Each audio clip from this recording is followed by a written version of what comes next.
Okay. Running a little on the later side today because I was fixing my camera again. Because of course. Okay, let's hope that this isn't gonna yell at me and make me do an extra step just to open up the game. Again. That's a computer thing. My computer thinks that I'm using way more memory than I am, and I still have to fix that.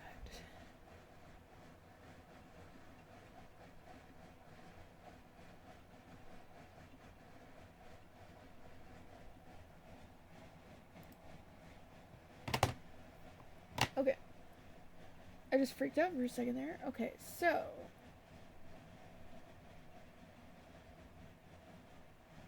Oh yeah, I had the sound off.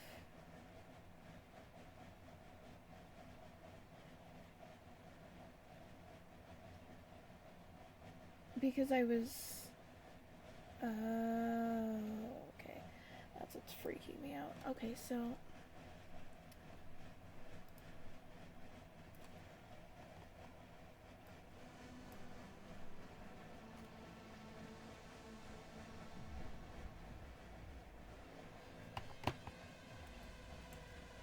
Okay, let's see.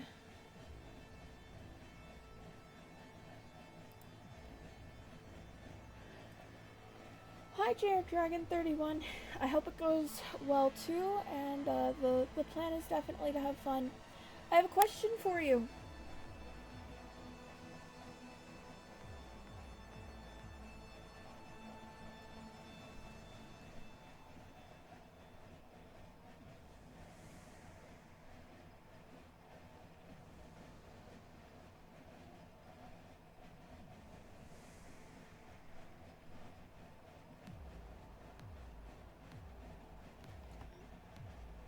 Okay, so the question is, should I turn the sound down and listen to Apocalypse Stories while playing?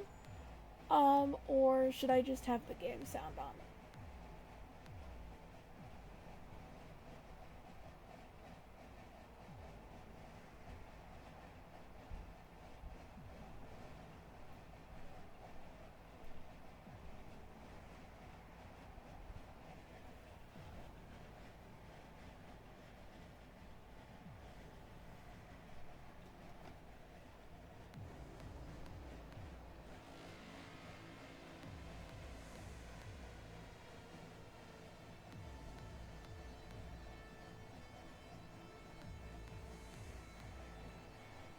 Oh, sorry. Yeah, I can repeat that. So, do you think I should play Apocalypse Stories while I play this game? An infection free zone? Or do you think I should just leave the sound for it to the game?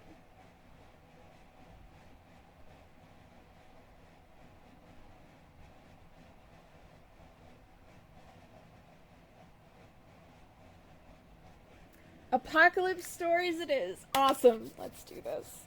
I was hoping for that answer. Okay. I actually have a playlist I was planning on listening to, but for now we're gonna switch between the ones that I had already opened that I was going to listen to out of stream. Uh, okay, so I think this is another one of those rich people stories. You know the one they get reborn. Yeah. They're either already rich or they come into a bunch of money. Awesome. I know we were listening to one the other day, and yeah. Okay, I'm going to start that first. I'm going to turn off down the volume of the game so that we can properly hear that. Okay, let me start playing the story, and then I can switch the screen so that that is visible. And yes, I too love apocalypse stories. They are awesome. Oh! Well, that wasn't something I meant to do. and good looking, you have a better chance. Oh, yeah, no, I already started playing this one so that it would flag it on my phone. Oh no, it's gonna. If feet are numb and the sensation won't go away, do this 30-second biblical ritual to relieve nerve pain. Christian Of surviving than the two of. Okay, so it looks like this was like 8 seconds in. Come on, go, go. There we go. Nope, that is not all. There we go, all the way back down.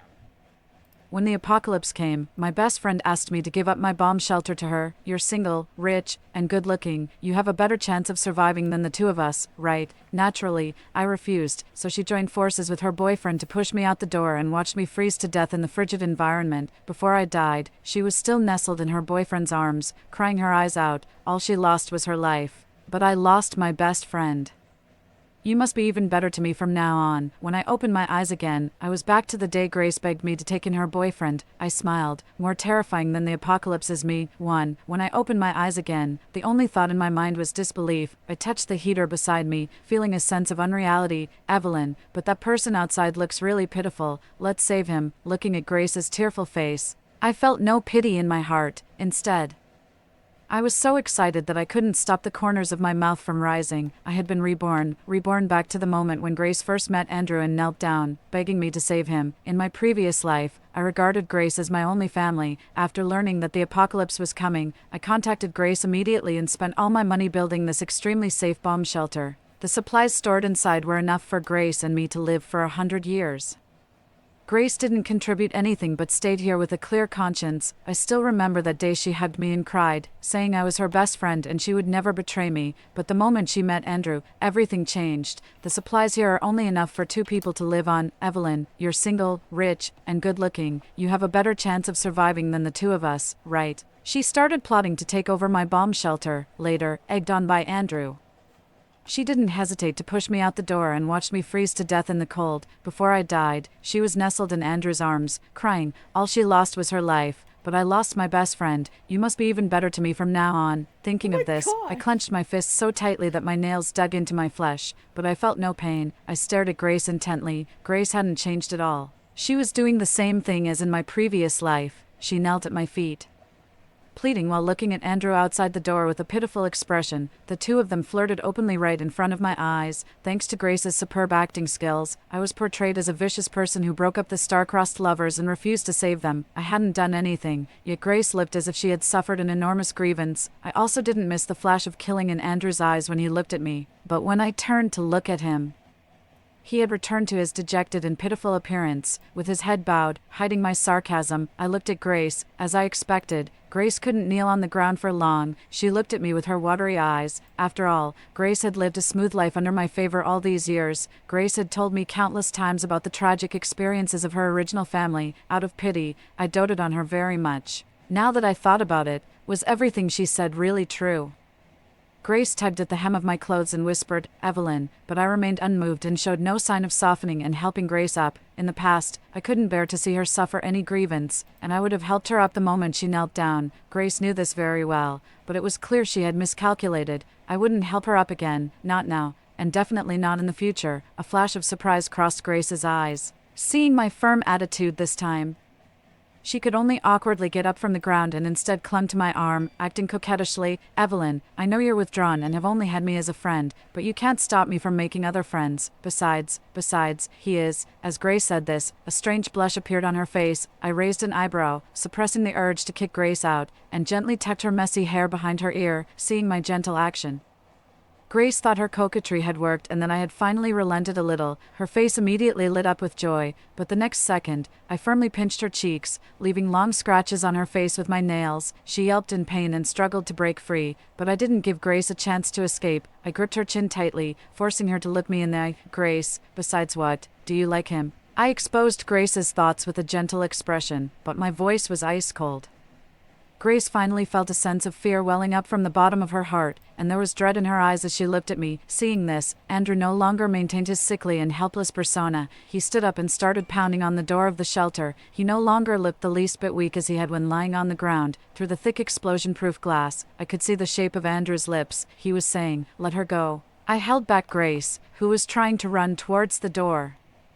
and tilted my head at Andrew. If I let her go, who will let me go, too? I locked Grace in the secret room. Only when everything around me returned to silence did I heave a sigh of relief and have the mind to think about the current situation. Staring at the closed door of the secret room, countless thoughts flooded my mind. When I built this secret room, I just built it on a whim to defend against intruders. I never expected that this secret room would be used on Grace. Fortunately, I hadn't had the chance to tell her about the existence of the secret room. Otherwise, I would have handed my last trump card into her hands. Andrew outside the door was still struggling. His heating supplies weren't sufficient, and now he could only last for 3 hours at most. If Andrew couldn't find any way to save himself within 3 hours, all that awaited him was death. Time ticked by. The noise from Andrew outside the door grew fainter and fainter. In the end, he even collapsed to his knees on the ground. A layer of frost began to form on his hair, but I wasn't in a hurry at all. I even poured myself a glass of red wine with great interest and looked down at his difficult position appearance against the glass. In my previous life, I died outside like this. No matter how much I begged and pleaded for help,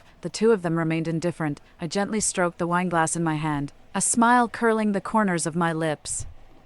I remembered that they had stood in front of the glass, holding wine glasses and embracing each other to celebrate my death. No, the situation was very different. Our situations had been reversed. It was my turn to watch them die. 3. Andrew outside the shelter door had started to hallucinate from the cold, and an unconscious smile appeared on his face. Finally, I put on all my gear and walked out.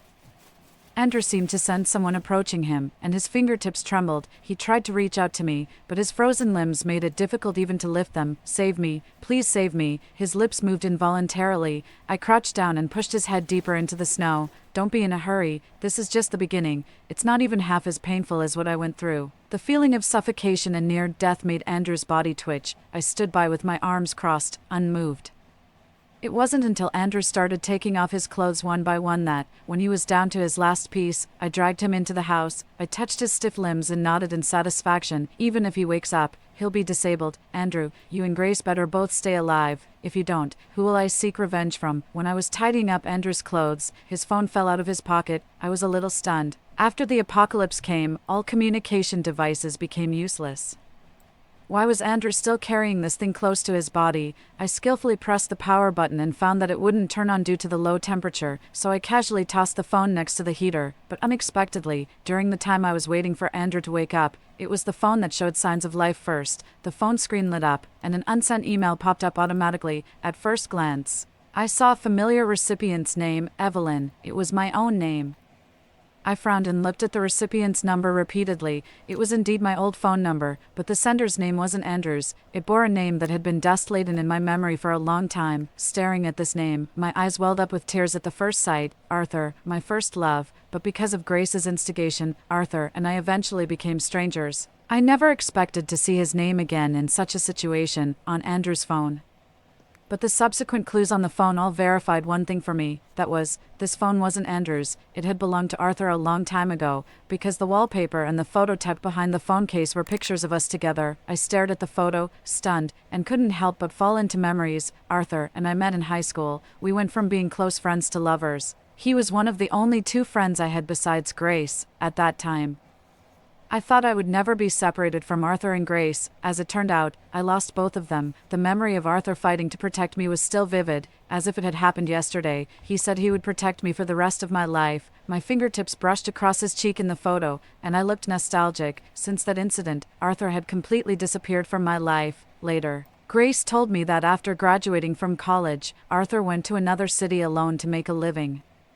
Until the apocalypse came, I never heard any news about him again. I rubbed the photo and felt an abnormal bulge on it. My heart skipped a beat. When I turned the photo over, there was a sentence written on the back. Just a dozen or so words. Evelyn, let me protect you one more time. I frowned and read out this puzzling sentence, my eyes darkening with emotion. I wanted to open the phone to look for clues and see the exact content of that email, but no matter how many passwords I tried, I couldn't unlock it. The phone kept locking and unlocking. By evening, after much thought, I entered the last password I could think of. When I saw the message on the phone screen indicating that it was locked for 3 days, I threw the phone aside. After a while, I picked it up from the ground, turned it off, and carefully put it in a tin box for safekeeping. I only kept the photo in my hand and didn't put it in with the phone. The photo was already yellowed.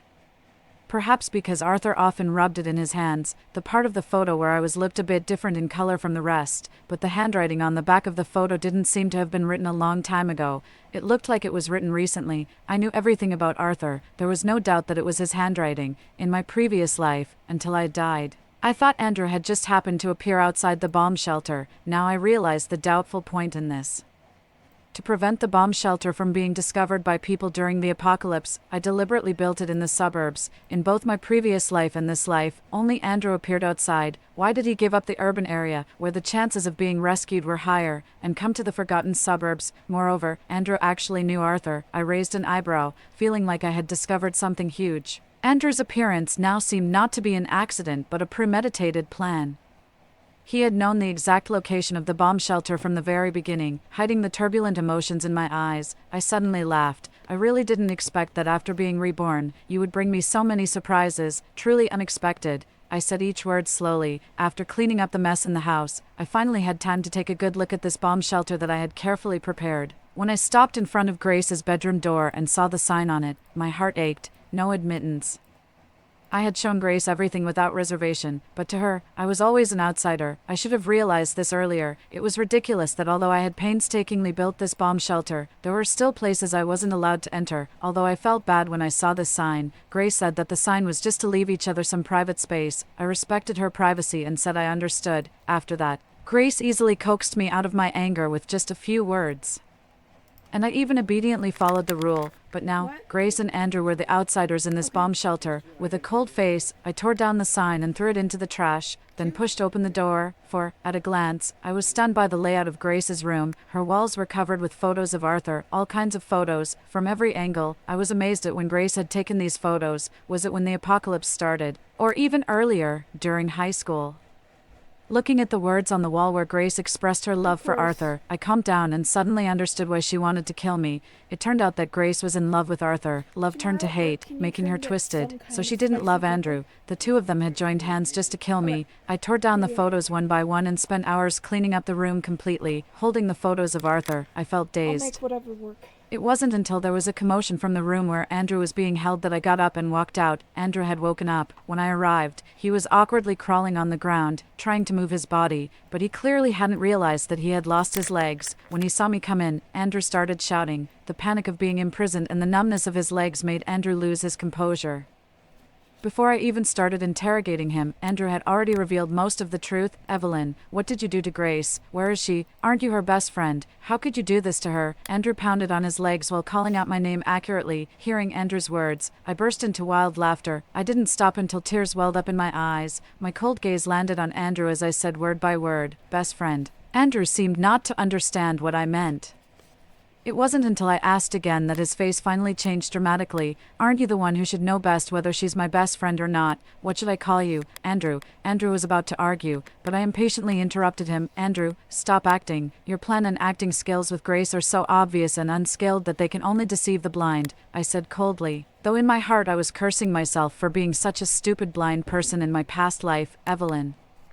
You know about our plan. Andrew, who had been so imposing just now, was now backing away in panic. He had seen what I did to Grace and knew my methods well. Moreover, now that their plan had failed, they had no chance against me. I coughed lightly and lied. Yes, Grace has confessed everything. Do you have anything else to say? Before coming to Andrew, I went to check on Grace first. She had been knocked out in the morning and still hadn't woken up, but Andrew didn't know that.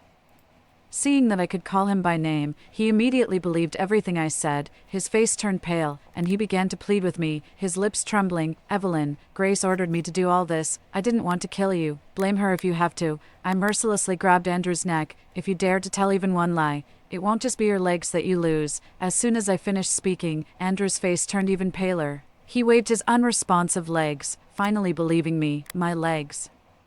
My legs are useless. Andrew's eyes turned blood red. He couldn't accept the fact that he had become completely disabled. Since that's the case, why didn't you just kill me? Why does Arthur like such a vicious woman like you? Give me back my legs. Hearing Arthur's name suddenly from Andrew's mouth, I trembled all over. Suppressing the urge to interrogate him directly, I said calmly, Andrew, I won't let you die. But I also won't let you live happily. So the ending awaiting you will most likely be a life worse than death. Andrew looked up at me in disbelief, his eyes filled with fear. Evelyn, how could this be? You're not the Evelyn that Grace described. She said you weren't this smart. I couldn't help but laugh. Then I stepped on Andrew's still, sensitive back. Only when I saw his pained expression did I stop, satisfied. Andrew, do you really think only you and Grace are smart and good at acting? People change. Besides, this is the apocalypse. You must have a deeper understanding of human nature than I do. After all, you've killed a lot of people on your way here from the city, right? I said, stroking my chin, and couldn't help laughing at the end. Come to think of it, I'm actually quite kind. I only took your legs and didn't take your life. Why isn't that considered kindness? Before Andrew could say anything else, I covered his mouth with duct tape. Think carefully.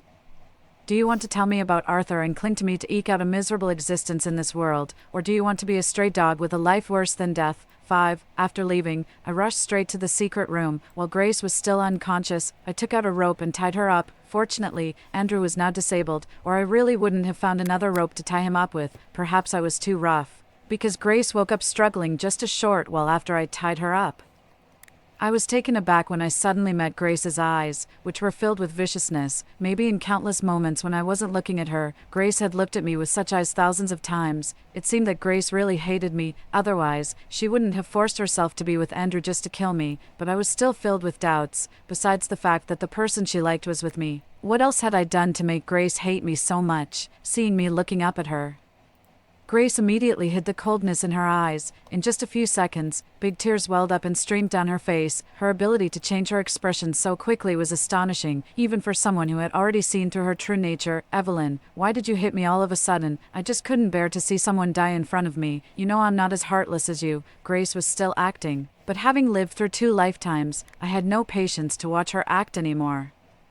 I slapped her across the face. The slap left Grace stunned. She stared at me, not understanding what had happened to make me change my attitude towards her so drastically. I didn't beat around the bush. I told her what Andrew had said, adding some embellishments. Grace, did you ever think that you would end up as my prisoner when you and Andrew planned to kill me? Grace's face darkened visibly, and the pitiful expression disappeared from her face.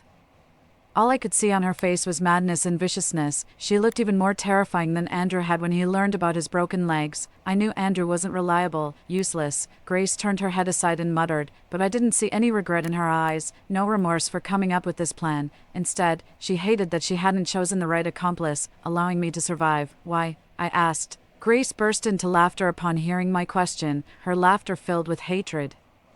Why, Evelyn, you ask me why I hate you. It's all your fault. It's all because of you that I've become like this. How could I not hate you? I frowned, not understanding what Grace meant. Did all her misfortunes come from me? While I was still thinking, Grace started to reveal everything on her own. Why, since we grew up together, have you always been better than me in everything? Why is that? 6. Grace struggled to get up and move forward, but the ropes bound her tightly, and she could only wriggle on the ground, but she wasn't willing to give up. With brute force, she actually managed to crawl to my feet. When Grace reached out and grabbed my ankle, I was so startled that I instinctively kicked her away. Blood flowed from Grace's nose, mixing with her tears, making her look even more. Grace, if I'm always better than you, isn't it because I'm naturally more excellent? I said after thinking for a long time. I'm just born better than you.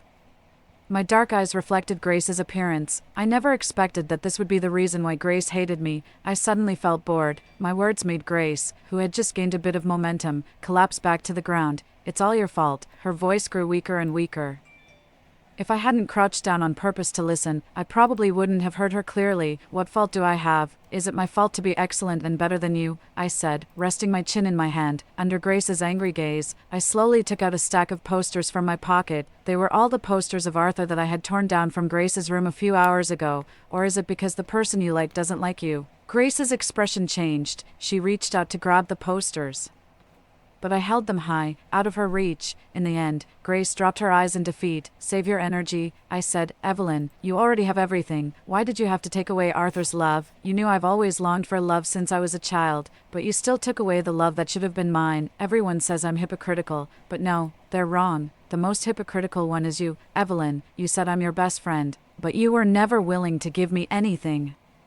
What right do you have to call me your best friend? Grace shouted hoarsely. I was silent for a while before I said, Grace, do you know what greed overreaches means? Everything I have, I've earned through my own efforts. What about you? Were you just waiting for me to give things to you? The price of being Grace's friend was simply too high. What about Arthur? I asked. When I mentioned Arthur's name, a flash of panic crossed Grace's face, and she looked very uncomfortable. I haven't seen him since the apocalypse started. Grace's evasive eyes told me she was lying again. I sighed, knowing that Grace wouldn't confess until she faced the consequences. Really? Then why does Andrew seem to know him well? I shook my head and sighed, then closed the door under Grace's gaze. Grace, 3 days. If you still don't want to tell the truth in 3 days, I'll throw you out and let you fend for yourself. 7. Andrew couldn't hold on any longer first. He weakly knocked on the door. Well, after 3 days of hunger, even someone as tough as iron would beg for mercy. When I opened the door, a foul smell hit me. I couldn't help but cover my nose and step back. When I saw the scene inside in the light from outside, I felt nauseous. Andrew was sitting in his own excrement, looking in a complete mess. I held my breath and walked in, managing to stand on a clean spot. Andrew naturally didn't miss the look of disgust on my face. He blushed in shame. But since he was disabled, he couldn't control his bowels, and he didn't have the strength to move himself, so he had been sitting in his excrement for the past few days, letting the stench grow without being able to clean himself up. Well, have you made up your mind? I said slowly. Andrew nodded, eager to tell me everything he knew in exchange for the last bit of his dignity. Arthur and I were roommates. During the time I knew him, Grace came to our place a few times, and that's how I met her. I froze. Grace had gone to another city to find Arthur. In my memory, Grace had never left our hometown, so Grace had been up to so many things behind my back. I smiled self-deprecatingly, but quickly suppressed it. Arthur was very impatient with Grace, but I often heard him mention you. All of us who lived together knew that Arthur had a girl he had never forgotten over the years, but unfortunately, he tried to reach out to you many times, and you refused him every time. Hearing this, I understood everything. It was all Grace's doing behind the scenes. I clenched my fists tightly, wishing I could rush next door and tear Grace to pieces. Now that I thought about it, the misunderstanding between Arthur and me back then was also a play directed and acted by Grace. Grace, you've deceived me so deeply. Where is Arthur now? I asked eagerly. But Andrew stammered and couldn't answer. Andrew's reaction made it clear why Arthur's phone was with him. All the sounds around me, including Andrew's voice, faded away. In the silent room, all I could hear was my own heartbeat. The rapid increase in my heart rate made it hard for me to breathe. He was supposed to come to see you that day. Andrew carefully observed my reaction, stopped talking, but Andrew wasn't intimidated. Seeing my painful expression, he suddenly felt a sense of revenge. Instead of stopping, he spoke faster. You and Arthur didn't know that Grace and I had been together behind your backs for a long time. When the apocalypse started, she promised me that as long as I helped her kill you, she would share all the resources with me. There was madness in Andrew's eyes. As if lost in memories, he began to reveal the truth that had been hidden for 2 lifetimes. The plan was going smoothly at first. All I had to do was come here and find a way to kill you. But who knew Arthur overheard our plan, to protect you. He fought me until both of us were severely injured. I was almost winning.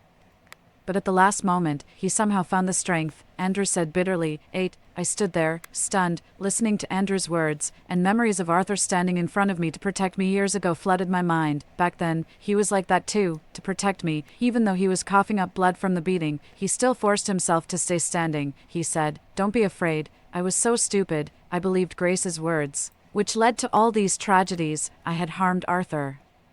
It was all my fault. Tears streamed down my face uncontrollably, blurring my vision. I had no choice but to be held hostage by Arthur and bring him along. I looked up sharply. Where is he? What did you do to Arthur? Don't look at me like that. I didn't kill him. Andrew sneered. My heart leaped with hope, but it was shattered the next second. He just had bad luck, Andrew said. I didn't do anything. Maybe I'm luckier than him. I got the last can of fuel. He showed a shameless smile. He knew very well that the can of fuel should have belonged to Arthur. Andrew, you're just as disgusting as Grace, I said, my voice trembling with anger, but Andrew seemed to be provoked by my words. The veins on his forehead bulged. Disgusting. I just want to survive. What's wrong with that? Why do you and Arthur look at us like this? Before Andrew could finish, a strange smell suddenly came from his lower body. The whole room was filled with the stench. My eyes fell to the ground. He had soiled himself again. Andrew was stunned. When he realized what had happened, he started frantically trying to cover it up, not wanting me to see. No. He was completely driven mad. I clearly didn't say anything, but he imagined countless mocking voices from me in his mind. Evelyn, don't look at me like this now, but I should be the winner. It was Arthur who died. I watched him die right in front of me. Seeing my pain, Andrew seemed to finally regain some confidence. He described the tragic scene of Arthur's death with pride. That can of fuel did originally belong to Arthur, he was just too careless. Which allowed me to snatch it successfully. You don't know this, but it was thanks to a phone call from Grace. She said she was all ready and that you were definitely going to die this time. How could Arthur just sit still after hearing that? While he was distracted, I secretly used a knife to cut his equipment. The temperature dropped rapidly, and Arthur soon fell down. He couldn't even get up and crawl. Andrew's tone was mocking. This mockery was not only aimed at Arthur but also partially at me. So what if I had caused him to lose his legs now? Arthur would never come back. 9. But do you know what puzzled me the most? I imagined countless things he would say to me before he died. Curses, regret, mockery, but there was none of that. His eyes were blood red as he tried to tug at the hem of my clothes. He said, "Don't you dare hurt Evelyn." I clenched the photo in my hand, feeling a wave of powerlessness wash over me.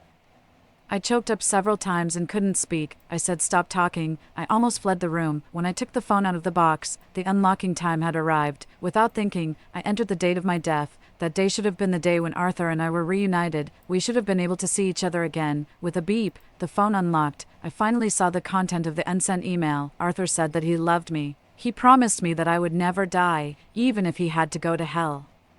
He would save me. I cried so hard that I could barely breathe. We were just one intersection away from seeing each other again. Just one intersection. Arthur died there forever. Holding the phone, I suddenly stood there in a daze. If I hadn't been reborn, wouldn't Arthur and I have frozen to death in the extreme cold on the same day? After being reborn, I hadn't carefully considered why I had been reborn. I thought it was God's mercy, but now it seemed too coincidental. Before I could figure it out, a strange noise suddenly came from behind me. I turned around and saw that Grace had somehow break free from the shackles and now she was holding a knife pointed at me. I raised an eyebrow, not panicking at all. Grace's hand holding the knife was shaking. "Evelyn, don't think you've got the upper hand." Fortunately, I hid a small knife in my shoe in advance. I shrugged. "It was really a mistake. I forgot to search you." My indifferent attitude made Grace even angrier.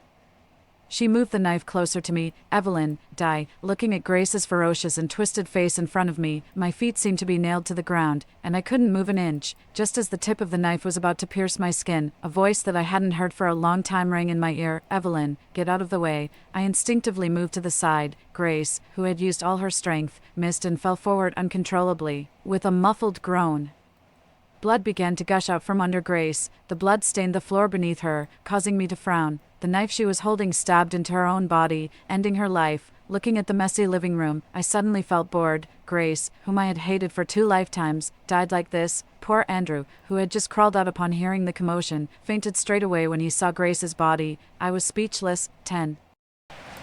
Just as I was nervously dealing with Grace's body and thinking about whether the voice of Arthur that had appeared in my ear just now was a hallucination or real, an electronic voice suddenly rang in my ear again. "Welcome, host." Combined with the Doomsday survival system, I was startled by the voice and looked around but found nothing unusual. Only then did I confirm that the electronic voice was indeed in my mind. "Who are you?" I asked.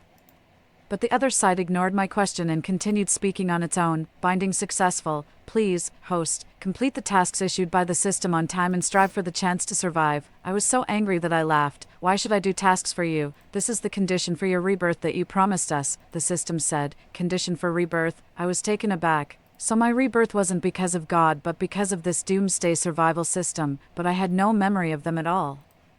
While I was confused, the system, which had read my thoughts, spoke again. The original selected person, Arthur, he voluntarily gave the chance of rebirth to the selected person, Evelyn. The conditions are met, and the approval is valid. Hearing this, I finally reacted. I looked up in disbelief and said, "Who are you talking about?" "Arthur," the system repeated. "Then, what about him?" The system calmly controlled the image in front of me and brought up the commitment letter that Arthur had signed on the day of his death. He voluntarily gave up the chance of survival. He is dead, and his soul disappeared the moment the system handover and binding were completed. In my previous life, I regarded Grace as my only family. I knelt down on the ground, losing the strength even to shed tears. It turned out that Arthur had really been protecting me all along. My rebirth wasn't an accident, and the words that had appeared in my ear just now weren't a hallucination either. They were all Arthur's efforts. I was so stupid that I only discovered the truth now. The first day of my new life was actually the last day of Arthur's life. Host, don't be too sad. As long as you work hard to complete the tasks and receive rewards, there is a chance to resurrect Arthur. Seeing my skeptical expression and not believing that they could really do it, the system, which had been questioned, immediately added, the doomsday survival system is all-powerful, whether it's rebirth, resurrection, or time travel. With the system, it can all be done. You and Mr. Arthur are both good people, and the system is willing to help good people. Half an hour later, I dressed neatly, took a deep look at Arthur with gentle eyes in the photo, and walked out the door. Arthur, this time it's my turn to protect you. I won't let you die, even if it's hell. I'll pull you out. Story 2. As the scorching apocalypse descended, my sister feverishly devoured ice-cold lychees to cool off. I warned her that eating too many lychees could lead to a potentially fatal condition known as lychee disease. My mother, showing blatant favoritism, burned me with tongs, leaving no part of my body unscathed, and accused me of not recognizing good things because my life was worthless. That very night, my sister fainted due to lychee disease. My superstitious mother blamed my curse words for causing my sister's collapse. The family tied me to the balcony like a dog to ward off evil, but it resulted in me being sunburned to death. When I opened my eyes again, I was back to the day my sister was eating lychees. With a smile, I said, if sister likes it, that's great. I'll go buy the family several more pounds of lychees in this new life. I resolved to watch them destroy each other, the wicked grinding down the wicked. Under the blistering heat, I used my last ounce of strength to crash against the balcony door. Dehydration over several days had left me unable to utter a complete sentence. Water. My sister stood inside the air-conditioned room wearing a cream-colored fluffy dress, looking like a little princess. Meanwhile, I was chained outside by a dog leash, my skin cracked and peeling, swollen and painful. Having not had a drop of water for 2 days, with a sneer, my sister maliciously asked, you want water, sure, but water is so precious in this heat. Sister, for the sake of the family, drinking some dog urine shouldn't be a problem, right? Then, she actually commanded her pet dog Coco, who had been drinking expensive bottled water, to urinate on my face. The foul smell of the dog's urine was deliberately poured over my wounds and face, causing me to fall into the yellow liquid. My biological parents, as if blind to my plight, only cared for my sister. Oh, Emma. After you're done teasing, put on your sunproof clothing. Don't let our precious daughter get sunburned, my little troublemaker, always bullying your sister, but as long as our Emma is happy, that's all that matters. Are you hot? Have a bite of Mom's homemade lychee ice cream. As I watched the three of them looking like a happy family through the glass door, tears of resentment flowed. My sister was their precious daughter, but what about me? Filled with rage, I madly crashed against the balcony door. Ultimately, I was burnt to death by the terrifying sun of the apocalyptic heat. When I opened my eyes again, I was standing in the kitchen, staring blankly at a package of Wagyu beef. Quickly checking the date on my phone, I realized I had been reborn 3 days before the onset of the scorching apocalypse. My mother, supervising the kitchen, stepped forward and angrily poked my face, saying, I should have given birth to a piece of barbecue rather than you. I must have lost my real child and kept a brainless placenta instead. If you starve my Coco, I'll cook you instead. Coco, the cursed dog, glared with red eyes, barking and throwing a tantrum by her side. I shrank my neck away from her thick finger pointed at my forehead and forced a sad smile. Mom, I'm allergic to beef. How can I touch it? My mother, impatient and scowling, said, every day it's one allergy or another with you.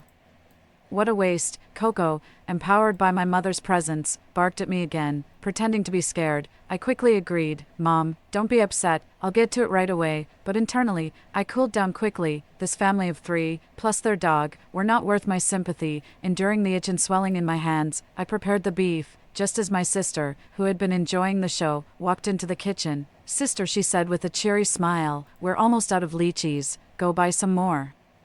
Or if Mom finds out you're being lazy and making me unhappy, she'll definitely beat you to death. In my past life, I would have tried to advise her for the sake of her health, but not anymore. I would not be the foolish farmer from the story of the farmer and the snake. I simply nodded and smiled. If sister likes it, that's great. I'll go buy several more pounds right away. Seeing me hastily agree, my sister walked away satisfied. In my previous life, on a scorching hot day, my sister insisted on having lychees. To please her beloved daughter, my mother sent me out in the 40-degree heat to buy lychees. Reluctant, I was locked out of the house, ignored no matter how much I knocked on the door. Only when I returned, drenched in sweat with boxes of premium lychees, was I allowed back inside. In the intense heat, the brutal sun outside left me dehydrated. My sister merely glanced at my sunburnt, peeling skin and indulged herself in the lychees, weak. I collapsed on the sofa and gently warned her that eating too many fresh lychees at once could lead to lychee sickness, which in severe cases could cause shock or even death. While stuffing lychees into her mouth, my sister rolled her eyes at me. My mother scolded me for speaking ill, cursing me for not deserving good things. In her anger, she heated a pair of tongs until they were red hot and burned me all over. At midnight, After overeating lychees, my sister convulsed and fell into a coma. Landing in the emergency room, my mother slapped me hard, blaming my cursed words for intentionally hexing my sister, causing her strange illness. She even claimed that if I hadn't insisted on taking her to the hospital, a simple prayer at home would have cured her. Now, with the situation serious, she accused me of deliberate sabotage, blinded by favoritism and superstition. My mother wouldn't listen to my explanations, after beating me half to death. She and the family tied me to the balcony with a dog leash, claiming the sunlight would cleanse the evil from me. Without water or shelter, I barely survived 3 days before succumbing to the extreme heat, dying helplessly on the exposed balcony. Watching my sister play with the dog at the dining table, I clenched my teeth. She loved lychees, didn't she? This life, I'll make sure she and the entire family, along with their plague of a dog, get their fill all at once, this time. I don't need my parents to threaten me. I put on sun protective clothing, a face mask, and sunglasses, and eagerly drove out to buy lychees. The cicadas were loud by the roadside, and from inside the car, the road seemed to emit waves of heat, distorting everything in sight. But this was just the prelude to the apocalypse. When the real heat wave hit, all life would either die or hide, concrete would melt shoes, and exposed skin would burn instantly.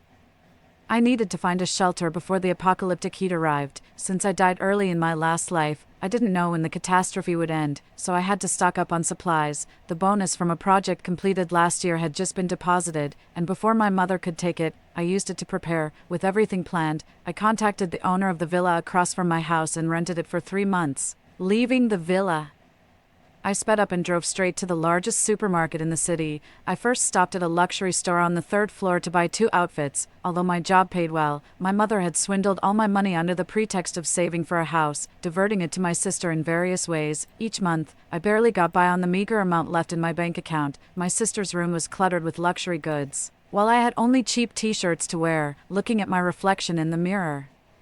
Dressed in exquisite clothes, I smiled and told the flattering saleswoman, "Wrap up all the outfits I just tried." I refused to be the family's cash cow any longer. This time, I was going to spend all the money on myself. After spending half the day in the mall, indulging in beauty treatments I could never afford before, I left feeling pampered. Near the mall was the city's largest wholesale district.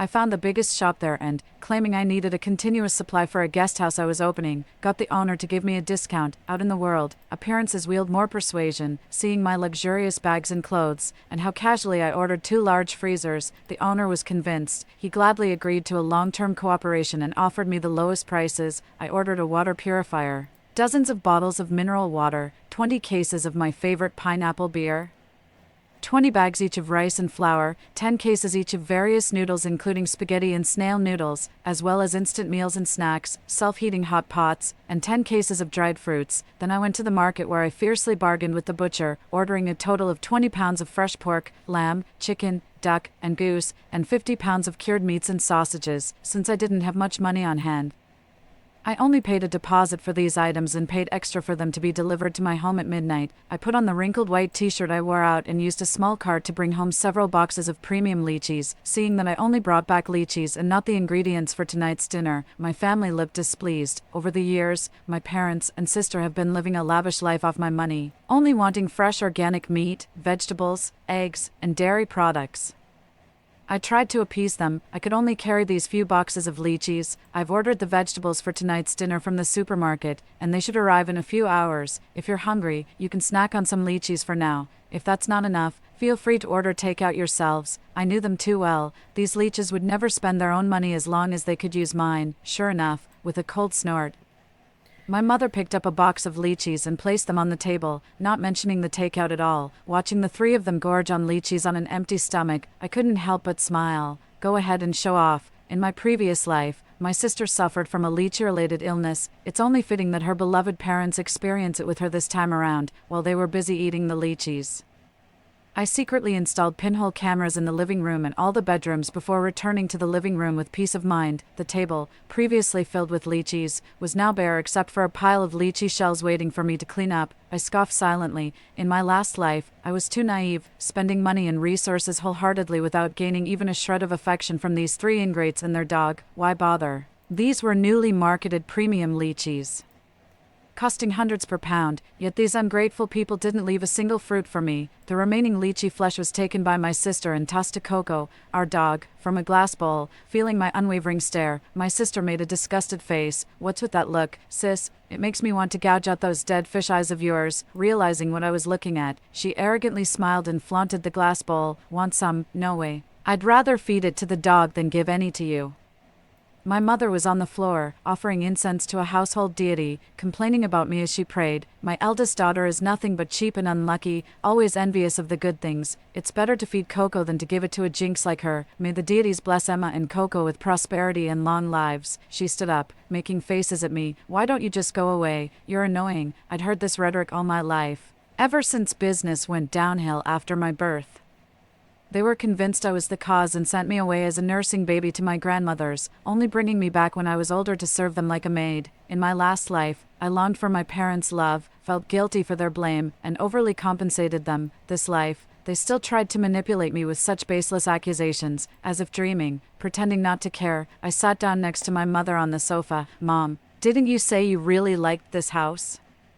This villa was rented under duress by my vain sister and mother, who over the years grew accustomed to luxury and have been pressing me to buy a villa and register it under my mother's name. Meeting my mother's suspicious gaze, I smiled calmly. "My bonus from the first half of the year has come through, and together with the money you have, it's just enough for the down payment on this house. Transfer the money to me. And while the property prices are low, I'll buy this house and gift it to you as a present for your 50th birthday." My mother's expression lit up with excitement as she poked my face threateningly. "The property deed has to be in my name, or else."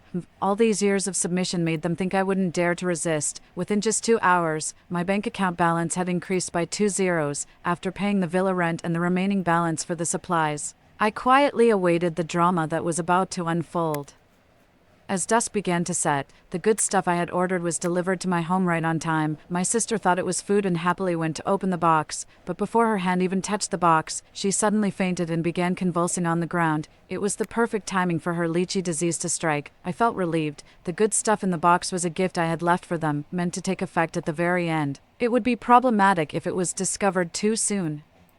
Seeing that my parents were also dizzy and weakly collapsed on the sofa, I quickly mimicked them, dropping from the small iron bed with a thud, clutching my head and screaming, "It's definitely evil spirits. Our whole family has been cursed. Mom, come save me." My mother, who is usually very superstitious, always attributed any illness or disaster in our family to evil spirits, and this time was no exception.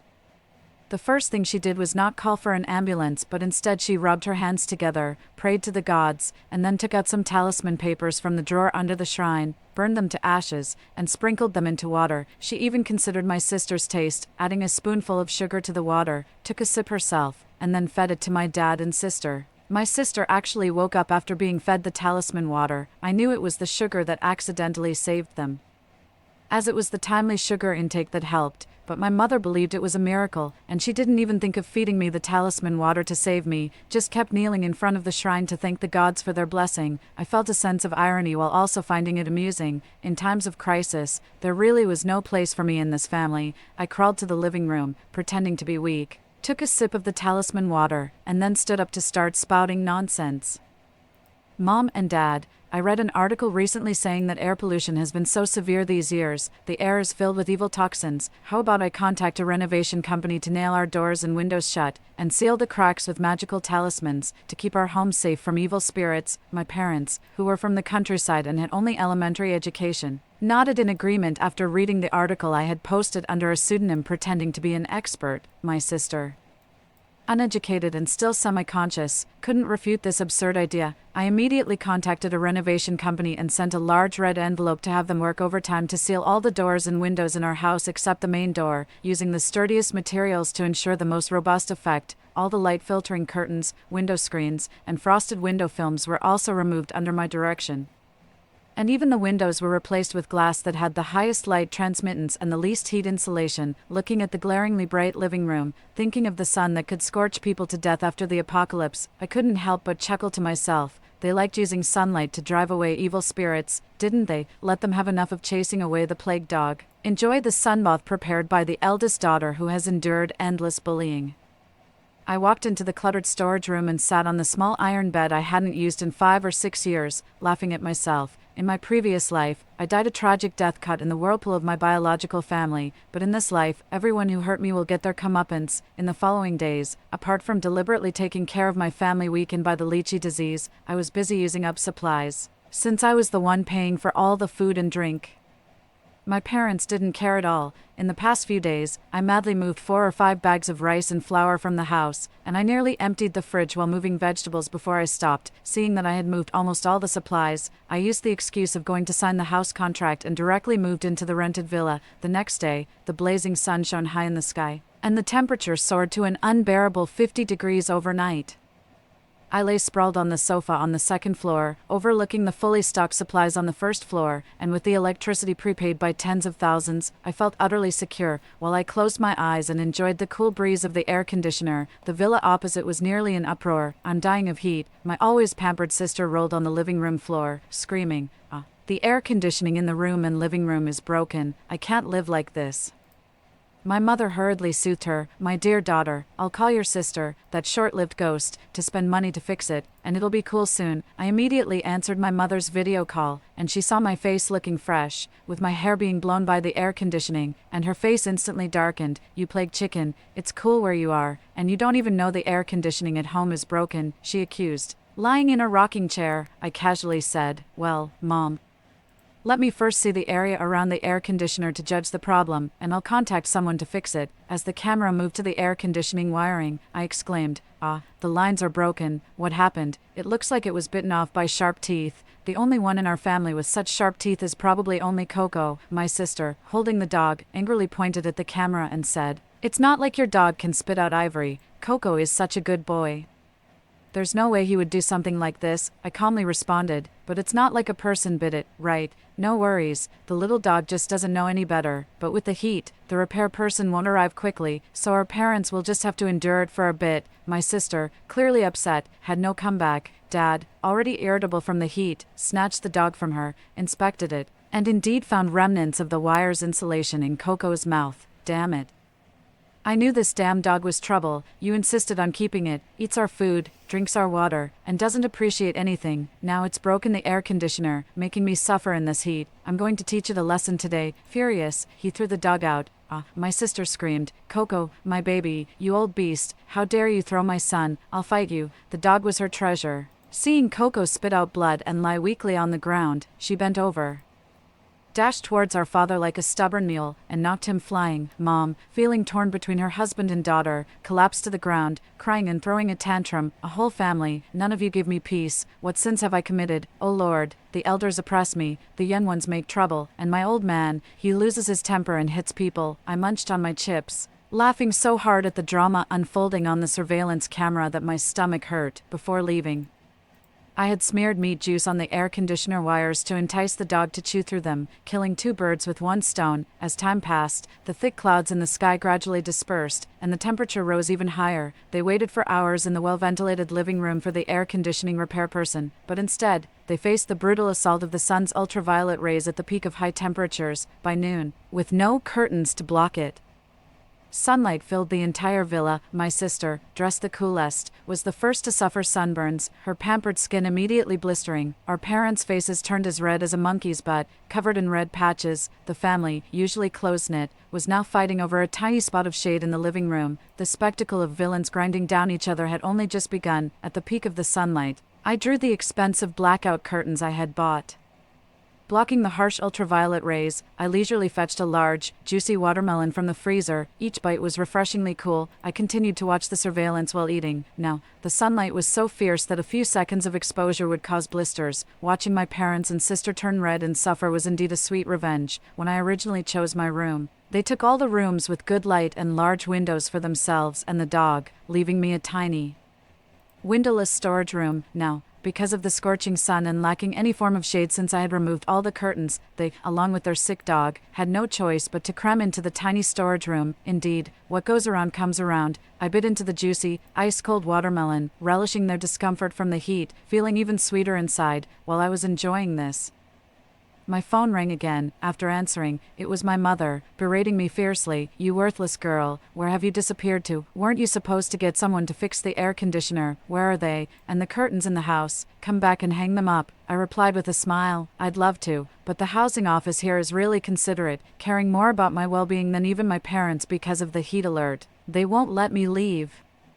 They have ample air conditioning here, and they even provide meals and lodging." Mom retorted, "Who are you cursing at? I gave birth to you, raised you, and this is how you repay me, you ungrateful daughter. I'll complain to your company and your leaders, ruin your reputation, and see how you live." Threatening me has always been her way since I was young. I used to be genuinely afraid, worried that she would indeed make a scene at my school or workplace, ruining all my efforts in the first half of my life, so I always treated her with utmost respect and abeyance. But having died once, I discovered, all external things are insignificant compared to oneself. I sneered, "Mom, try to survive first, then talk tough to me." Then I hung up the phone. No matter how much they bombarded my phone afterwards, I wouldn't pick up again. On the third day of the extreme heat wave, the temperature continued to rise, reaching as high as 60 degrees Celsius.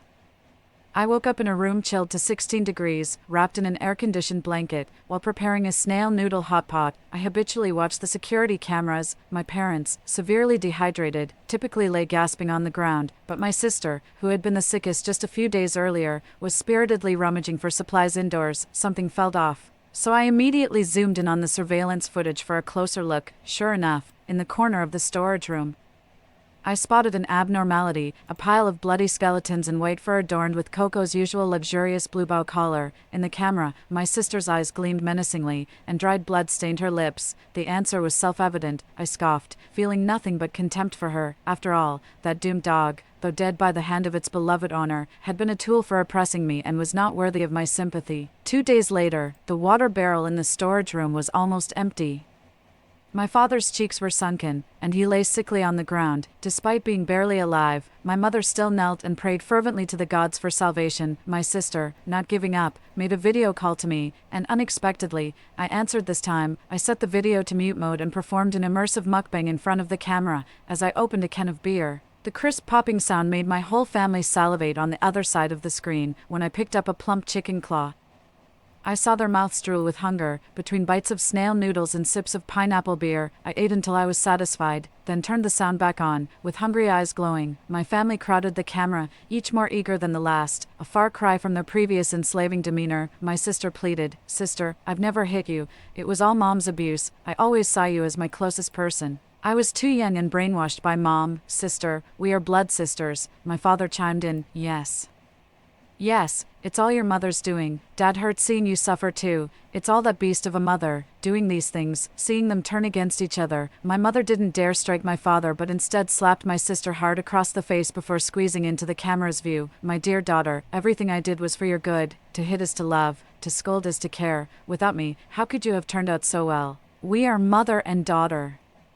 Our bones may break, but our tendons remain connected. Everything I did was for you. Your sister has bullied you too. I just avenged you, my precious daughter. Please think of a way to save me. I will pray for your blessing every day." Watching their desperate reversals and respectful attitudes, I kindly smiled. I said, "After all, we are family. How could I bear to let everyone starve? I have a habit of hiding some food in the back of the storage room safe.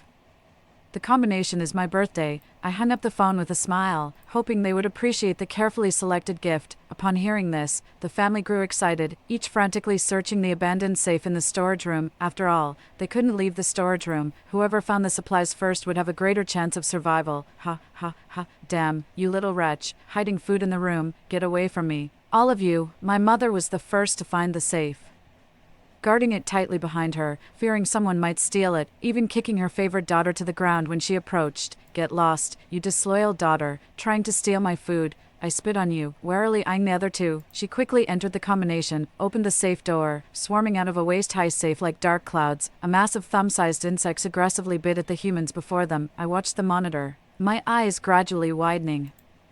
I hadn't expected the lychee stink bug eggs I left behind to be so effective. Not only were they extraordinarily powerful in combat, a single bite would instantly cause the skin to swell and pus to form. Moreover, they emitted a foul odor that could rival a chemical bomb. It might have been the abnormal high temperatures that caused the bug eggs to mutate, hatching an evolved version of the lychee stink bugs that was 10 times more destructive than what was commonly known online.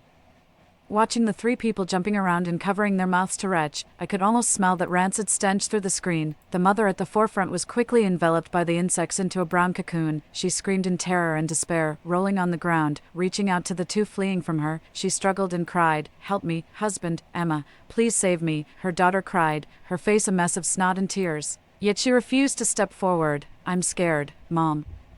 Please get out yourself, I beg you, most of the bugs are on you. If you go out, Dad, and I can shut the door and survive." The mother, with only her eyes visible outside the cocoon, stared in disbelief, her voice hoarse as she screamed, "I'm your mother, you beast." Without hesitation, the father directed the insects towards her, saying, "Quit your nonsense, sacrifice yourself for your husband and daughter, what's there to complain about?"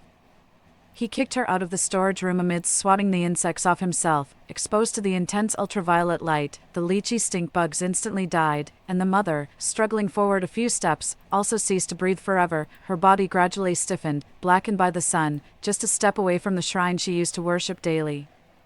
It shows that committing too many sins, even gods and Buddhas, will not ferry you across. Although most of the insects were killed by the sun, there were still hundreds left in the storage room, suddenly biting people from every corner. As I ate my ice cream, watching the remaining two people frantically trying to ward off the leechy stink bugs, my phone rang next to me. My sister screamed, "What the hell did you leave behind? You need to fix this." I took a sip of pineapple beer and casually said, "Your favorite lychees, but with lychee stink bug eggs, freshly plucked from the tree." I paused, then loudly added, "I think there's a bottle of strong insecticide at home, but where did I put it?" Fear and hatred flashed across my sister's face. "You're doing this for revenge, you wretch." Before she could finish cursing, our father slapped her to the ground. "Apologize to your sister, ask nicely where the insecticide is. If it weren't for you always bullying your sister at home, would we have ended up in this situation?" He kicked her several times, still not satisfied. "Kneel down and admit your mistakes. If I die today because of you, I'll skin you." I apologize, I apologize." My sister's cheeks swelled up purple and red, blood on her lips, her hair unkempt like a beggar. She knelt on the ground, kowtowing and begging for mercy.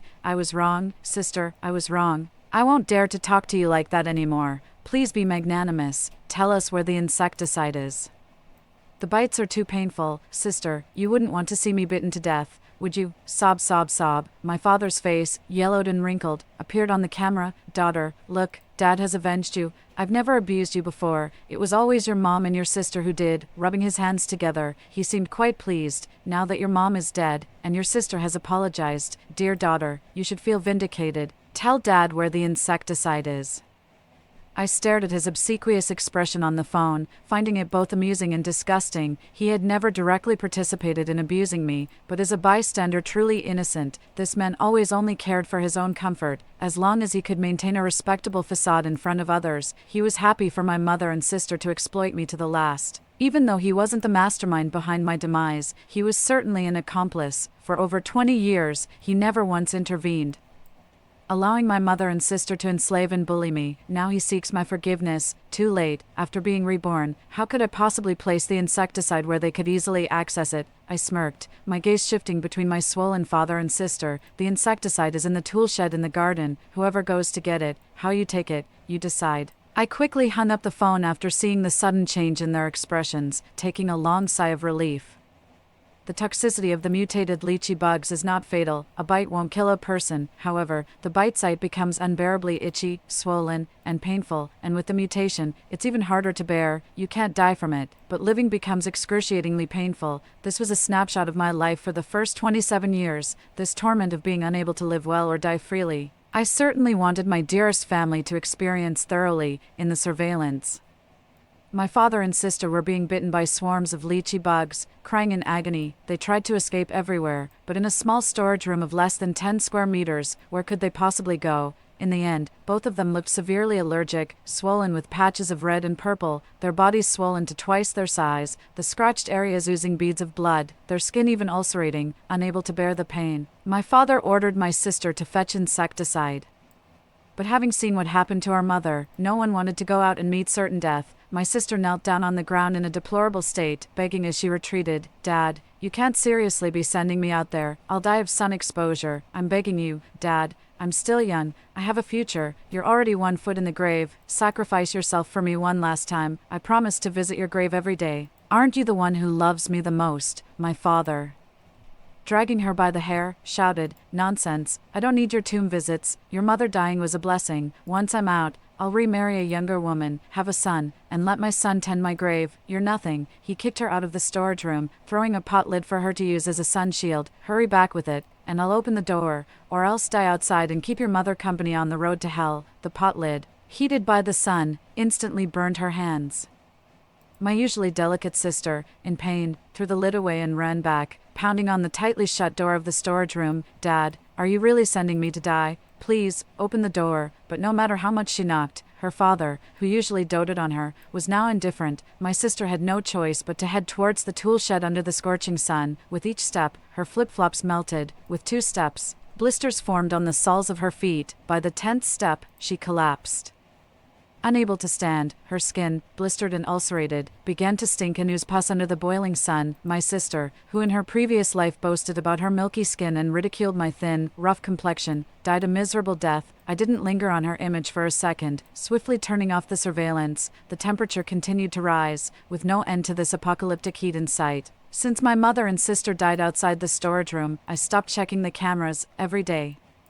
I just watched some shows, exercised a bit, and kept up with domestic and international news. When I thought about the storage room again, it was 3 months later. By then, global temperatures had dropped to around 45 degrees Celsius, and the UV levels had returned to normal. Though it was still unbearably hot, at least people could survive outdoors. During a routine check, the property management found my father in our home's storage room, dead among his own excrement.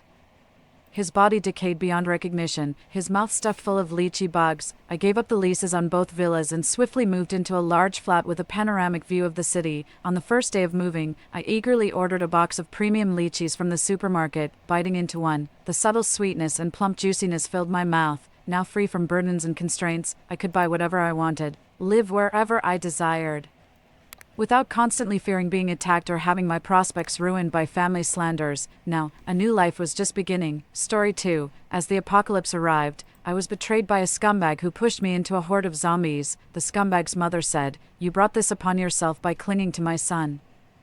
It's already merciful enough that we haven't devoured you." In the moment I was overwhelmed by zombies, I was reborn. When the apocalypse came, the city turned into ruins, and tens of thousands of zombies swarmed like locusts, bound hand and foot. I watched as pairs of bloody hands pierced my body. Suddenly, the urgent ringing of a bell jolted me awake, and sunlight streamed in through the gaps in the curtains. It was just a dream, and I breathed a sigh of relief, but within seconds, a flood of images surged into my mind. Dark shadows over the city, eerie screams, noisy footsteps, faces rotting away, my body unable to move. I sat up abruptly, clutching the blanket and grabbing my phone from beside the bed. The screen read, August 23rd, 2022, 10 a.m. How could this be? I clearly remembered being bitten on the neck by a horde of zombies, the last memory being the foul stench of the undead and the excruciating pain of my throat being torn apart, subconsciously.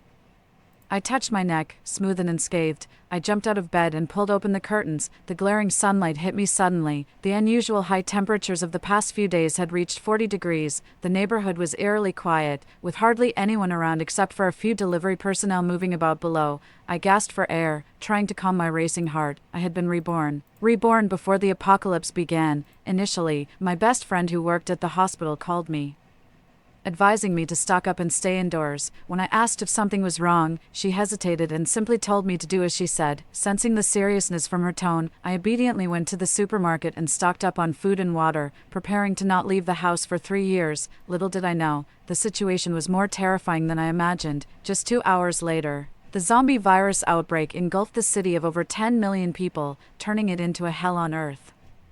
My ex-boyfriend Abraham and his mother, knowing I had supplies, drove over in the middle of the night to take me and my supplies back to their place. The supplies meant for my 3-year sustenance, shared with Abraham and his mother, ran out in less than 2 years. When the food was gone, to distract the zombies downstairs, they tied me up and pushed me into the zombie crowd so they could escape to find food. The memory of being bitten by the zombies made me shudder. I never wanted to go through that again. This house was bought while consoling my best friend through a breakup. She was so down that even shopping didn't lift her spirits. Just then, a new building project was distributing flyers. Suddenly, I had an idea. How about we buy a house? Let's buy it together and live together when we're old. How does that sound? My friend was taken aback, clearly tempted by my suggestion. After all, a house is much more reliable than a man.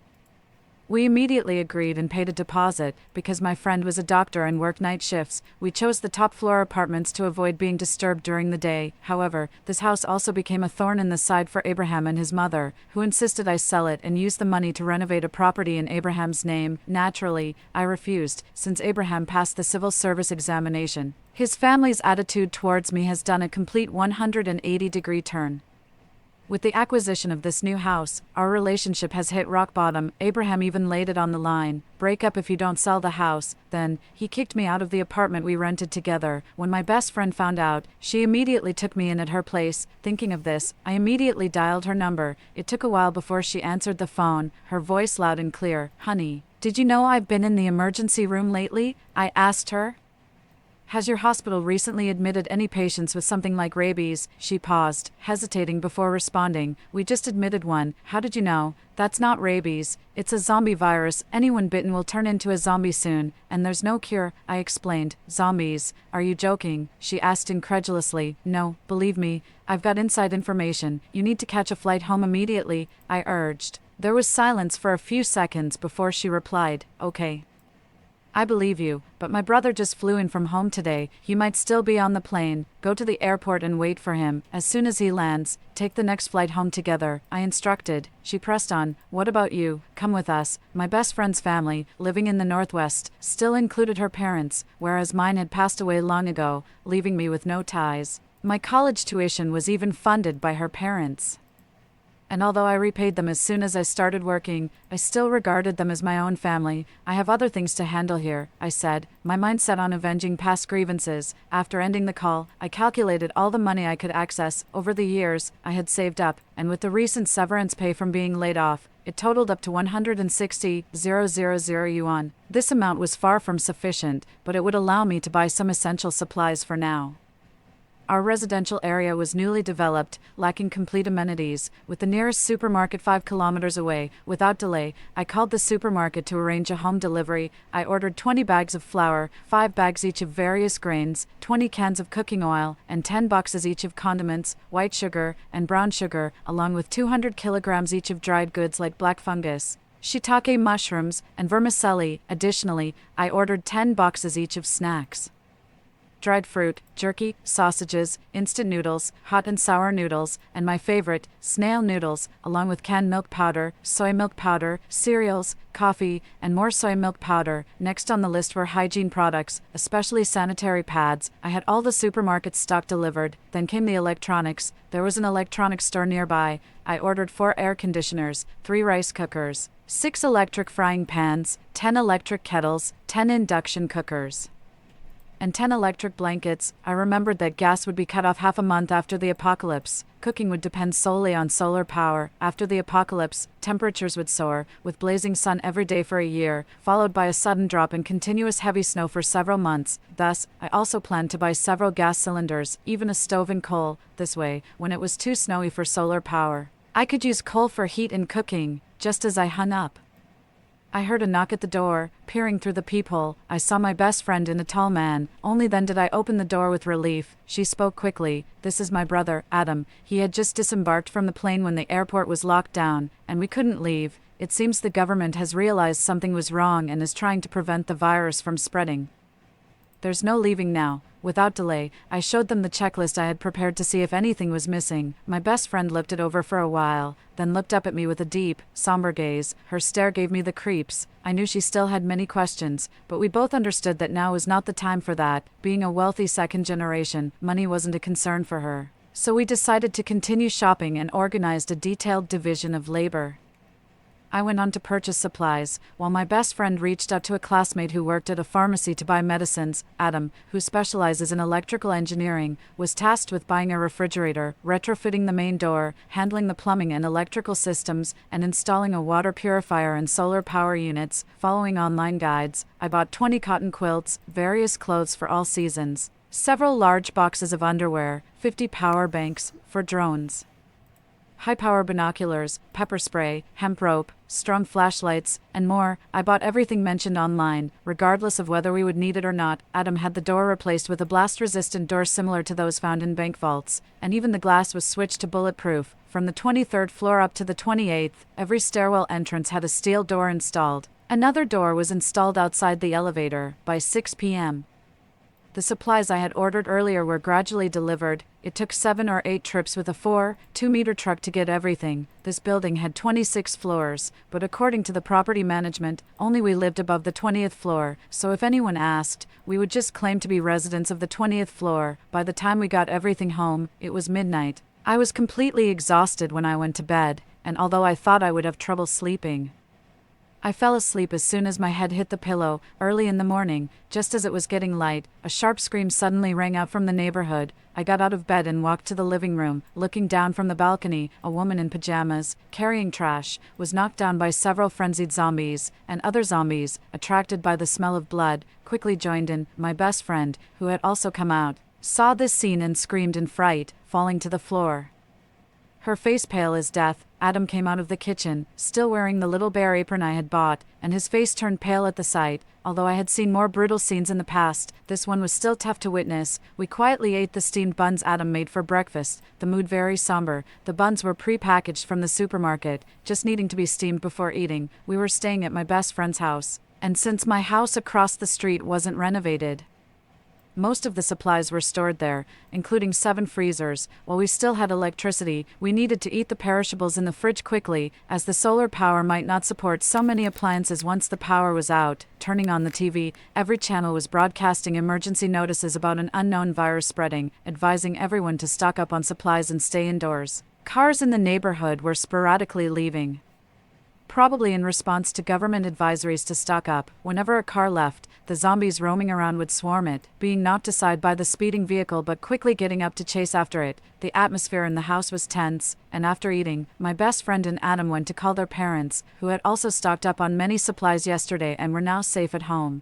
The supplies delivered last night were still piled up in the room, so we decided to take turns keeping watch while the others sorted and organized the supplies. This continued until the evening when a few cars finally returned. None of us had much appetite. We just ate some self-heating rice. From time to time, the piercing screams of zombies could be heard from downstairs. With that sound, I drifted off to sleep in a daze. Around midnight, a sudden burst of rapid ringing from my cell phone jolted me awake. It was Abraham calling. The apocalypse had just begun, and communications networks were still operational. I steadied myself and answered the call. "Liu, why is your building's hallway locked? Come downstairs and open the door for me," he said. Hearing his voice flooded me with a surge of resentment, reviving the agony I felt just before dying in my previous life. I took a deep breath to suppress my emotions and asked, "Haven't we already broken up? Why are you here?" Abraham spoke in a hushed tone. Those were just words said in anger.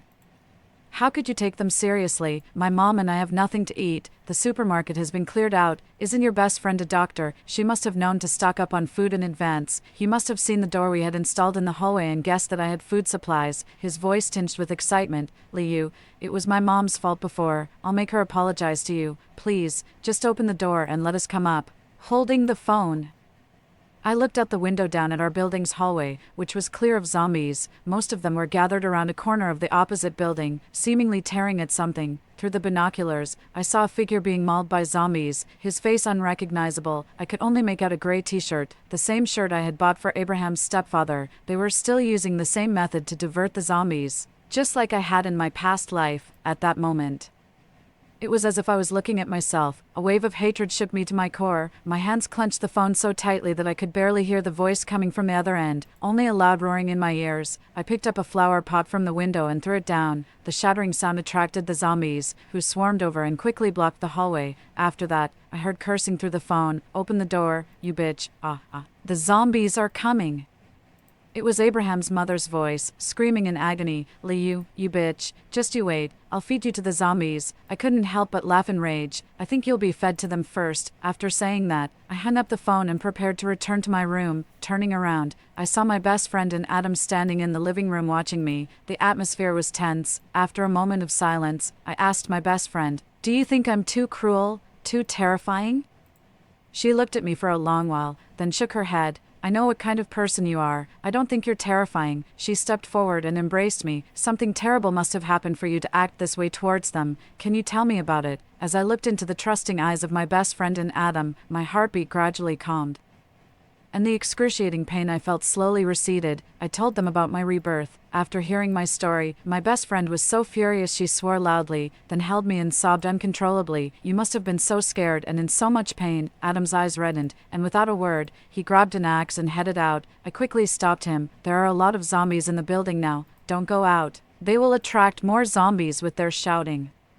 And he's been yelling so much that others will soon know we have supplies. I'll get rid of them first. You two stay inside. My best friend and I exchanged glances and said, we'll go with you. To help out, Adam, armed with an He axe, just led the way as my best friend wants and I followed closely behind. Clutching our batons and flashlights, we cautiously opened the door to the stairwell and began descending floor by floor. By the time we reached the 23rd floor, we stood before the last door.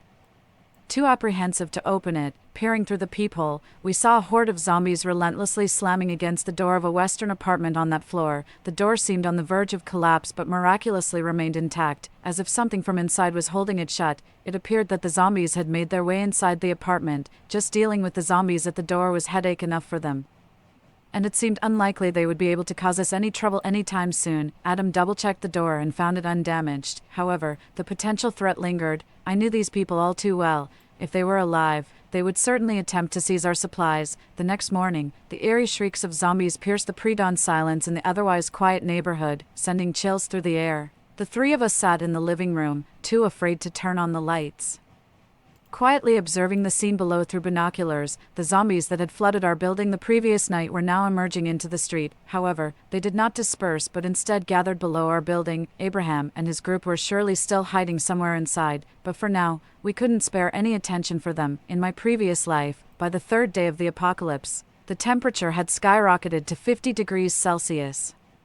Many who had survived the zombies perished in the severe heat. This time, I was better prepared. I had several fans running since air conditioning consumed too much power. The electricity generated by solar panels was reserved for the several large freezers we relied on. True to my memories, the temperature began to rise from the third day of the apocalypse. Even at 7 p.m., the sun was still glaringly bright in the sky. The bodies of those killed by zombies began to emit a foul stench, causing dizziness and headaches to those who smelled it. My best friend insisted on keeping all doors and windows tightly shut and brewed a pot of herbal tea daily for us to drink. On the 6th day of the apocalypse, the power went out, and the network on our phones was lost. Gradually, flashlights began to flicker throughout the neighborhood as people clung to the hope of electricity being restored, but I knew the power was gone for good. By noon, the temperature had reached 45 degrees Celsius. By then, the zombies had vanished from the streets, seeking refuge in the shadows of the hallways and walls, occasionally emitting chilling shrieks. Over the past few days, we had consumed perishable food items and organized the rest based on their shelf life, eating only small amounts each day to conserve energy. It was too hot to eat much anyway. To save power, the three of us cleared out a small room to sleep on the floor, allowing us to use just one air conditioner. The neighborhood grew increasingly quiet, sometimes eerily so, especially at night. 40 days into the apocalypse, the temperature remained oppressively high, and the air was filled with a rotting stench. It was hard to tell whether it came from food or corpses. We had not opened the windows in a long time, keeping even the curtains tightly drawn. For lunch, we had cold noodles, a dish Adam had mastered. It was surprisingly well made and felt like a blessing in the extreme heat. In the afternoon, a sudden thunderclap rang out, followed by a torrential downpour that enveloped the city. Soon after, cries of surprise echoed through the neighborhood. I cautiously peeked through a small gap in the curtains and saw several survivors stretching containers out to catch rainwater. My best friend and Adam both breathed sighs of relief, murmuring how fortunate this was, but I alone knew that the crisis was far from over. The high temperatures accelerated the spoilage of food, further depleting our already scarce resources. In desperate times, people could forsake their morals and dignity for a morsel of food, capable of anything to satisfy their hunger. After the rain, far from cooling down, the weather only grew hotter. Every day, people would lean out of their windows, crying for help, some begging for food, others for medicine. There were also those who couldn't take it anymore and chose to end their lives. In the building opposite, Someone jumped from the 18th floor only to be immediately surrounded by zombies upon hitting the ground. Over the following days, more people continued to jump. A sense of despair hung over the entire neighborhood. On the 50th day since the apocalypse began, a small squad of about a dozen people appeared at the foot of our residential building. Their purpose was clear: to search for food, armed with axes and machetes. They scavenged from building to building, each search yielding significant finds. However, their departures were followed by more people jumping from the buildings. At the rate they were moving, I estimated they would reach our building by noon. The three of us ate our self-heating rice without relish, calculating the odds of them breaking through our door. After eating, I kept watch while my best friend and Adam tinkered with a pile of alcohol, intending to make some weapons. The group piled the scavenged supplies in the middle of the courtyard, guarded by a few individuals, boxes of grain and cooking oil, over 20 boxes of bottled water, and many boxes of compressed biscuits were stacked high. Their initial success boosted their confidence, and they opened several bottles of water, drinking and splashing around, drawing many curious eyes from the windows. Suddenly, the burly leader pulled a man from behind and threw him to the ground. The man's clothes were torn into rags, hanging off him pathetically. As he looked up, the burly leader punched him, knocking his glasses off. Clearly highly myopic, the man began flailing his arms, desperately searching for his glasses on the ground. A man with sly-looking eyes grabbed the bespectacled man by the hair on his forehead and jerked his head back, forcing him to face everyone. The surrounding crowd burst into laughter at his miserable state. Suddenly, my friend exclaimed, "The director." She explained that the man with the glasses was the head of the infectious diseases department at their hospital, who had abruptly resigned just before the apocalypse. It now seemed he had been forewarned. No wonder he had survived this long and had stored so much food. It took several trips for a few men to clear out his apartment, and the amassed goods looked quite impressive. The burly man took a megaphone passed to him by an underling and, without concern for attracting zombies, began to shout across the neighborhood, "Listen up, everyone. Anyone who joins us will get their share of the food here. Those who volunteer their supplies can join us too. If you don't come forward, and we find you, this will be your fate." With that, he yanked the director forward and kicked him in the stomach. The director, a small man compared to the towering leader, was sent flying into a flower bed, passing out without even making a sound. The group laughed wildly at the sight. "If your home has no food but you know where to find some, share that information, and I will ensure you get a share of the food," continued the leader. With this call, many who had initially hesitated began to open their doors and started moving their belongings downstairs. Even a newlywed couple from the building across, who I thought weren't home since I hadn't seen their windows open since the apocalypse began, shouted from their window, "We have food." Four men approached their building, and soon several people were seen entering the couple's apartment. They didn't take long to come back down, carrying only a few boxes of water. The group downstairs seemed displeased by the small haul, but since they needed to motivate others, they didn't make a fuss and let the couple put down their supplies before handing each of them a loaf of bread. The couple was visibly relieved. Clutching the bread, he began to eat voraciously. It had been over a month since the apocalypse began, and the intense heat had left many without food. Seeing that there was an opportunity to exchange goods for food, people started emerging from their homes. The crowd in the open space below our apartment building grew larger. I had thought our complex was nearly deserted, but it turned out there were still hundreds of families around. I was focusing through my binoculars when suddenly, from somewhere in our building, a window made a crackling, sizzling sound. Just as I was about to look out, a bad premonition struck me. Then a familiar voice came from below. "There are people here. There's a lot of food upstairs." It was Abraham. He was still alive. Soon, many people started heading towards our building, although there were over a dozen doors blocking their way at the ground floor, making it nearly impossible for them to get up. We weren't taking any chances. We dug out the sticks and batons we had bought earlier. Adam and I cautiously went down a few floors to check things out. Soon, hearing laughter echoing through the hallway, a rough male voice said, "This family has so many doors. They must have a lot of food. Let's break this door down, and we won't have to worry about food anymore." Using our binoculars, we looked down the hallway through the windows. The man with a full beard seemed pleased with the information Abraham provided and casually tossed a moldy piece of bread onto the floor. Abraham hurriedly knelt to pick it up and stuffed it into his mouth without a second thought, causing the others to burst out laughing. However, their laughter didn't last long as they realized all the doors were made of solid steel. After half an hour of smashing and prying with no success, Adam told me to go back while we took turns keeping watch. Back upstairs, my best friend had prepared a meal with braised pork and a side of stir-fried vegetables. Despite the zombies outside and the impending threat, the sight of this hearty meal momentarily took our minds off our worries. The pork was fatty but not greasy, tender and bouncy, and the vegetables, grown on our rooftop, were absolutely free of pollutants. After dinner, My friend brought out a watermelon we had stored before the apocalypse, kept chilled in the fridge, in such hot weather. The cool watermelon was a real treat, watching Abraham wolfing down the moldy bread below, and then looking at the sweet, juicy watermelon in my hand, made the fruit taste even sweeter. After eating our fill, we continued to watch the scene below. The group struggled with the doors to no avail. Growing increasingly frustrated, the leader kicked Abraham in the chest, causing him to crash into a door behind him, which fell down immediately, releasing a foul odor.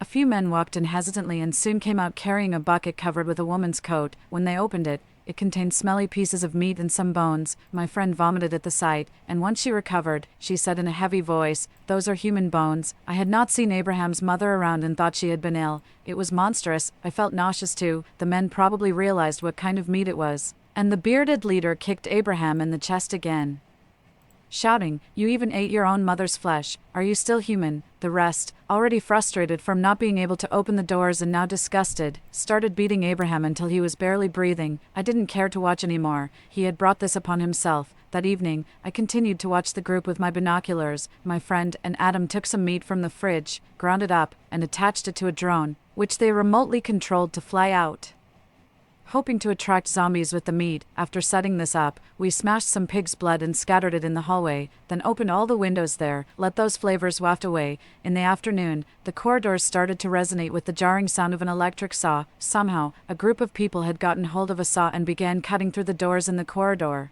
They only managed to make a small slit after half a day's effort, but the noise they created had already attracted some zombies. Unfazed, they simply sent a few people to clear the zombies away. Soon, a rumbling noise came from outside the compound, sounding like trucks passing by or the muffled thunder before rain. Shortly after, the protective walls of the compound were struck, and within minutes, a large horde of zombies flooded in. The cries and screams from downstairs mixed with the cursing of the group. They might have held off the zombies for a while, but given their weakened state from barely surviving on minimal food, fighting the zombies was impossible. In less than 15 minutes, no living person could be seen. Even Abraham, who had fainted on the ground, was overwhelmed by zombies. The only sound left in the hallway was the frenzied swallowing of the zombies. When the zombies finally dispersed, all that was left on the ground were scraps of clothing and bloodstains. We carried several buckets of water and poured them down the stairs. The blood washed away, and the zombies followed it down. After a few buckets, the corridor was clear. This made the compound even quieter. For months, there was no sound at all. Sometimes, I even doubted that only the three of us were left. We breathed a sigh of relief. In this apocalypse,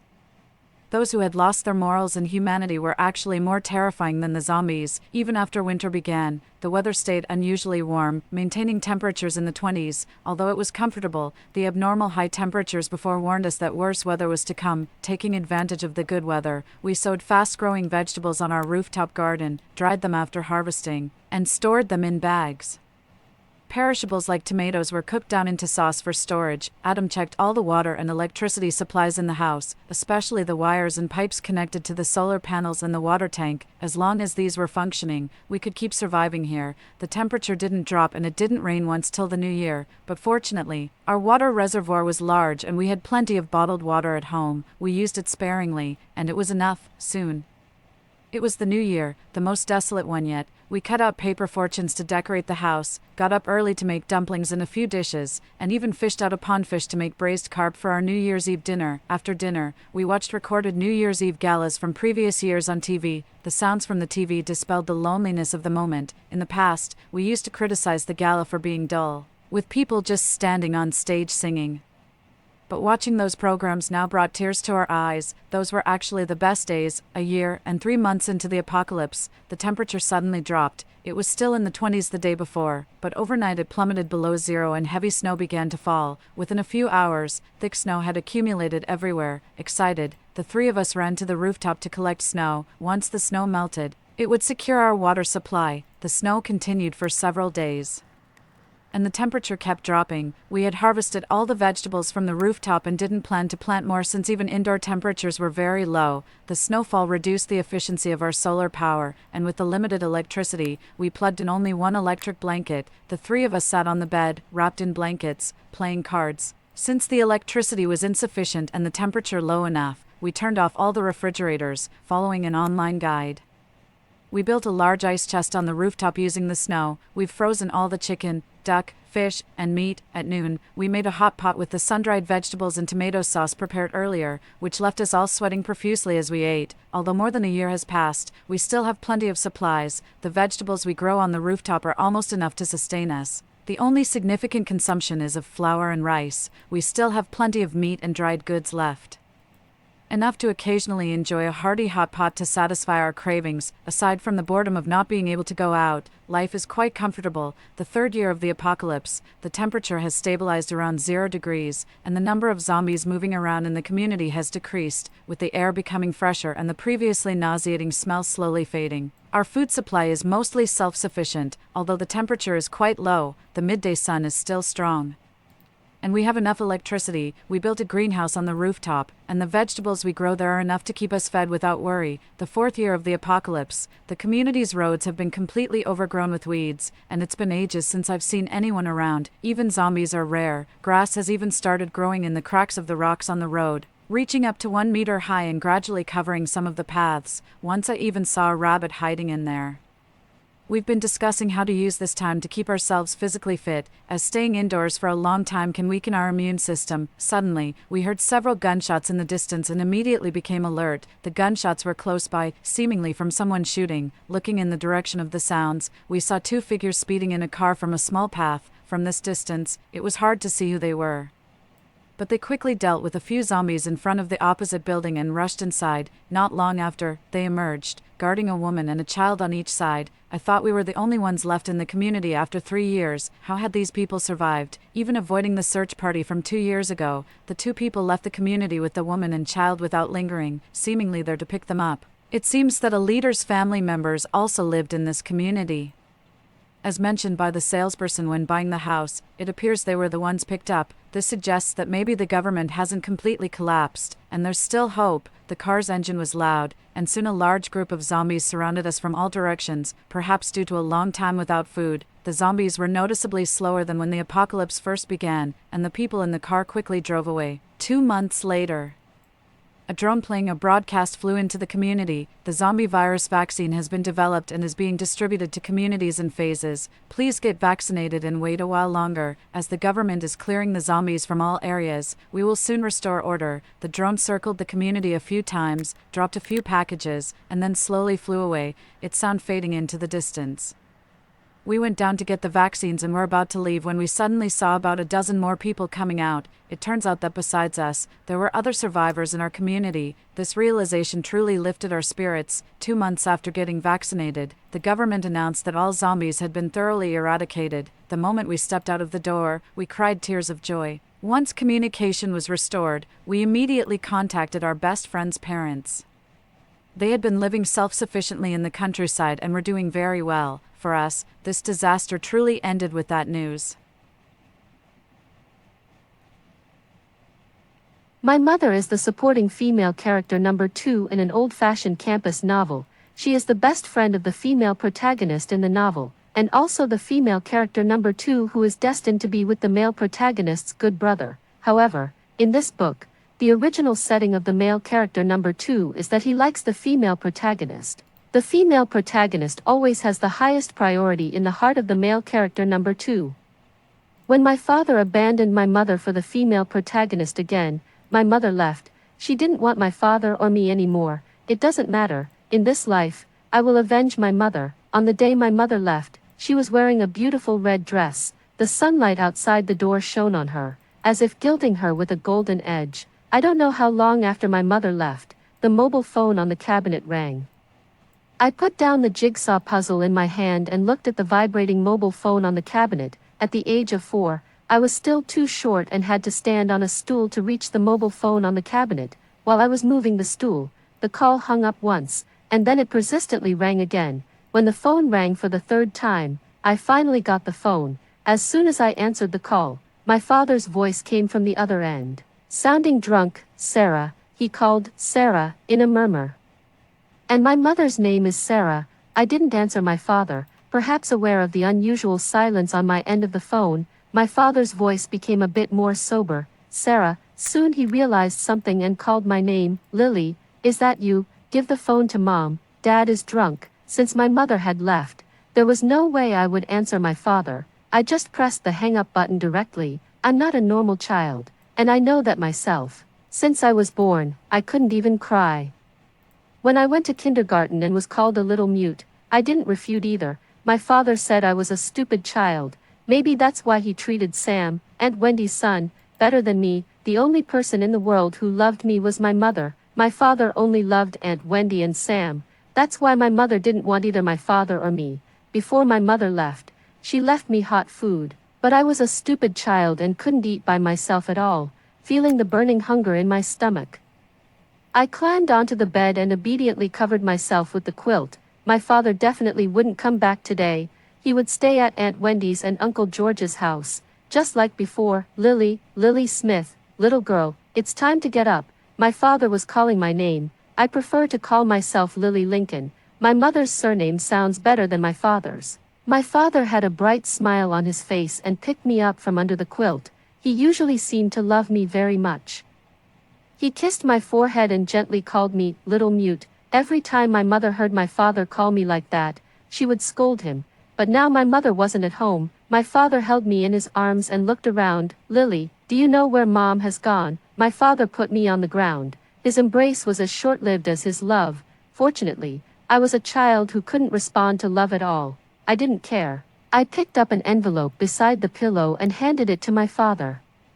It was a pink envelope, exuding the unique fragrance of my mother. When he saw this envelope, my father smiled. We've been married for so long, and she's still writing love letters. My father's voice gradually quieted down, and the smile on his face was gradually replaced by anger. He finished reading the last line on the letter paper. How could she leave us behind? I watched as he smashed everything in the room, and then a belated look of sadness appeared on his face. He gradually slumped to the ground, and I watched beside him the whole time without saying a word. I was so hungry that it even awakened my potential. I climbed onto the dining table and started eating the food my mother left with my hands. After a night, the food had long since cooled down, and a thick layer of oil floated on the plate, but my stomach was indeed soothed. However, while I was eating, I accidentally knocked over the plate beside me. The sound alerted my father in the room. I don't know what my father had been thinking just now. When he came over again, although there was still some anger on his face, it was gradually approaching calmness. I think I must have looked extremely ugly while eating. I didn't miss the hint of disgust in my father's eyes, but soon, he returned to his previous gentle appearance and bent down to pick me up. Poor little mute, your mother has left us. I pursed my lips and quietly wiped the oil on my hands on my father's clothes. My father didn't notice. Since my mother wasn't at home, my father called a nanny aunt. After cleaning me up, he picked me up and went out. My father and I were both wearing beautiful clothes. He reached out and touched my head. Lily, Dad will take you to eat something delicious. I knew where he was going to take me, to Uncle George's house to find Aunt Wendy. Uncle George is a very domineering person, but he seems to like me very much. Well, after all, I'm also a part of the pairing in this novel, according to the original plot. When I grow up, I'm going to be with Uncle George's son. In fact, this is already my second life. I was reborn. In my previous life, not only was I very healthy, but I also left with my mother when she left. But only after leaving my father did I know that my mother was ill. It was a tumor. Fortunately, it was benign. Even so, my mother hid from my father's sight with me and gave me the best life all by herself. Before my mother met my father, she was the most radiant woman in the world. She was gentle and firm and could be the most dazzling person wherever she was. But when I was 18 years old, Sam somehow transferred to my school, so my mother and I were found by my father. 14 years not only didn't make him feel the slightest bit of regret, but instead made him even more resolute. My father stubbornly believed that my mother didn't love him anymore and vowed to punish her with his coldness and harshness. He made my mother lose her job and let Sam bully me at school. Even when I told him that my mother was already ill, he didn't believe it. My mother's illness had finally improved a bit after years of treatment, but it started to deteriorate because of my father's anger. Finally, on my 19th birthday, my mother left me forever. My father finally began to regret it. But the way he regretted it wasn't by reflecting on his actions. Instead, he started drinking heavily and muddled through each day, until Aunt Wendy had a talk with him. I was also present when the two of them were talking. the deceased is gone, and the living should still live a good life. These were Aunt Wendy's exact words, said to my father and also to me. Such enlightenment actually really made my father pull himself together again and focus all his attention on taking care of me. Sam's bullying of me finally stopped. Perhaps the story of the male and female protagonists and the supporting male and female characters had ended, and the subsequent pairing literature happened to me. What a pity. Sam started chasing me. I think if everyone's life is like a novel, Uncle George and Aunt Wendy are in a campus sweet love story. My father and my mother are in a pairing story. And Sam and I are in a campus story of chasing the girl and seeking redemption after my mother died. It seemed that everyone's life had returned to normal, except mine. How could I accept all this absurdity? My mother's illness was about to be cured. My life with my mother was so happy. Originally, my mother didn't do anything wrong. I was trapped in the matter of my mother's death. The only thing that could save me was revenge. I want all those who have hurt my mother to die. Aunt Wendy, Sam, and the one who deserves to die the most is my father. When I stabbed through my father's abdomen, his face was filled with disbelief, but then, probably stung by the hatred in my eyes, my father gave a bitter smile. Lily, Dad is sorry for you. My face was stained with my father's blood, but my hand was extremely steady. The one you're most sorry for isn't me. I want all of you to die. My father seemed to understand something from my words. He used his remaining strength to hold my hand tightly. Just me, Lily. Just me. The others are innocent. He became merciful at this moment. Why was he so cruel to my mother before? No one is innocent. You, Aunt Wendy, Sam, all of you deserve to die. My father's body was already starting to get cold, and the grip of his hand on mine was getting tighter and tighter. Wendy, she didn't do anything. As if afraid that I would really do something to Aunt Wendy, my father started trying to take the knife from my hand. Lily, Sarah wouldn't want to see you like this. Then let Mom come and discipline me. You guys have already killed her. But the goddess of fate has never been on my and my mother's side. In the struggle with my father, I lost. The window in the living room was open, and the two of us fell together. Before losing consciousness, I finally seemed to see regret in my father's eyes. When I opened my eyes again, everything started anew. In my second life, I want everyone to be punished, and I want my mother to live a happy life in this world. I know my father is angry now, and I also know he is jealous. Jealous that 80% of the letter my mother left was about me, but so what? In his eyes, I'm a stupid child. I'm simple and don't understand anything, except for not being able to speak. I'm the most obedient child in the world. It was Aunt Wendy who opened the door for my father and me. She had just had a quarrel with Uncle George yesterday. In my eyes, Aunt Wendy is the most selfish woman in the world. What she puts first is always herself, after having a quarrel with Uncle George. She came to find my father immediately. It seems that she can see the feelings hidden deep in my father's heart, and it's always like this every time. As long as she comes looking, my father will definitely leave my mother and me behind and become the peacemaker between Uncle George and Aunt Wendy. So even though she is nice to me, I still don't like her. As soon as I entered the door, I saw Uncle George sitting on the sofa. He was watching Sam, who was 5 years old, doing math problems. When he saw my father and me come in, a look of surprise flashed across his face. My father put me beside the sofa to play with Sam and went into the room with Uncle George and Aunt Wendy, as if they had something to talk about. Of course, I knew what they were talking about. Sam not only looks like Uncle George, but also has the same domineering personality, but he is still a child. I can feel that he wants to play with me, but he is too shy to show it. The way boys try to get a girl's attention is sometimes really stupid, just like the bullying in my previous life. Now Sam frowned slightly, as if he disliked me very much, and pushed me. Mute, you're not allowed to sit on the same carpet as me. I had already expected his reaction. Following the force of his push, I leaned backward. When I entered the door, I had observed that the carpet was right next to the tea table, and the space in between was very narrow. Sam's push wasn't actually very strong. After all, he was just a 5-year-old child, but I pretended that I didn't sit firmly. As soon as he pushed me, my small body almost flew out of the corner of my eye. I saw that Sam's expression seemed very shocked. He wanted to reach out and help me, but it was too late. My forehead hit the tea table heavily, and blood came out almost instantly. Wow dash. My loud cry alerted the three adults who were talking in the room. When they came out and took a look, they immediately saw the bewildered Sam and me with blood all over my head. Although my father was still angry because of my mother's departure, I was still his child after all.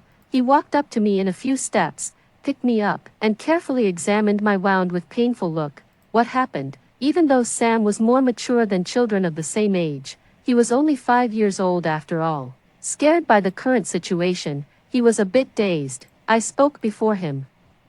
I burrowed into my father's arms as if I was extremely wronged. The blood on my head was still flowing, and it soon stained his shirt red, making the scene look even scarier. And what shocked him even more was that I actually opened my mouth and spoke. Dad, it hurts so much. He called me a mute and pushed me. I'm 4 years old this year. Since I was born until now, this is the first time I've said a coherent sentence. As everyone knows, I'm a stupid child who can't lie. In the past, no matter if I had a fever or anything else, I never cried out in pain. In addition to the shock, my father felt a pang of pity in his heart. His sharp gaze swept over Sam, and Sam shrank his body a bit. Aunt Wendy immediately stepped forward and wanted to say something, but for the first time, my father ignored her. Instead, he turned his gaze to Uncle George. If anything happens to Lily, don't blame me for turning against you. The injury on my forehead wasn't actually serious. But because I was young, I still had to stay in the hospital for 2 days. My father sat silently by the bedside. He wanted to smoke, but was stopped by the nurse. I knew what he was thinking. In fact, this time he was angry with Uncle George, not just because of me. Perhaps he didn't even realize that it was also because of his past feelings for Aunt Wendy. After my mother left, he needed an excuse to vent all his pent-up frustration, and I gave him that excuse, although he wasn't a good husband. It seemed that he thought of himself as a good father. Looking at me in the hospital bed, my father deliberately softened his voice. Lily, does it still hurt? There were still tears in my eyes, and the bandage on my forehead was thick. I raised my hand and touched the bandage on my forehead. I flinched as if it hurt, and the redness around my eyes deepened little by little. The stupid child who couldn't speak seemed to have finally accumulated enough grievances. Looking at the father in front of me, I spoke timidly. Dad, you call me a little mute, and Brother Sam also called me a mute. Is that why you all don't like me? For a 4-year-old girl to say such words should have had a great impact on my father. He looked a bit regretful and reached out to touch the stray hairs by my temples. Lily, it's Dad's fault. Dad won't call you that anymore. Lily isn't a mute. You're Dad's precious baby. See, this is where my father is stupid.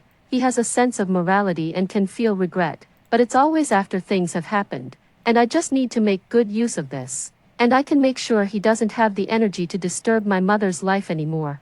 I looked into my father's eyes for a few seconds. I opened my lips, as if I still wanted to say something. Andy, along with the sound of the door opening, Aunt Wendy, Uncle George, and Sam came in, so my father saw that I, who had been about to speak, shrank back as if I was scared and closed my mouth again, refusing to say anything. Somehow, a trace of annoyance flashed through Andy's heart. He frowned slightly and looked towards the door. Wendy and George stood side by side, holding Sam's hands. What a well-matched couple. What a happy family of 3. At this moment, his wife was nowhere to be found, and his daughter was seriously injured, huddled pitifully in the hospital bed. With such a comparison, Andy felt a wave of annoyance. What are you doing here? I could feel the gazes of Uncle George's family of 3 sweeping over me. Full of apology, Uncle George pushed Sam forward. I brought this kid here to apologize. It's really unreasonable to bully his future girlfriend like this. This was a joke that my father and Uncle George often made before. They said that Sam and I were childhood sweethearts and it would be just right to arrange a baby betrothal, so that the benefits wouldn't go to an outsider. Obviously, it was a joke that my father himself had made before, but at this moment, I saw his brows furrow even more. Don't say that, Lily is only 4 years old. He actually refuted Uncle George's words. Uncle George was taken aback for a moment and exchanged a look with Aunt Wendy. Aunt Wendy took a few steps forward and patted my father's shoulder worriedly. Andy, are you feeling unwell somewhere? Uncle George was after all my father's best friend. My father quickly composed his emotions.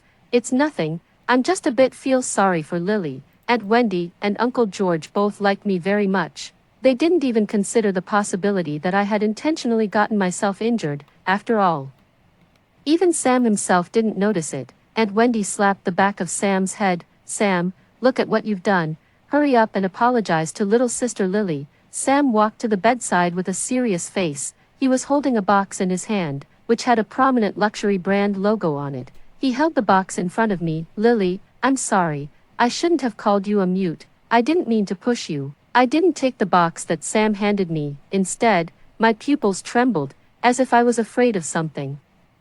I hugged my father's arm tightly. My father noticed the strength on his arm and quickly lowered his head to look at my face. Sure enough, my eyes were filled with tears, my fingers were trembling with fear, and I looked at him with big eyes, seeking help. But throughout the whole process, I didn't say a word, and it seemed that I had become the little mute again. My father was a bit angry. He protected me behind him and blocked Sam's view. He took the box that Sam handed over. "All right. Lily is a bit nervous. Let her calm down for a while. Perhaps my injury wasn't taken seriously, or perhaps the matter between children wasn't important enough for Uncle George and Aunt Wendy to care about." They chatted with my father for a while and soon left the hospital with Sam. After they left, my father opened the box that Sam had given me. Inside was a necklace studded with diamonds. He held the necklace in front of me. "Lily, do you like it?" I didn't say anything, just shook my head. My father casually threw the necklace aside and stroked my head. "It doesn't matter if you don't like it. Dad will buy you a more beautiful one. This one has only broken diamonds and isn't worth much." As a main supporting character in the novel, my father's wealth was enough to rival that of Uncle George, who was the protagonist. He said he would buy me a new one, and soon a new necklace was delivered to the hospital. It was a large diamond starting from 1 carat. More expensive and more beautiful than the one Sam had given. I was soon discharged from the hospital, but to my father's disappointment, I didn't speak again after that. I was even more wooden than before, like a puppet doll. The only difference from before was that I became clingy to my father. Whether he was going to work or going out, I would definitely hold his arm tightly and not let go. My father asked the doctor. And the doctor said that maybe my mother's departure and the previous injury had made me feel insecure, and I had already shown symptoms of autism. My father should have felt pity for me and took me with him wherever he went. He was like a really good father, taking care of me meticulously in terms of food, clothing, housing, and transportation. If he wanted to, he could do everything well. Because of my clinginess, he hadn't gone to find Uncle George and Aunt Wendy for a long time. Work and taking care of me occupied most of his life, and he didn't even have time to look for my mother after she left. But I knew that this was only temporary. Soon, it was Sam's 6th birthday. My father was going to take me to the George family to attend Sam's birthday party. In my previous life, I had already left with my mother on Sam's 6th birthday, but I also heard that on Sam's 6th birthday, Uncle George and Aunt Wendy had quarreled again. My father had once again become a peacemaker, accompanying Aunt Wendy to drink away her sorrows and acting as a lobbyist for Uncle George. In the upper-class society, even a child's birthday party was an important social occasion. A large group of children, under the instruction of their parents, followed behind Sam, and Sam walked up to my father and me with a cake in his hand. He looked a bit nervous and wanted to give me the cake in his hand. "Lily, this is the first piece of cake from my birthday. I want you to have it." Since I was discharged from the hospital, my father had been paying more attention whenever there was an occasion where I came into contact with Sam. It seemed that after Sam had been showing his kindness for so long, my father finally felt at ease. He squatted down and looked at me. "Lily, Dad is going to talk to Uncle George. Would you like to play with Brother Sam for a while?" I looked into his eyes for several seconds and finally nodded. My father seemed to heave a sigh of relief and went in the direction of Uncle George and Aunt Wendy. This was probably the first time in these days that I had shown a willingness to get close. Sam's eyes showed a hint of joy. "Lily, eat the cake." I looked at the cake in his hand and shook my head. Sam seemed a bit disappointed. He was angry but didn't want to lose his temper with me. He casually threw the cake in his hand into the arms of a child behind him. "If Lily doesn't want to eat it, I'm not in the mood either. You guys can have it." My father thought that Sam would play with me, but he underestimated the undercurrents among children. Sam was taken upstairs by the maid to change his clothes. He originally wanted to take me with him, but I didn't want to go. I was left alone in the banquet hall, and before that, I was the only child who had received a friendly look from Sam. I was surrounded by the remaining children. Their eyes sparkled with curiosity and inquiry. Who are you? I didn't say anything. What's your relationship with young Master Sam? I still didn't say anything. The malice among children emerged inexplicably and spread quickly. When Sam returned to the banquet hall, he didn't see me. When my father returned to the banquet hall, he didn't see me either. Sam, where's Lily? Of course. Sam didn't know, and the group of children just now refused to say either. So in a corner that no one paid attention to, Uncle George and Aunt Wendy had a quarrel, and Aunt Wendy left home with tears in her eyes. My father's phone received a text message from Uncle George. Andy, we quarreled again. Please help me persuade her. Your son lost my daughter. I don't have time. These things that happened at the party, as well as the chat records between my father and Uncle George, were all pieced together by myself later. When my father found me, I was alone in the backyard. The little braids that the nanny aunt had neatly combed were all messed up, and the beautiful white little dress was also stained. I was hiding in the bushes, and there were small scratches on my body from the branches. My father picked me up. My eyes were blank, and I didn't cry or make a fuss as if I couldn't feel the pain. From then on, the doctor said that my symptoms of autism had worsened. My father didn't go to help Uncle George persuade Aunt Wendy because he was looking for me. But after a few days, the two of them made up on their own. This incident showed that my father wasn't actually that important to Aunt Wendy. Such a fact and my illness made my father lose the smile on his face. Even when Uncle George's family came to visit again, he didn't have a good expression. Uncle George and Aunt Wendy came with Sam to apologize again, but this time, my father's attitude was obviously not as good as last time. He threw my medical records in Uncle George's face. Look at what your son has done. Uncle George silently flipped through the medical records and then suddenly kicked Sam. Apologize. Sam stumbled from the kick. Uncle George is a domineering and self-confident person. He has his own way of dealing with people. He is the strong one, and Wendy is the weak one. They fell in love and got married. He loves Wendy and feels sorry for her.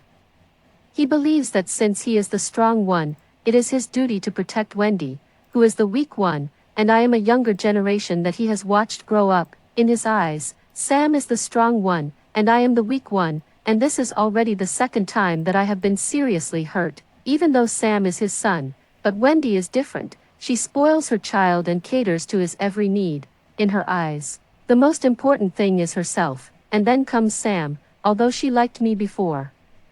I am after all an outsider. Sam was kicked and almost knelt in front of me. Wendy immediately became anxious. She stepped forward to support Sam, feeling extremely hurt. She gave George a fierce glare. Although Sam is at fault, you don't have to hit him, do you? What if he gets injured? My father was sitting on the sofa beside me. Hearing Aunt Wendy's words, he sneered at Aunt Wendy for the first time in his life. What if he gets injured? You look down at my daughter.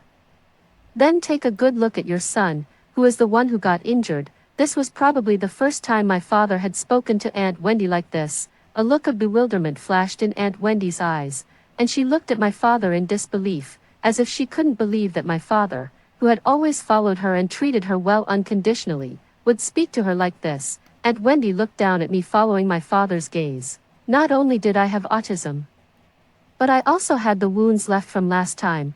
There were band-aids on my arms and the calves that were exposed. Aunt Wendy pursed her lips. But, since the thing has already happened, we can't let Sam get injured again. He already knows he's wrong. Aunt Wendy had said something similar to this after my mother died in my previous life. At that time, my father cheered up again because of her words. But now it's not that simple. He suddenly stood up. Are you saying that Lily deserved to get injured? Wendy, we've been friends for so many years. You're not unaware of Lily's situation. This was the first time my father had been so fierce to Aunt Wendy. I clearly saw Aunt Wendy's body tremble. Then, her eyes turned red. My father looked directly into Aunt Wendy's aggrieved gaze. His expression softened for a moment, but I tugged at his pant leg as if I was a bit scared. My father refocused his attention on me. He sat on the sofa and held me in his arms. Anyway, try to keep your son away from Lily in the future. Otherwise, we won't be able to be friends anymore. Aunt Wendy looked extremely aggrieved. She wiped away her tears and turned to go out. Uncle George pressed Sam to bow and apologize to me. He had a serious face and I didn't know what he was thinking. it took him a long time to speak to my father. It seems that I haven't seen you smoke in these few meetings. My father let out a long sigh.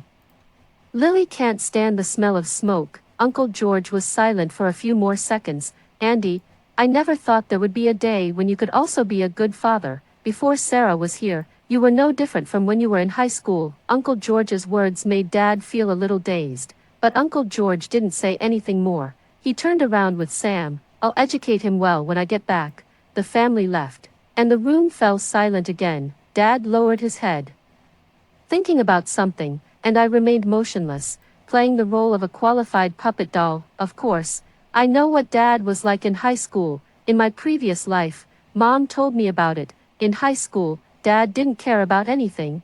He was unbridled and a complete playboy, until he met Mom. At that time, Mom and Aunt Wendy were good friends. Mom and Aunt Wendy met in a coffee shop.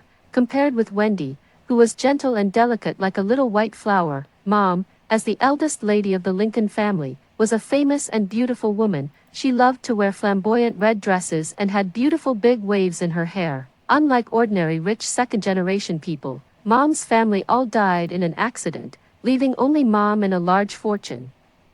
It was only after I realized that the world was like a novel that I understood that the female protagonist had a life with cheats, and my mother was the first cheat for Wendy, who was the female protagonist. After she entered high school, the flamboyant but not overbearing young lady met the little white flower who was being create difficulties in the coffee shop. Mom helped Aunt Wendy out of the situation, and the two of them naturally became good friends. After that, Mom's personality and family background became the biggest backing for the little white flower. Aunt Wendy, in the noble school, compared with the vigorous love between Uncle George and Aunt Wendy, Dad being with Mom in the end was like choosing the most suitable one. Their status and family background were suitable, and most importantly, Mom was the closest friend of the person he liked at the beginning. So from high school until Mom left, Dad hardly changed, because he had everything. He didn't know what it felt like to have no one to back him up, until he took over me, a burden, by himself. There was no one standing behind him to create a worry-free environment for him. When he was busy, Aunt Wendy, who he used to like the most, seemed to have become a trouble, and at this moment, Dad still hasn't fully realized this. After Mom left, I gradually became the focus of Dad's attention, and after that, Sam really seldom appeared in front of me. But Dad still maintained contact with Uncle George and Aunt Wendy. It doesn't matter, there was already a rift between them, and this moment didn't make a difference, to be honest. In fact, as long as Dad does it seriously, he can do everything well. I was taken care of meticulously. Even when he went to the company to work, Dad would take me with him. When I turned 16, the eldest lady of the Smith family is a little princess who has been pampered since childhood. I don't know when this statement has become a well-known fact to everyone, and under the treatment for so many years, my autism also began to show signs of improvement little by little, and Wendy would still often ask Dad to drink and chat alone, but Dad rarely met her alone anymore, until one day, I saw Uncle George appear in the company. I knew it was time to start closing the net. Uncle George didn't come alone. He also brought Sam. When I was 16 years old, Sam was already 17 years old. He was about to celebrate his 18th birthday and was already at an age where he could take on responsibilities independently. I don't know when Dad became very mind Sam's contact with me. At first, he didn't react much when he saw Uncle George come in, but the moment he saw Sam behind him, he immediately asked me to go to the lounge to play. I took a look at the father and son who came in and put down the tablet in my hand. Dad, I'm going downstairs to buy a Coke. I'll come back when you're done talking. I hadn't seen the George family's father and son for several years. When they first saw me, both of them were obviously a little dazed. After going out, I heard Uncle George's sigh coming from inside. Lily has grown up so much. The door was closed, cutting off the sound inside. I noticed that from just now until I went out, Sam's gaze had been fixed on me. I was very familiar with that gaze. It was exactly the same as the gaze when he confessed to me in my previous life. It seems that the experiences when he was a child not only didn't teach him a lesson, but had the opposite effect. So, men are really a kind of masochistic creatures, but it just so happens that things are indeed developing as I expected. I said I was going to buy a Coke, but actually I went to meet someone. It was a private detective I hired, and he brought me the latest news about Mom. Mom started a new life thousands of kilometers away from this city. She was happy every day, seriously treated her illness, and faced life positively. It seems that Dad still hasn't found her. Yes, over the years, Dad still hasn't given up looking for Mom, but every time before he was about to find her, I would send Mom a message in advance. Mom seemed to have guessed that it was me and often sent me text messages asking me how I was doing. Mom is the person who loves me the most in the world, so there is no reason to stop everything that is about to happen next. When I returned to the company with an iced Coke, Dad's secretary told me that Uncle George and Dad had had a quarrel. I pushed open the door of Dad's office. As expected, I saw Aunt Wendy. I don't know when it started. Whenever Uncle George had something he wanted to ask Dad for help with but couldn't handle, he would ask Aunt Wendy to come. Aunt Wendy seemed to have long forgotten the unpleasantness between them. As soon as she saw me come in, a gentle smile filled her face. "Oh, Lily, long time no see. Do you still remember Auntie?" I looked at Dad's cold face, then at Aunt Wendy, and then shook my head. The smile on Aunt Wendy's face froze for a moment, as if she had never expected me to answer like this. I directly ignored her and placed an iced Coke on the table in front of Dad. I saw that Dad's expression clearly softened a bit when he looked at me. "Next time, just ask the secretary to buy it. It's too hot outside." I know that if Dad was just asked to take care of a stupid child alone until the child grew up, he might be able to do it, but he would definitely get impatient. But if I was an overly obedient stupid child, it would be different. So, occasional feedback is also very important, even if it's just an occasional bottle of Coke. I went back to the sofa on the side and picked up the tablet again. On the surface, my attention was on the tablet, but actually, I was keeping an eye on Aunt Wendy, who was still in the office from the corner of my eye. The interaction between Dad and me seemed to make her feel uncomfortable. I saw her purse her lips, and a look of confusion flashed between her eyebrows. I know she was confused about the inexplicable anxiety in her heart. She didn't know why, but I knew it all too well. She was the protagonist of the novel, the darling of the world, and had long been used to being held in the palm of everyone's hand. In the past, with just one message from her, Dad would leave Mom and me and rush to her side at any time, but over the years, Dad has changed. I don't know when it started, but in his heart, my priority has been higher than that of Aunt Wendy. Such a gap must make Aunt Wendy feel unhappy, but she is a gentle little white flower, the embodiment of the word, white moonlight. How could she understand the darkness in her own heart? I saw a gentle smile reappear on Aunt Wendy's face. "What do you think about the thing George talked to you about?" Dad's expression showed impatience. He rubbed his eyebrows and let out a long sigh. "Wendy, I'll say it again, Lily doesn't need these." The two of them held their own opinions and were equally stubborn. It seemed that they had both forgotten that I was still there, but I've seen Lily's situation since she was a child. She's just a stupid child. Marrying Sam is already the best choice. Although Aunt Wendy seemed to be discussing it, her tone was condescending. I knew what she meant. She thought I wasn't worthy of Sam. In her eyes, her son Sam was the most excellent child in the world. Aunt Wendy probably didn't even realize the sense of superiority in her attitude. If it was when I was 4 years old, Dad wouldn't have noticed either. But now, something was different after all. I clearly saw Dad frown even more. He slapped the table. "That's enough. Lily is only 16 years old. I've never thought of letting Lily be with your Sam. My daughter isn't a stupid child. If you think my daughter isn't worthy of your son, why waste so much time talking to me here? Go find a girl who is worthy of your son to marry." This was probably the first time Dad had been so fierce to Aunt Wendy. Aunt Wendy took 2 steps back in disbelief. There were glistening tears in her eyes, and her figure was shaky. "Andy, how could you say that to me?" But this time, even though she shed tears in front of Dad, Dad didn't compromise. "Then how could you say that about my daughter? She's only a teenager. Do you really think Lily is a stupid child? Wendy, how could you become like this?" Dad's tone was full of disappointment. Aunt Wendy's face turned pale and then red for a while. The confusion and bewilderment in her eyes intertwined. She took a look at me, her eyes full of unease. It seemed that she had already realized how much malice was hidden in her words just now. Andy, I didn't mean that." But Dad's words gave her the final blow. "Wendy, we used to be the best of friends. In the past, I would have done anything for you, but now, I'm a father first, and then your friend. Do you understand? I mean, Lily is the most important thing. Perhaps Dad didn't know how much impact his extremely cold gaze, combined with a disappointed tone, had on Aunt Wendy. Aunt Wendy stepped back repeatedly and finally slammed the door and left with tears all over her face. The door of the office creaked. Dad sat back in the chair again. His expression was extremely tired, and throughout the whole process, I sat quietly on the sofa on the side, like a puppet doll without a soul. After a long while, Dad finally spoke. Lily, don't pay attention to what Wendy said just now. You're not a stupid child. I didn't answer him, whether he saw it or not. I just nodded. About half a minute later, sometimes I think, was I really wrong in the past? When I heard this sentence, I raised my head.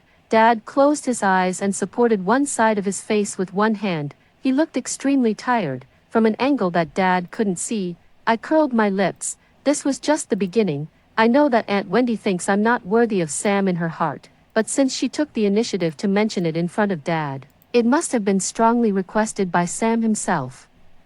After that meeting, Dad completely refused to see her again. Even when Uncle George came in person, Dad was reluctant to talk about personal matters, but later, Uncle George came more frequently, and I also spent more time alone. One day, I was having afternoon tea in the coffee shop downstairs of the company, and Aunt Wendy sat down opposite me. The person who came to the coffee shop with me was Dad's personal secretary, probably because she knew that Aunt Wendy and Dad had a close relationship.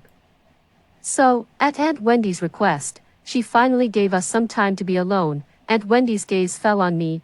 I took a fork and inserted a piece of puff as if I couldn't feel it at all. Aunt Wendy had a smile on her face, looking harmless just like her appearance, but I knew clearly that the woman in front of me was just a selfish fool. Lily, after all these years, have you become a little smarter? Look, what she said just proved this point. She couldn't wait to vent the negative emotions she got from Dad onto me. She thought she was clean and pure, but in fact, her whole dirty heart was like a poisonous insect hiding under the leaves. She couldn't accept that her special status in her friend's heart was replaced, even if it was replaced by her friend's child. Wendy has always enjoyed being unique since before, but before, there were people who fought for her and stood up for her, and she was like a pure jasmine flower. But now that her unique status is threatened, her selfish heart is like being gradually stripped of its fig leaf. Sooner or later, her true face will be exposed to everyone. Perhaps it was this that made Wendy feel a sense of crisis. She smiled gently, but there was obvious contempt in her eyes. Lily, you've grown up and should leave your father's protection. I pretended not to understand and asked her, but Dad said I don't need to grow up. He'll always have my back.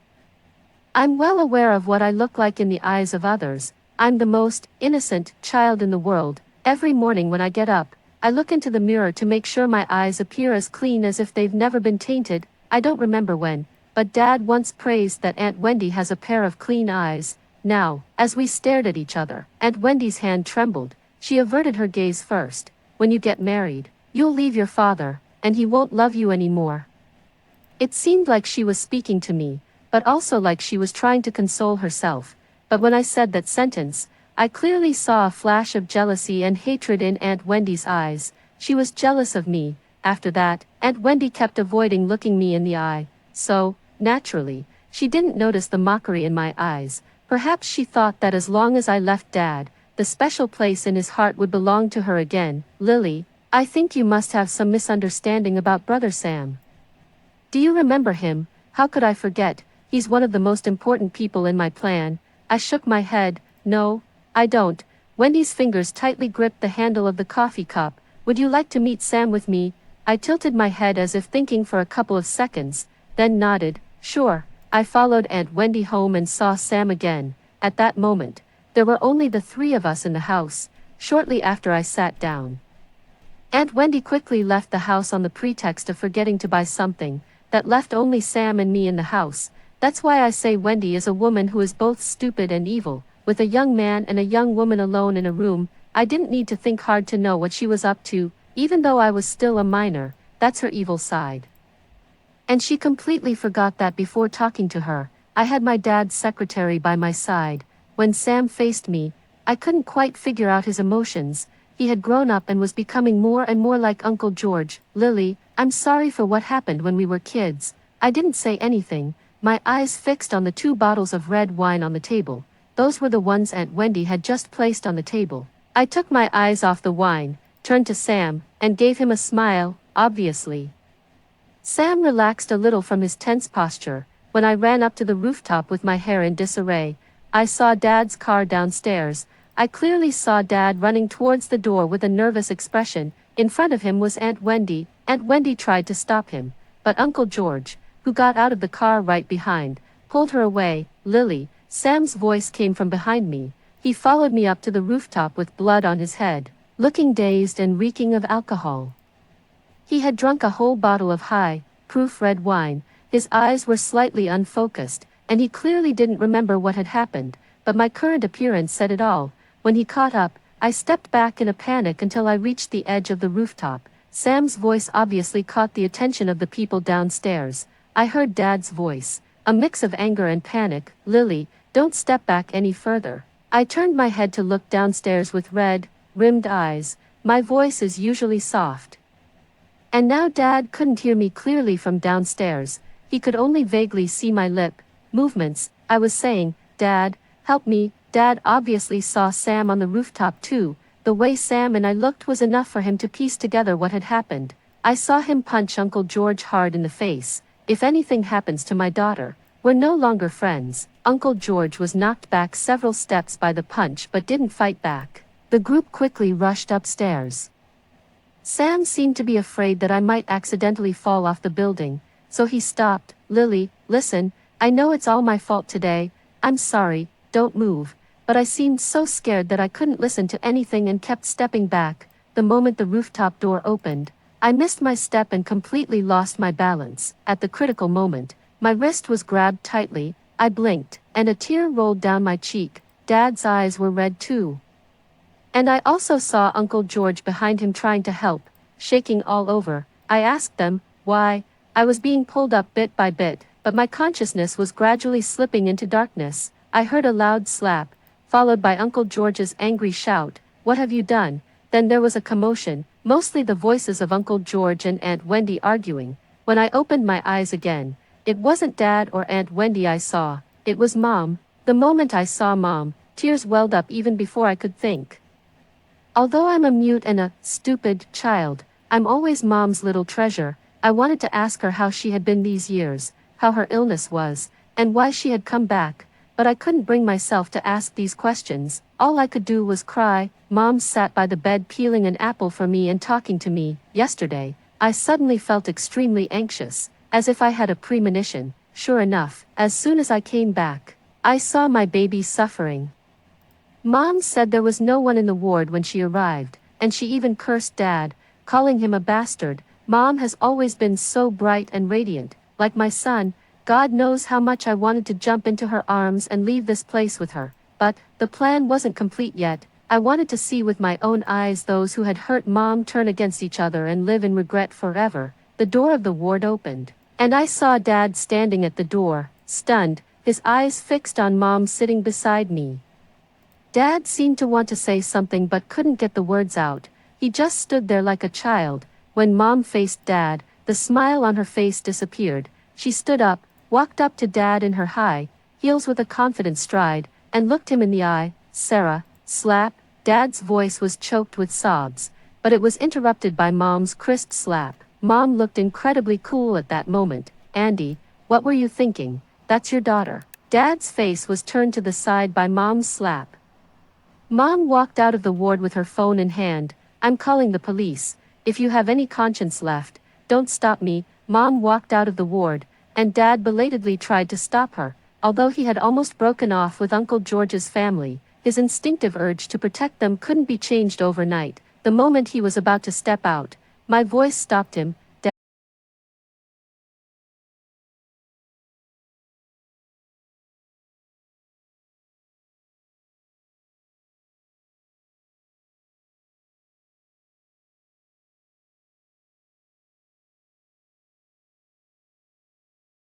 Handed and slapped her across the face. Okay, so Didn't you that's think about this satisfying. outcome when you left her alone with Sam? Do you really think your son is so precious? Aunt Wendy was already in a daze, and after being slapped by Mom, she fell backward, but Uncle George caught her. Only then did Uncle George finally speak to Mom. "Sarah, long time no see." Uncle George and Aunt Wendy had come for Sam, of course.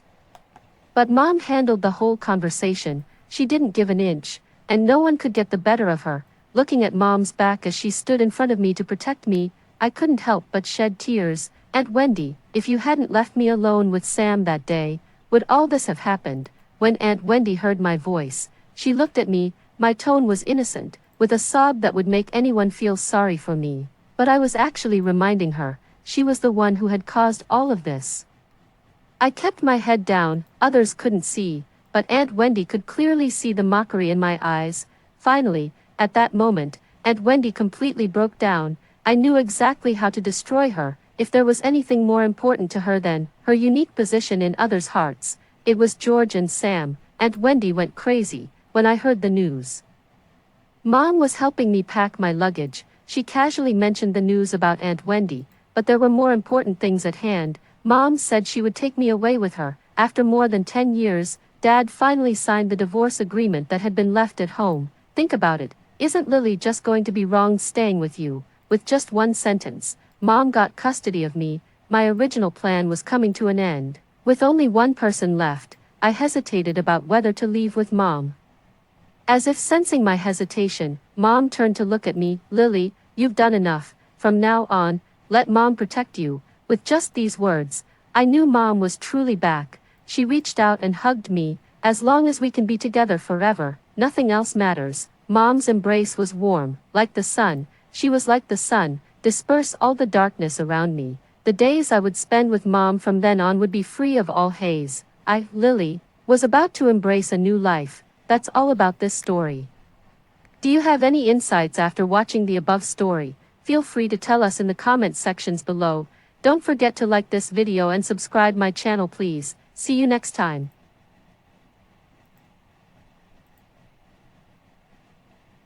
My best friend and I are both real daughters of wealthy families who were lost outside. After being brought back, we have always kept in touch and shared our situations with each other. I said that I was the apple of my whole family's eye, with my father doting on me, my mother loving me, and my elder brother being very clingy. My best friend said that she was shining brightly and her parents were proud of her, until we met again.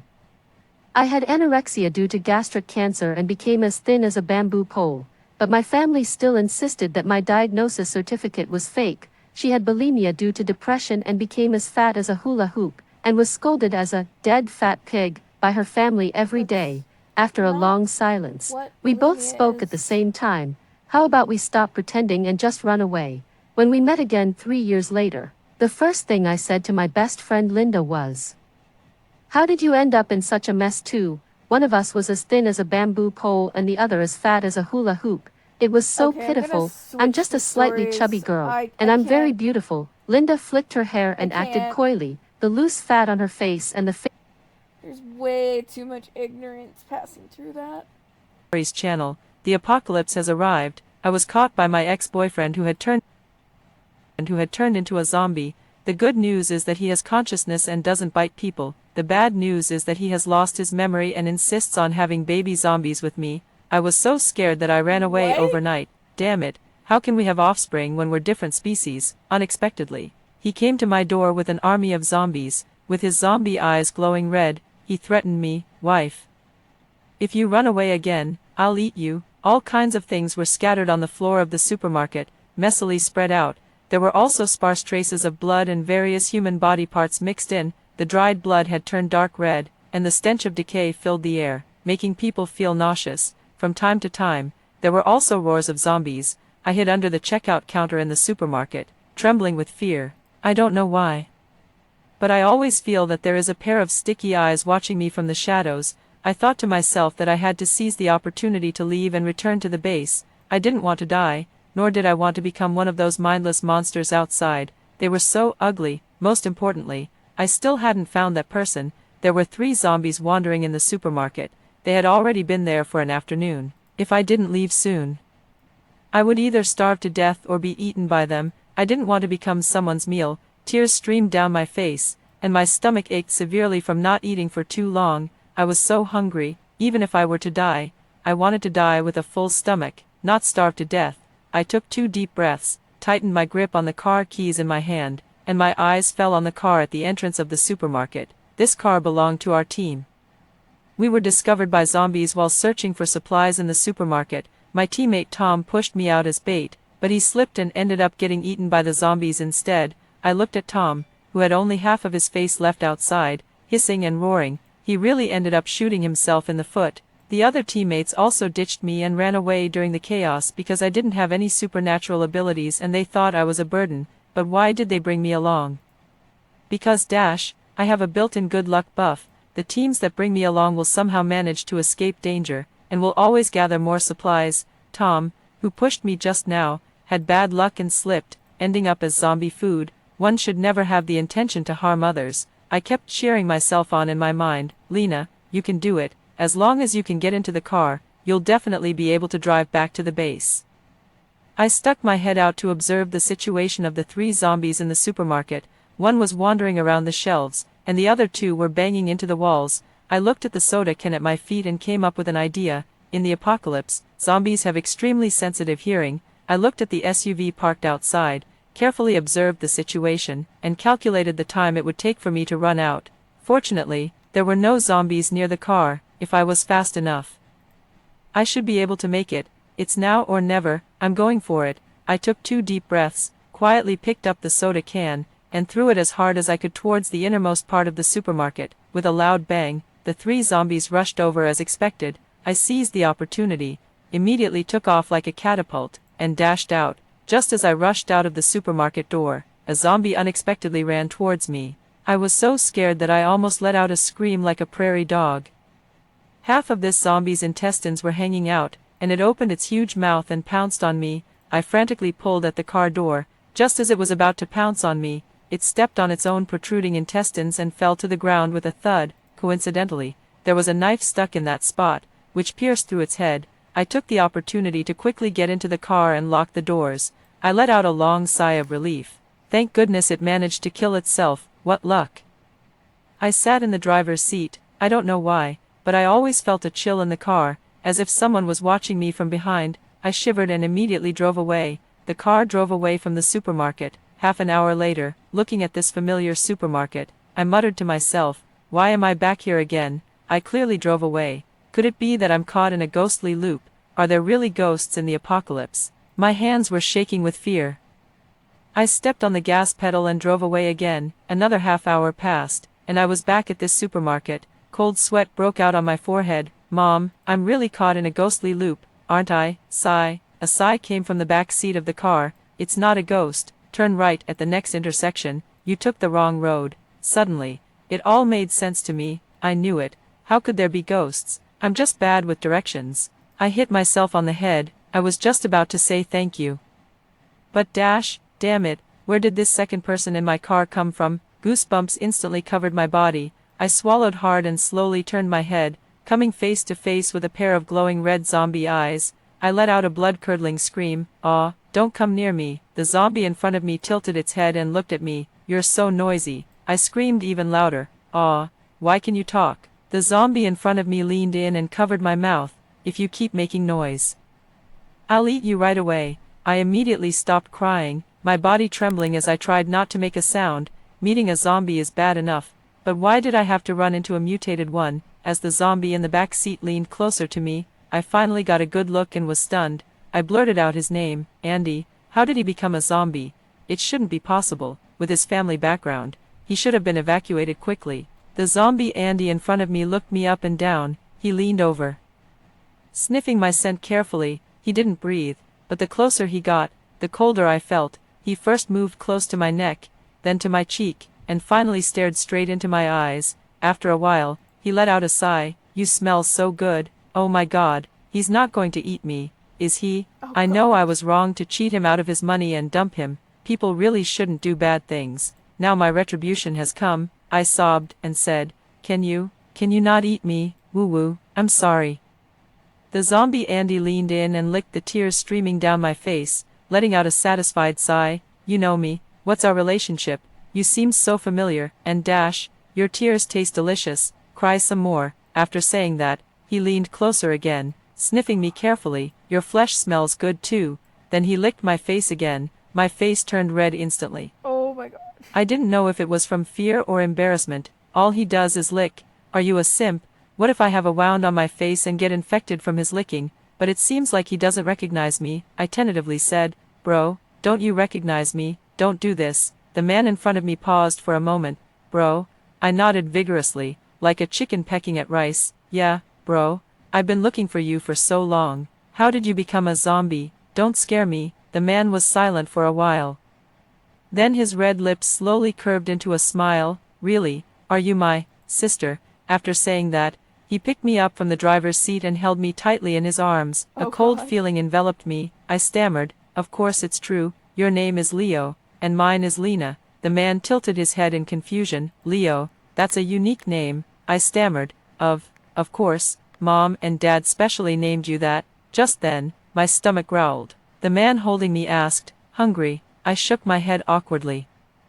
I'm hungry, but I hope you're not. The man didn't say anything. He took the car keys, locked the car door, and got out. After a while, a tall figure approached the car from outside. The car door opened, and he came back with a large bag of food. My eyes lit up. He simply threw the food he brought back at me. Eat. I immediately opened a bag of bread and started wolfing it down. I hadn't eaten for almost a day. As I ate, I mumbled, Bro, you're the best. As I was eating, I suddenly felt a pair of hands wrap around my waist. Andy suddenly hugged me tightly in his arms. He lowered his head and started licking my neck. Cold sweat broke out on my forehead. Bro, what are you doing? Calm down, the man behind me said in a low voice. You eat yours, and I'll eat mine. It doesn't interfere. I stammered. This isn't right, is it? This was getting a bit too intimate. The hands around my waist tightened even more. Stop talking nonsense and eat quickly. I ate while crying. The man behind me watched me cry and licked the tears off my face. This damned man is still so perverted even as a zombie. But at least I finally found him, even if he's a pain. Oh, He's not jeez. human anymore. But I am. I'll be the bigger person. He was always petty when he was human anyway. After I was full, Andy also seemed satisfied, holding me in his arms. There was still a cold and slippery feeling left on my neck. After we were full, Andy drove me to an abandoned hotel. I asked in confusion, Okay, what if are we this doing gets too here? graphic, It's I'm not dark changing yet. Are we resting so early? The corners of Definitely Andy's not. mouth turned up. He picked me up and jumped onto the balcony next door. He pointed inside and then whispered in my ear, There are 2 people in there. Do they look familiar? Aren't they the teammates who just abandoned you? How about I deal with them for you? I looked over. Good grief. Aren't those Sam and Fiona? These 2 drove away in their car as soon as they encountered a group of zombies in the supermarket. A seductive female voice came from inside. Do you think Lena and Tom are definitely dead? Sam said proudly. Definitely, especially that Lena. She acts so high and mighty, not letting anyone touch her, just because she's been lucky a few times. She thinks she's some chosen one, even if she didn't die this time. I'll kill her on the way back to the base. She doesn't know what's good for her. Fiona sat on Sam's lap. If she's dead, she's dead. You still have me, Sam, baby. Show me some love. Sam slapped Fiona's butt. Then they started having sex. What a huge bed. This is inappropriate for children. I looked at Andy, who seemed to be enjoying the scene. Although, you're a zombie now. What's the point of watching this? I looked down at his crotch. There was no reaction, as expected. Being a zombie means you're no longer capable in that regard. When I looked up, I saw Andy staring straight at me, his eyes glowing with a strange red light.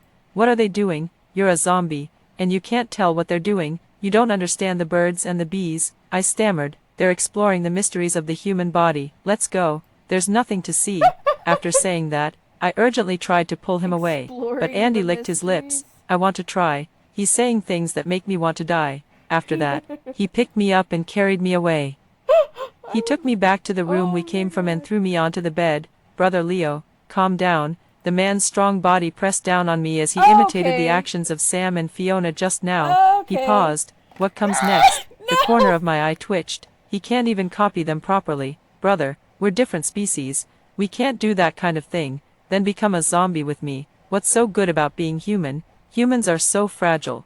I was silent for a moment, looking closely at Andy's face. His ashen skin and scarlet eyes didn't look human at all. but there was a Oh god. Okay, we're switching stories.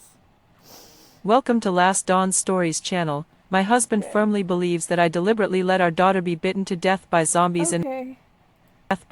in order to frame his first love. When we were retreating to the safe zone, the zombie horde suddenly rioted. I was bitten all over and covered in blood. The zombie poison seeped deep into my bones, Much safer. and I was going to die soon. However, my husband abandoned me and gave the only vial of serum vaccine to his first love, who had only scraped her ankle. Okay. I pleaded with him to save me, but he sneered and said, "It's just a little blood. Can't you see that Heidi's ankle is skinned? You haven't done enough by killing our daughter. Do you want to kill Heidi too?" Later, I died on the day of their wedding, and my husband went crazy. I lay in the observation room covered in blood, and the zombie poison quickly invaded every part of my body. My husband, Jack, was accompanying his first love in the advanced ward. Heidi on the hospital bed had a ruddy complexion, and only a faint pink scrape was visible on her ankle. Jack was extremely nervous and kept pounding on the door of the observation room. "What's the efficiency of your hospital? Why haven't you given Heidi the serum yet?" The doctor opened the door helplessly. "I know that each person in your research institute has a quota for 1 vial of serum, but Miss Heidi just has a scrape. There's no need to waste medical resources. On the contrary, your wife will turn into a zombie if she's not rescued immediately." Heidi limped over to Jack's side, with tears in her eyes. "Jack, I'm fine. Let's give my serum to Kathy." After that, she coughed violently, as if her heart was being torn apart. The warmth in Jack's eyes suddenly dropped to freezing point. "Heidi, don't be deceived by Kathy. With her good physical condition, how could she be easily infected with the zombie poison? I think she just wants to snatch the serum from you." He tenderly hugged Heidi into his arms, his face full of gentleness. "She's done so many bad things. Even if she really turns into a zombie, she deserves it. You're just too kind and naive." My heart seemed to be tightly wrapped by a sharp spider web, and I couldn't breathe from the pain. "Jack, I'm not pretending. I'm really about to collapse. Please believe me just this once." "Okay." The doctor gritted his teeth in a hurry. "Please trust my judgment. If you don't sign the injection consent form, your wife will really be beyond saving." I lay on the cold bed board, Sounds like a tears streaming nightmare down my I have face. somebody Jack won't give me the outside serum. medical In his heart, I'm a liar who killed our own daughter, and death isn't enough for me to atone for my sins. Sure enough, a hint of sarcasm appeared on Jack's lips. "Tell me, how much did Kathy pay you to lie with her?" I laughed self-deprecatingly, sobbing heart-wrenchingly and coughing up blood mouthful by mouthful, out of the corner of my eye. I just happened to see the cold mockery in Jack's eyes. "Kathy, your tricks are getting more and more sophisticated. You can even bribe the director of the hospital. So what if you turn into a zombie? Do you think I care?" Jack reached into his pocket for a cigarette, but his hands were shaking, and he couldn't take it out after fumbling several times. Heidi took his arm and pretended to be concerned. "Kathy isn't lying to you. She just wants your attention so much." As she spoke, God. she pushed Jack towards the ward, and big tears fell from her eyes. "Jack, go and accompany Kathy. I'll be fine. If I'm infected with the zombie poison, remember to bury me with Rainey, then I can take care of her in heaven." Looking at Heidi's appearance, Jack's face darkened. He grabbed the doctor's collar and threatened, "I want you to inject the serum into Heidi right now. Otherwise, I will definitely complain about you to your superior." The light blue serum was slowly injected into Heidi's body, and I no longer had a chance to survive. The blood all over my body gradually coagulated. I wanted to cry, but only a whimper mixed with blood came out of my throat. In the last second before completely turning into a zombie, I stared blankly at the ceiling. "Jack, if I turn into a zombie too, can you forgive me?" Jack and I used to be deeply in love. He would risk his life to climb Mount Komolema just to confess his love to me at the summit of the snowy mountain. He would also give me the last piece of compressed biscuit during rescue operations and starve for 2 whole days himself. But everything changed after Heidi returned to the country. She was Jack's first love, and the two had been in love for 10 years. This relationship came to an abrupt end after Heidi went abroad. After the country she was in was occupied by zombies, Heidi chose to return to the country for development and happened to join the hospital where I worked. When Jack heard that Heidi had come back, there was no change on his face. I secretly breathed a sigh of relief and didn't pay attention to her anymore. At that time, the number of patients infected with the zombie virus surged. I was so busy in the hospital that I didn't even have time to celebrate my own birthday. Jack called me from the research institute. "Honey, do you have a surgery in the afternoon? I'll sneak out and bring you a cake." I teased him that we were already an old married couple, but my heart was filled with sweetness. But I waited the whole afternoon, and I didn't receive his call until I was about to go into the operating room. Honey, I'm sorry, there's something urgent at the institute, and I don't have time to go to the hospital. My heart ached slightly, and I forced a smile. It doesn't matter, the thought counts. Jack was silent for a moment on the other end of the phone and tentatively asked, Honey, will you come home today? I heard the director's urging voice in my ear. I looked at the time and said in a hurry, No, I'll just stay in the duty room for the night. The surgery went unexpectedly smoothly. It wasn't too late when it ended, so I decided to go home and give Jack and our daughter a surprise. I specifically bought his favorite chicken soup on the way, but when I opened the door, the scene in front of me made my blood freeze instantly. Rainey sat beside the dining table angrily, with tears welling up in her eyes. The birthday crown that should have been mine was now on Heidi's head. She picked up a bag of colorful snacks and stuffed them into Rainey's arms, smiling ingratiatingly. Rainey, if you call me Mom, how about I take you to the amusement park tomorrow? You're not my mom, I don't like you, and you're not allowed to eat my mom's birthday cake. Rainey angrily threw the snacks in Heidi's face. Jack's face darkened immediately. Your Aunt Lynn is also being kind.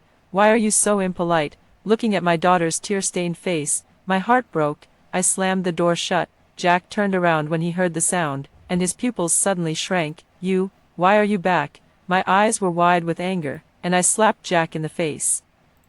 If I didn't come back, you would teach my daughter to call someone else Mom, right? A flash of guilt crossed Jack's face, and he covered his face without saying a word. Heidi quickly stepped forward to explain, Sister-in-law, don't get me wrong, I was just joking with Rainey. Heidi bit her lip and was about to cry as she spoke. It's also my birthday today. Jack thought you wouldn't be back, so he invited me over to the house for fear of wasting the cake, sister-in-law. I'll kowtow to you and apologize. Please don't be angry with Jack, okay? I just looked at her coldly and didn't stop her, but Jack's face turned completely black. Are you done? Jack stood in front of Heidi and slapped. He knocked the small wontons I was holding out of my hand. Kathy, it's just a small matter, don't be too unreasonable. Heidi is my childhood friend after all. She was just trying to amuse the child out of kindness. You have to make a big deal out of it, childhood friend. I sneered. Didn't she say in front of the whole department last week that if she hadn't studied abroad back then, she would be the Mrs. Jack now? Jack's pupils shrank sharply, and his whole body froze. His Adam's apple rolled, but he couldn't say a word. This reaction made me feel cold all over. I stared at him intently. Is what she said true? Jack avoided my gaze and bent down to coax Rainey, as if he could escape my question like this. Jack, my voice was dry, look at me and answer me. He finally looked up, his eyes flickering, but his tone was cold and firm. So what if it is? Heidi is my first love, the first love that I can't forget. Are you satisfied with that? My heart seemed to be tightly gripped, and I had to bend over in pain. I took a deep breath and suppressed my surging emotions. I said word by word, both of you get out of my house. Jack's face darkened. Fine. I want to see how long you're going to be unreasonable. He took Heidi's hand and turned to walk out the door. After we separated, I privately warned Rainey not to get close to Heidi anymore. Who would have thought that this would become the thing I regret the most in my life? That day, I had just finished performing a general anesthesia surgery on a child with appendicitis. When I took off my mask and was about to change my clothes, a nurse suddenly rushed in looking panicked. Dr. Kathy, go out and take a look, something has happened to Rainey. I couldn't help frowning, thinking she was joking. Stop kidding, I've just finished a surgery. But then, the second and third nurses rushed in. One of them was already in tears. Dr. Kathy, it's really Rainey, she's already dead. Kathy, the voice of the chief physician boomed in the corridor, your daughter is in the emergency hall, go and see her quickly. My mind went blank instantly, and an unprecedented fear gripped my heart. Without bothering to change my clothes, I stumbled out. The lights in the corridor suddenly became blinding, and the smell of disinfectant mixed with a rusty smell. A thick stench filled the hall, and countless terrifying corpses were lying in all directions. I frantically rummaged among the cold corpses, and my fingernails were stuffed with coagulated blood clots and pieces of meat. Rainey, my throat hurt, but I was still mechanically shouting, until I heard Jack's heart-wrenching cries. Then, I saw a scene that I would never forget in my life. In the center of the emergency hall, Rainey lay in a pool of blood like a broken doll. She was wearing the pale yellow dress I bought for her, but now the skirt was soaked in dark red blood. Jack was kneeling beside her, and his white shirt was covered in red bloodstains. I almost fell when I rushed over, and my knees hit the marble floor heavily. Rainy, don't scare Mom, okay? I kept stroking her cold face. It was so cold, not the temperature a 5-year-old child should have. Open your eyes and look at Mom. My fingers trembled as I checked her pupils, where there was no light left as they had dilated. No. I tore open her collar and kept pressing down while shouting, adrenaline. Rainy's small body rose and fell with my movements, but there was no response at all. The adrenaline injection the nurse handed me was shaking in my hand, and the needle point missed the position several times. When the medicine was finally injected, I stared fixedly at the electrocardiogram monitor, a straight green line, like a blunt knife stabbing into my eyes. Continue cardiopulmonary resuscitation. I pushed away the nurse who came to replace me like a madman. Some warm liquid splashed on my face, and I couldn't tell whether it was tears or sweat. Kathy, that's enough. The chief physician pressed my shoulder. Rainy has already. Shut up. I shook off his hand. Rainy said she wanted to eat the braised beef I made myself.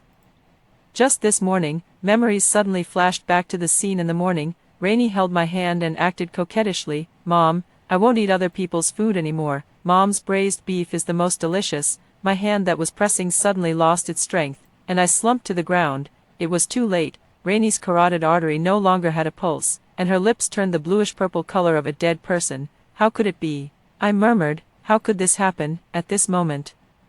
A pair of shiny leather shoes stopped in front of me. Heidi had a pale face, her carefully arranged hair was in perfect order, and even her lipstick was intact. If Rainy hadn't been avoiding me because of your warning, her voice was choked with sobs, I could have held her back. Heidi covered her face and cried, it's all my fault. If I had reacted faster at that time, maybe Rainy wouldn't have died. She swayed and fell backward, and the nurse behind her quickly supported her. Dr. Lin. You're not in good health, don't be too sad. Jack suddenly flew into a rage and his fingers gripped my shoulder like iron pincers. It's you killed Rainy. If it weren't for you always focusing on your patients, how could Rainy have run out after being mocked by her classmates in the composition class? I gripped the cold ground tightly, not even noticing that my nails were cracked. Do you know what she wrote? The hatred in Jack's eyes seemed to pierce through me. She said that Mom loves sick children the most. A wild howl came out of my throat, and I struggled to crawl towards Rainy with all my limbs. Rainy, Mom was wrong. Please get up and look at Mom. When my fingertips were about to touch her hair, a foot accurately stepped on the back of my hand. You don't deserve to touch her. Jack's voice was as cold as ice. Give her back to me. Give my child back to me. My cries echoed in the emergency hall. And Jack walked towards the exit with Rainy in his arms without looking back, and Heidi followed closely beside him. Through my tears, I seemed to see her turn back and make a mouth shape at me. You lost. After losing Rainy, I cried every day. I curled up on Rainy's children's bed, hugging the teddy bear doll that accompanied her to sleep every night. Only here could I feel the presence of Rainy. My phone vibrated at this moment, and I numbly swiped open the screen, but I saw a screenshot of Heidi's WeChat moment sent by my colleague. My baby doesn't want me to work hard and cooked a meal for me personally. The picture showed Jack's back as he was busy in the kitchen wearing an apron, and a photo of the two of them holding hands with their fingers intertwined. I couldn't help shaking all over, and the phone fell to the floor with a snap. The cracked lines on the screen just crossed Jack's smiling face, just like our broken marriage. Looking back now, I deserved all of this. The icy water was suddenly splashed on my face, and I immediately woke up, choking and coughing. Isn't this the beauty Kathy from our department? Why are you lying here like a dog, waiting to die? Heidi lifted my chin with the tip of her shoe, and a searing pain exploded from the wound. God really has no eyes. You were bitten like that, yet you still have human consciousness. I opened my mouth to respond, but a strange growl came out. Heidi proudly took something out of her pocket and threw it in my face. Do you recognize this? When your daughter was struggling, she almost scratched my face. It was the strawberry hairpin that I personally put on Rainy on her birthday. My heart trembled violently, and a bad premonition welled up in my heart. I pounced on her angrily, but I was tripped by the ankle chain and fell to the ground. Heidi looked down at my pain with satisfaction. She was wearing a white dress, which was blindingly clean. Are you wondering why this is in my hand? Of course. Heidi paused, her expression suddenly turning ferocious, and she sneered sinisterly. Of course I pulled it off her head when I killed her. Jack clearly loves me the most, but that little brat just had to oppose me. She insulted me and protected you in front of Jack time and time again. Anyone who dares to stand in the way of me and Jack deserves to die. You know, zombies love small prey that can't resist. That little brat was screaming for her mom when she was being bitten. But where was her mom? The scene of the day Rainey had the accident vaguely appeared before my eyes. Before going out in the morning, Rainey stuffed her favorite cookies into my backpack.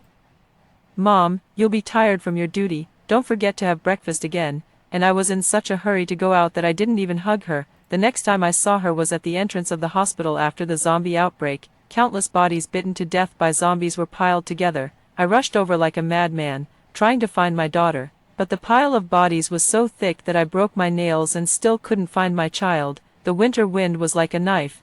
When I turned my head, I saw Rainey being held in Jack's arms, covered in blood, and she had stopped breathing. Heidi's tone became more and more excited. "A big zombie gives birth to a little zombie. Maybe that little brat is being held and eaten by other zombies right now." "Shut up." 2 lines of blood and tears streamed down my eyes, and I howled hoarsely, accompanied by intense pain. The ankle chain was broken free with a clank. I suddenly grabbed her hair and slammed her face against the glass window. With a crash, the fragments flew everywhere, and her scream got stuck in her throat. "Kathy, stop."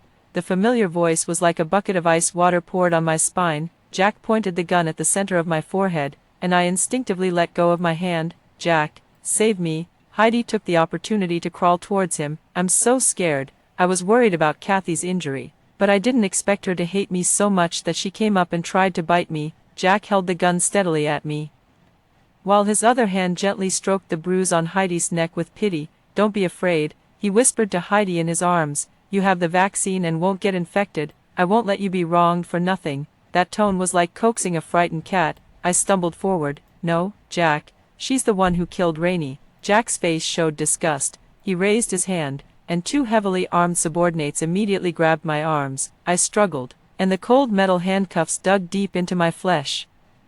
"You really never change," Jack sneered. "How could I have fallen for such a vicious woman like you in the first place?" Jack's eyes were like looking at a pile of disgusting garbage. "Since that's the case, throw her into the Colosseum." The corners of his mouth curved into a cruel arc. "Reform her well, so that she doesn't just think about harming others all day long." A biting chill instantly covered my whole body, and I looked at Jack despairingly.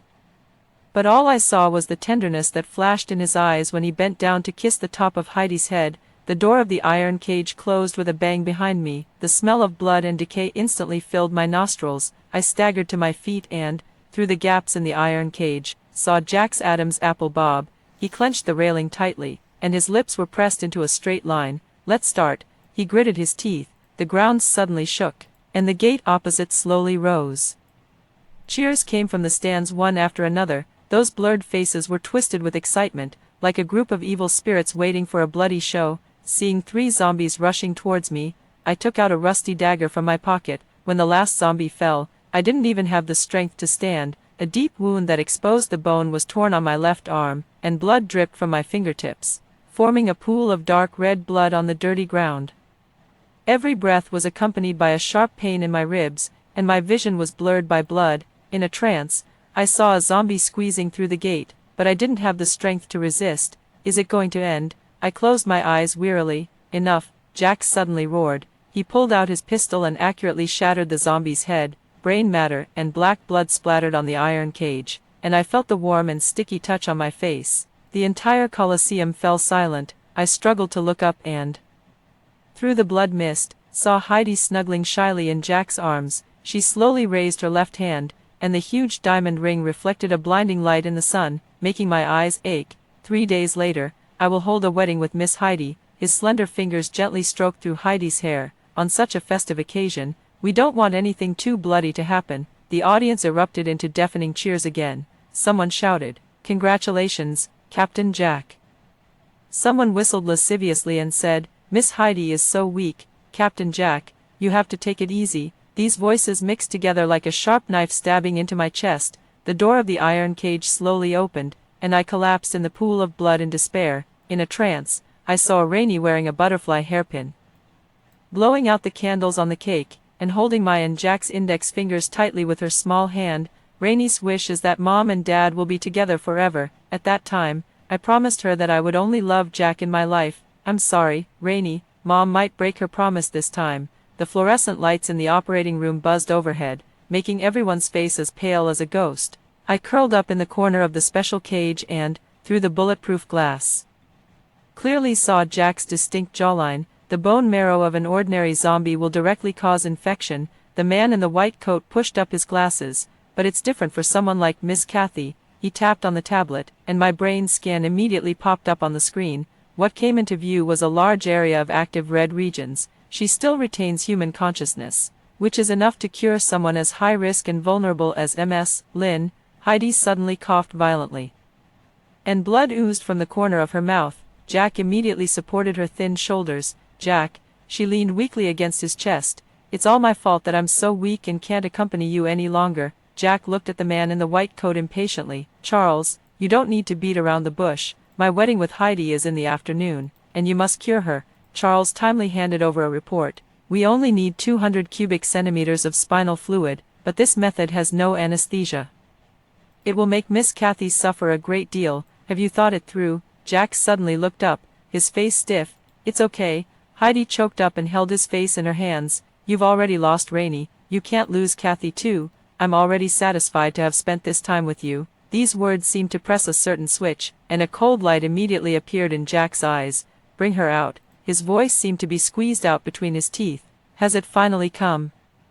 I numbly let the staff press me onto the operating table. The white bedsheet was immediately stained with blood. Jack watched as they used instruments to fix my festering body and suddenly spoke. She has an old injury on her spine. Standing for long periods and leaning forward during surgical operations have already caused me to develop an occupational disease. Jack once learned massage specifically to make me feel comfortable. He stroked my back countless times with the heel of his palm. Plaster and warm baby patches were always kept in the bedroom. Even Rainey learned to stand on tiptoe and stick the plaster on my lower back. After sticking it on, she would blow on it with her small mouth and say, "Bad guy, don't make Mom hurt anymore." It was as if a knife was stirring in my chest, and I sobbed and shed tears. I thought this rotten body could no longer shed any tears, but they still seeped out from my dry eyes. Regret burned through my body like a raging fire. Just kill me. As long as Rainey can come back to life, I'm willing to be torn to pieces. Charles looked pitying. This is really too cruel for Miss Kathy. Before he could finish speaking, a muscular man kicked open the door of the operating room and roughly urged, "Boss, the wedding is about to start. Everyone is getting impatient." Jack's Adam's apple rolled painfully. "Bring out the surgical consent form." Charles sighed. After seeing Jack sign the form and leave, he said, "He's really heartless." My spine was nailed to the operating table with a bone-piercing needle, and inhuman howls rang in my ears. As the fluorescent blue liquid was drawn out through the needle tube, the sacred vows sounded on the radio. Do you want to marry this man, love him, be loyal to him, no matter if he is poor, sick, disabled, or even facing death? Do you? I don't. I twitched and answered. Charles held up the needle tube and shook it in the light. Seeing this, he suddenly leaned forward. What are you saying? The reflection of the newlyweds kissing on the surveillance screen shimmered in his glasses. I felt an overwhelming coldness all over my body, and my breathing slowed down. Charles panicked when he found that my vital signs were dropping rapidly. Jack, something's wrong. Charles trembled as he dialed the radio. Harsh noise came through the channel built by zombie nerve fibers. "ZZZ, did you get the thing I want?" Charles was so anxious that he loosened his tie. The operating lamp shone on his forehead, revealing fine beads of sweat. "I got the thing, but Miss Kathy is almost gone. What trick is she playing this time?" Jack's sneer came with the wedding march. "Are you also bribed by her? Then please do me a favor and tell her that whether she lives or dies has nothing to do with me." Jack. Heidi sensed something was wrong and asked softly, "Jack, who are you talking to?" "It's no one important. I'm hanging up." In the busy tone of the cut-off communication, my soul finally broke free from my battered body and floated above the operating room. I'm dead. In the underground laboratory, 2 guards with guns pushed open the metal door. In the center of the room, Rainey lay quietly in the transparent incubation chamber, her skin showing a bluish-gray color due to the infection. Heidi's face was deathly pale, and she stumbled forward. "Jack, when did you?" Jack didn't turn around. The blue light from the control console danced on his sharply contoured profile. The operator had already been waiting there. "I've never given up on Rainey." His fingers danced over the keyboard. "Ever since the day I put her under deep anesthesia, I've been waiting for this moment." I floated forward, wanting to hug my poor daughter, but my hand passed through her body. Heidi suddenly threw herself onto the control console. Jack, have you really thought this through? What if Rainy dies if it fails? Jack finally turned to look at her, and a wave of paranoia surged in his eyes. As long as there's even a 1 in 10,000 chance, I'm willing to take the gamble. Heidi's eyelashes trembled violently. But, Jack found her reaction a bit strange, so he frowned and asked, "Aren't you happy for me?" Heidi broke out in a cold sweat and forced a smile as she nodded.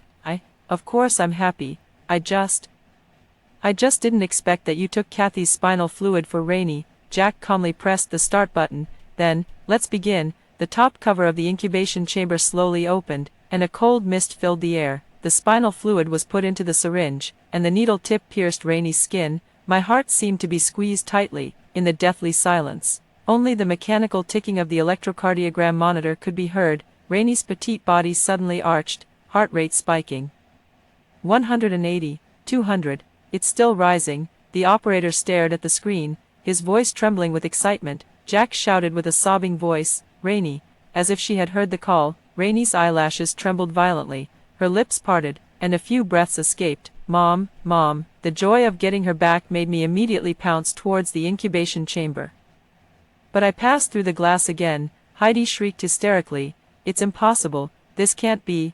Finally, Rainy blinked and opened her big eyes. Jack's fingers trembled as he touched her face. "Rainy, don't be afraid, Daddy's here." Rainy turned her head. Her fair little face looked particularly vulnerable under the cold light. Her pupils trembled slightly, and her gaze landed on Jack's face, as if confirming whether it was a dream or reality. Then, big teardrops suddenly welled up. "Daddy," she sobbed, "there were monsters biting me, and it hurt so much." Jack's hand clenched suddenly. He hugged Rainy tightly, his voice broken. "Daddy's here. It doesn't hurt anymore. Daddy won't let you hurt ever again." After crying for a while, Rainy, with her tears wiped dry by Jack, noticed that there were many people in the room. Seeing Heidi with a look of terror on her face, she suddenly shrank into Jack's arms. "Mommy, I want my mommy." Jack was taken aback and immediately turned to look at Charles. "Take me to see Kathy." Charles sighed. "Kathy is already dead. Why don't you believe it?" Rainy trembled like a wounded little animal. I floated beside her and kept whispering, "Rainy, be good, Mommy is here." Jack grabbed Charles by the collar. "What the hell are you still acting for? Lead the way right now." Charles helplessly led everyone to the door of the operating room. He knelt down on one knee to be at eye level with Rainy. "Rainy, can you wait at the door for a moment?" Before he could finish speaking, Rainy had already slipped under his arm. "I want to see my mommy." Under the incandescent light, the white cloth on the operating table stung everyone's eyes. When Jack saw the white cloth, his face suddenly turned deathly pale. "Kathy, get up quickly, don't scare Rainy." Rainy stood on tiptoe and climbed onto the operating table. She gently lifted the white cloth, revealing my lifeless face. Jack's breathing suddenly became heavy. He stumbled half a step backward and knocked over the instrument cart behind him.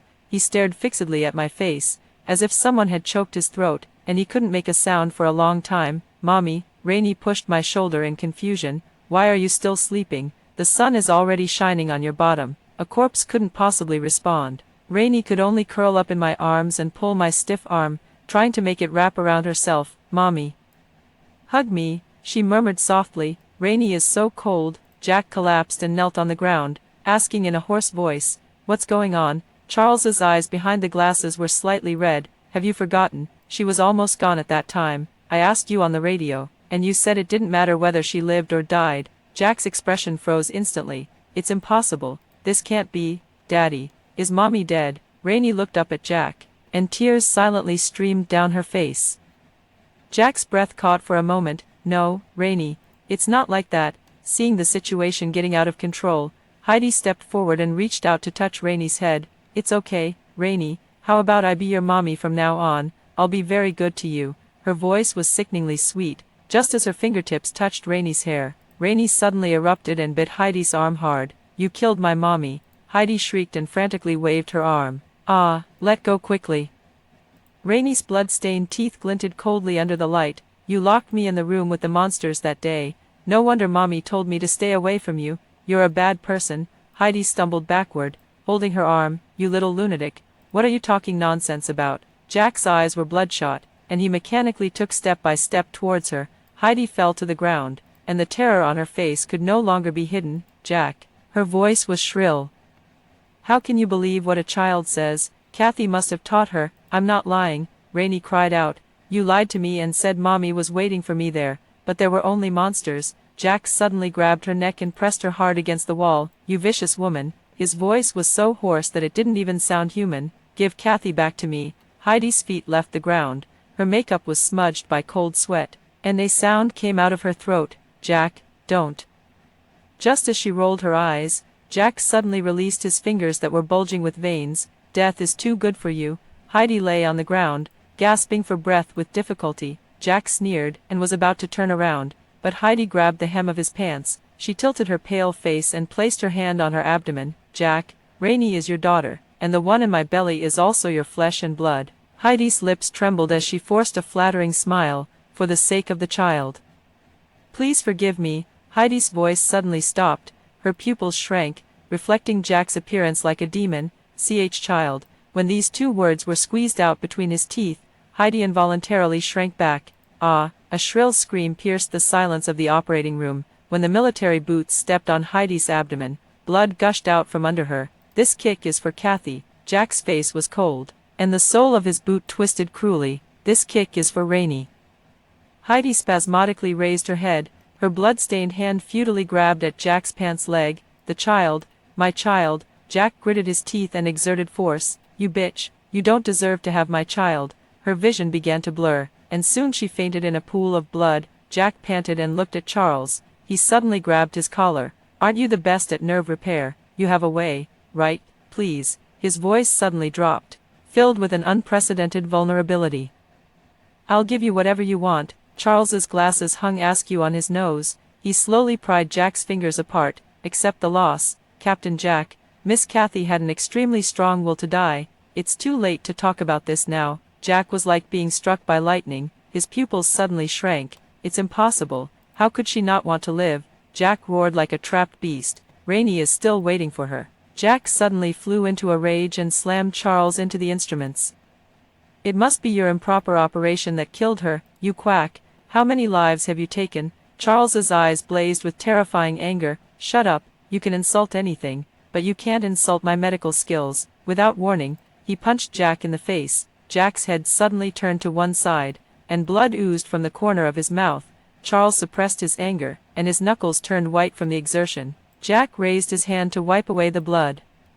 He stood up straight and motioned for his subordinates to step back. The corner of his mouth curled into a twisted arc. Again, the second punch landed heavily on Jack's abdomen. He grunted and bent over. This punch is for Miss Kathy, when her life was hanging in the balance on the operating table.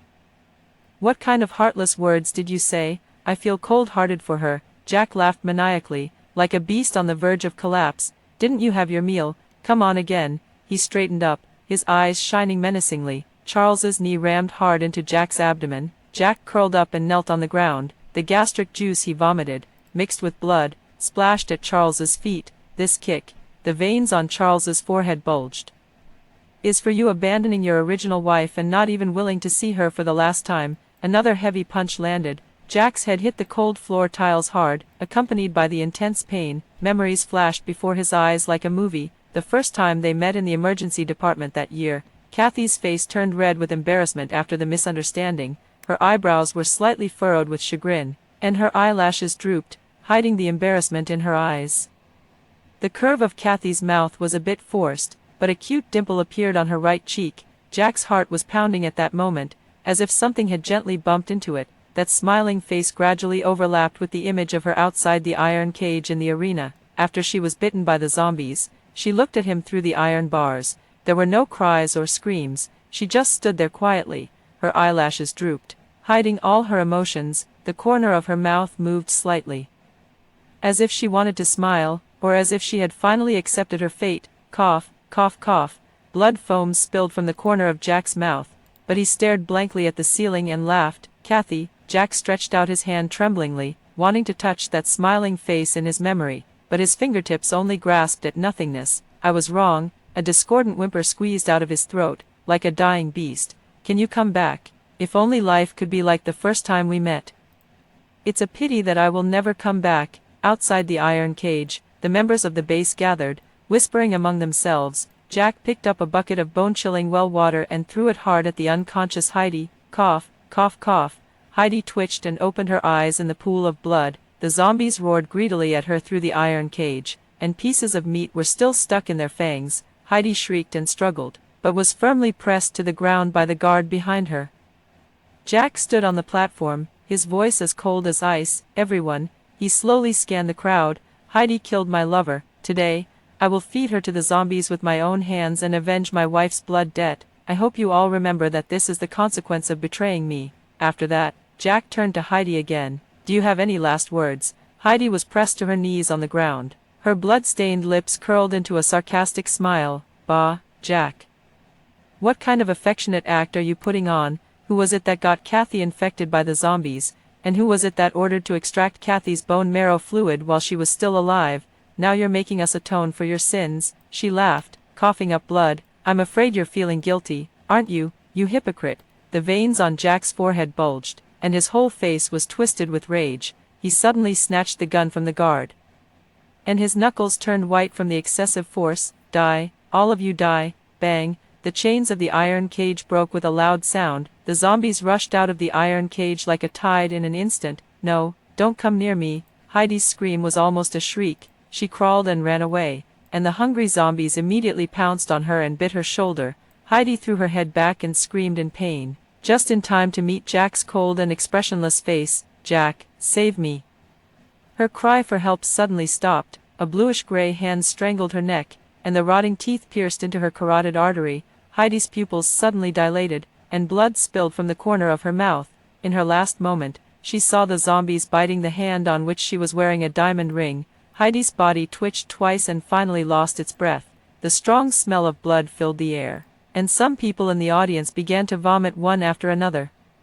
The muscular man spoke with a pale face. Captain Jack, you and Miss Heidi just had your wedding. No matter how damn she is, she doesn't deserve this kind of— Jack interrupted with a trembling voice. That's enough. If anyone else speaks up for them, don't blame me for being ruthless. The crowd gradually became restless. The vice captain gritted his teeth and stepped forward. Jack, you're crazy. For a dead person, are you going to force everyone to a dead end? Jack raised his pistol with a sinister look in his eyes. A dead person? When Kathy was locked in the cage, who among you said a word for her? A greater commotion broke out in the audience. A team member shouted, let's go to the survivor base in the East District. Everyone echoed, right, we're not going to hang around with a madman anymore. The sound of gunfire rang out, and the bullet whistled past the ear of the leader. The surging crowd fell silent instantly. Jack was like an evil spirit. I'd like to see who dares to leave. I said that this is the consequence of betraying me. Since that's the case, all of you can go and be buried with Kathy. Then you might as well kill me too, just like what you did to Mommy. A naive voice sounded, and Rainey stepped forward with tears in her eyes. Jack's hands suddenly froze, and the gun clattered to the ground. The crowd became noisy again. Soon, the rumbling sound of the engines of the fleeing convoy could be heard in the distance. Rainey got on the last car. Before leaving, Jack understood her lip language. Goodbye, Daddy. Jack knelt in the pool of blood and tasted the feeling of being betrayed by everyone for the first time. The SUV let out its last gasp in the wilderness and completely stalled. The team member in the passenger seat pointed at the towering wall in the distance. Boss, there's a base up ahead. Jack's throat was dry, and he said hoarsely, let's go. He walked to the passenger seat, took off his coat, and gently covered me with it before moving forward. As soon as they got near the base, the searchlight from the watchtower swept over. The guard, shouldering a gun, shouted sternly, who are you people? The team member obsequiously handed him a cigarette. Brother, our car is out of gas. Do you think we can trade some supplies for some fuel? In the apocalyptic world, cigarettes are extremely rare items. The guard's expression softened a bit, but when he saw Jack, his face suddenly changed drastically. He suddenly raised the barrel of his gun. You're that Jack? Jack was taken aback and frowned as he sized up the unfamiliar face of the other person. Have we met before? The guard's Adam's apple bobbed, and his voice carried suppressed anger. 3 years ago, in the pediatric department of our hospital, Dr. Kathy was the chief surgeon for my daughter's operation. She stood for 8 hours without even taking a sip of water and managed to snatch the child back from the clutches of death. Such a good person was killed by you, a beast. Jack's face instantly turned deathly pale, and his fingers unconsciously clenched tightly. It wasn't me. The murderer has already been killed by me. The guard sneered and pointed in the direction of the base. See that? On the wall beside the iron gate of the base, there were 8 big characters written in dark red paint. Mad Dog Jack is not allowed inside. Captain Jack, you become famous. Now, not only our base, but I'm afraid no one in the whole country will accept you. Jack's jaw tensed. I don't need to join you. I just need fuel. The guard suddenly laughed. Sure, but we have a rule here.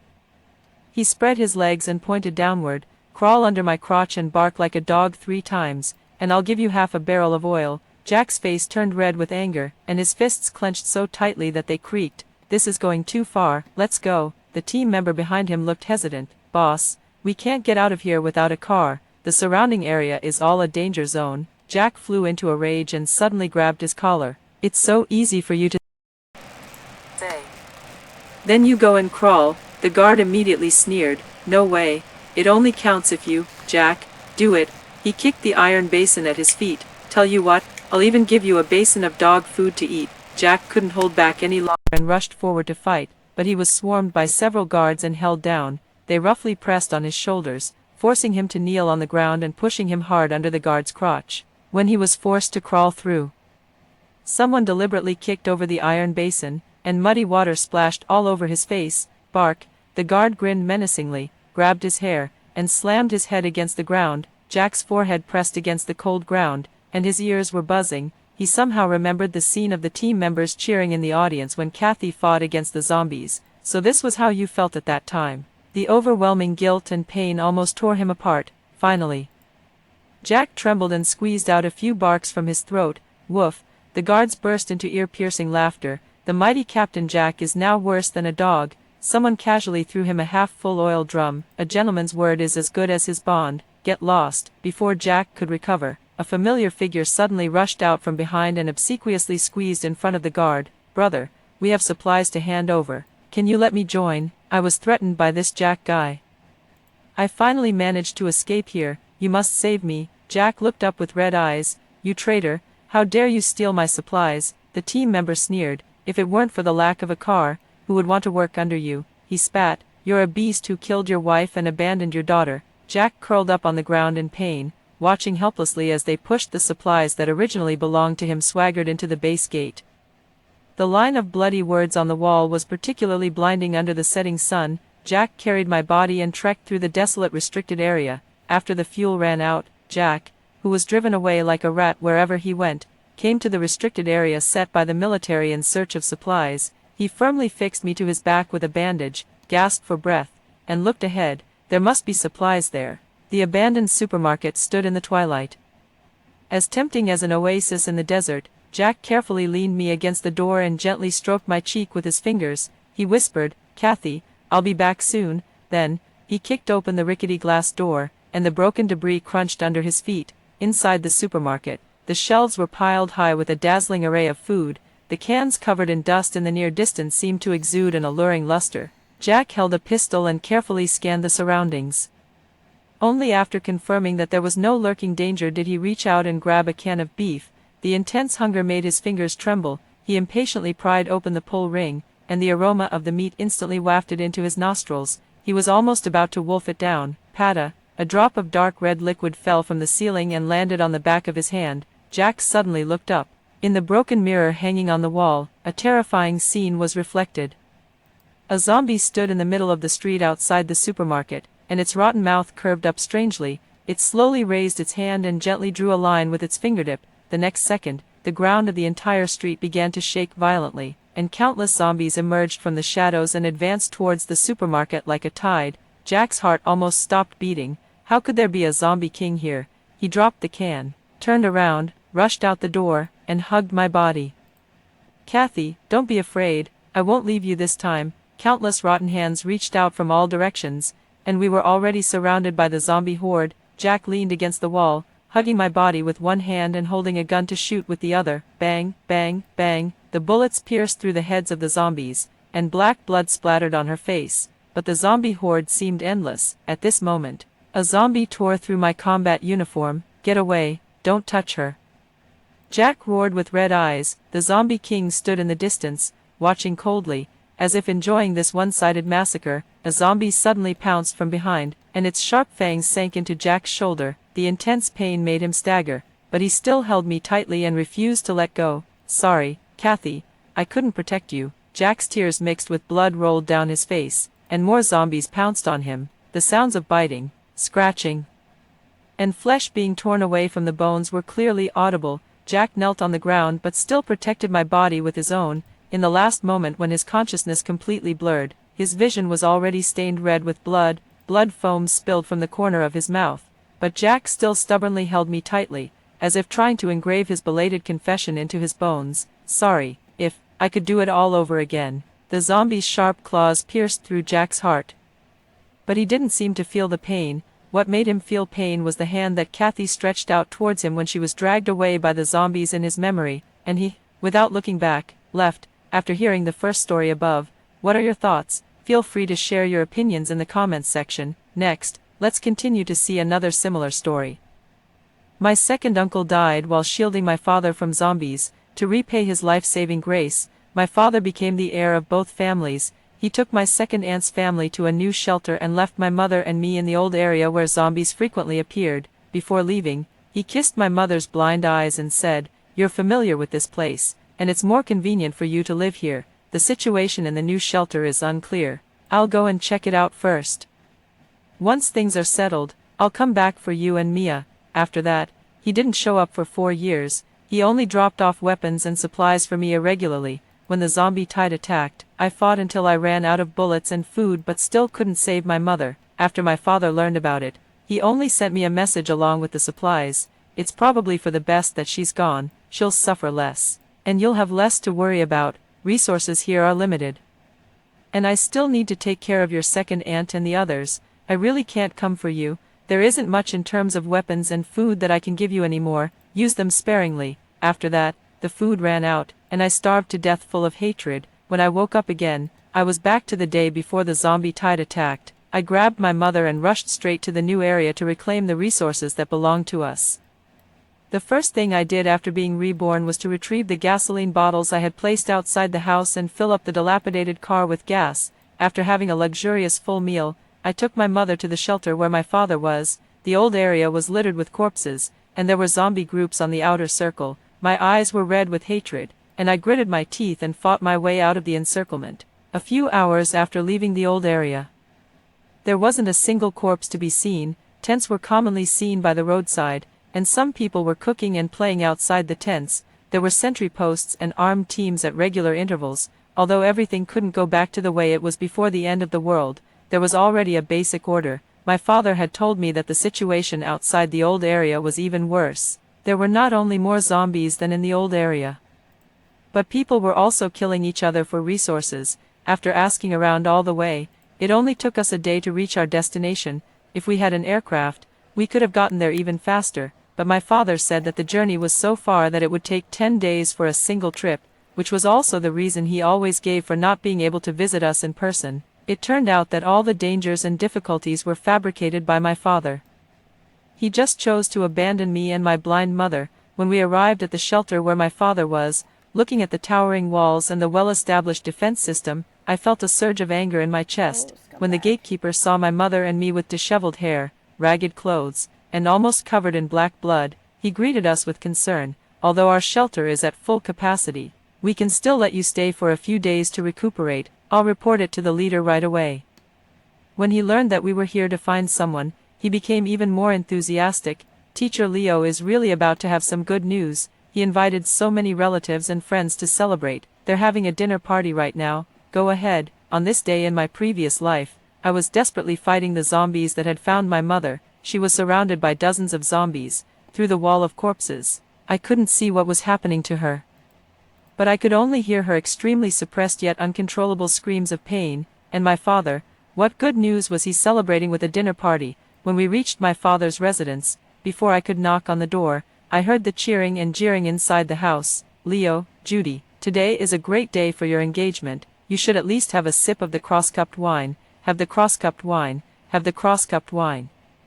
My mother beside me couldn't stop shaking when she heard these words. Judy was her sister-in-law, my second aunt. I gritted my teeth so hard that they creaked. I really wanted to blow up this 2-story building with a rocket launcher, but it was immoral to attack people during a meal, so I just knocked on the door. Who is it? Everyone is already here. My second aunt's cheerful voice came closer. There were also noisy voices in the house like, sister-in-law, don't cheat.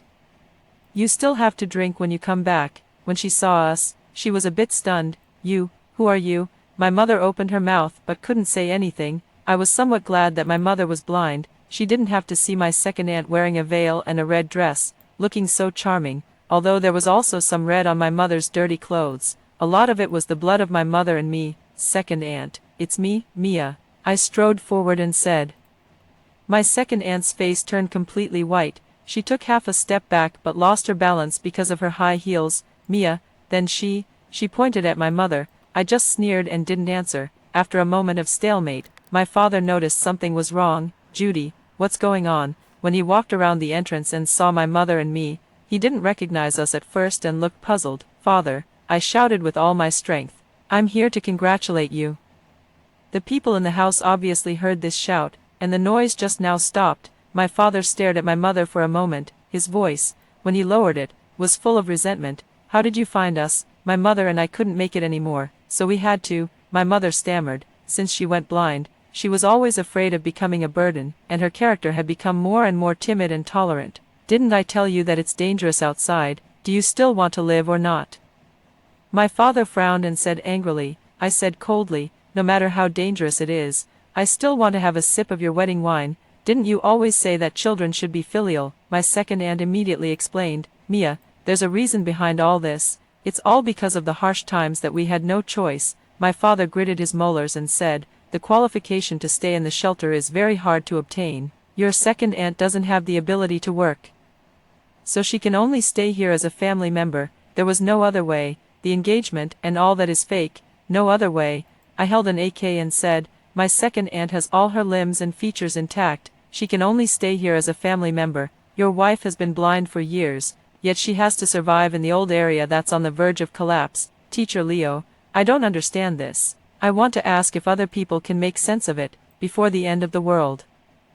My father was a teacher of architectural engineering. It was precisely because of this major that he had the qualification to enter the shelter. I supported my mother and walked into the house, but as soon as I took a step, I saw a huge man coming over with heavy footsteps. He was stunned for a moment when he saw me and then laughed. I wondered who was making a fuss. It's you, Shorty. If he hadn't spoken, I wouldn't have recognized him as my cousin Kevin.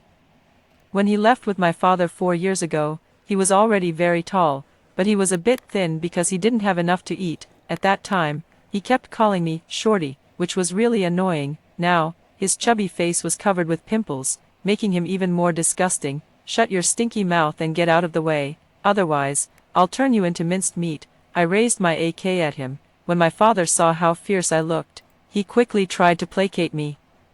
It's not easy for you and your mother to come here. Let's just be nice. The person in charge here is really fierce. If we cause trouble, we might all get kicked out. You go upstairs first, take a bath and rest. Dad will come back as soon as he takes care of the guests. Okay, his words partly convinced me. Before setting out, I had been determined to enter the new shelter. Now, seeing how relaxed and happy everyone was here, I was even more determined to stay.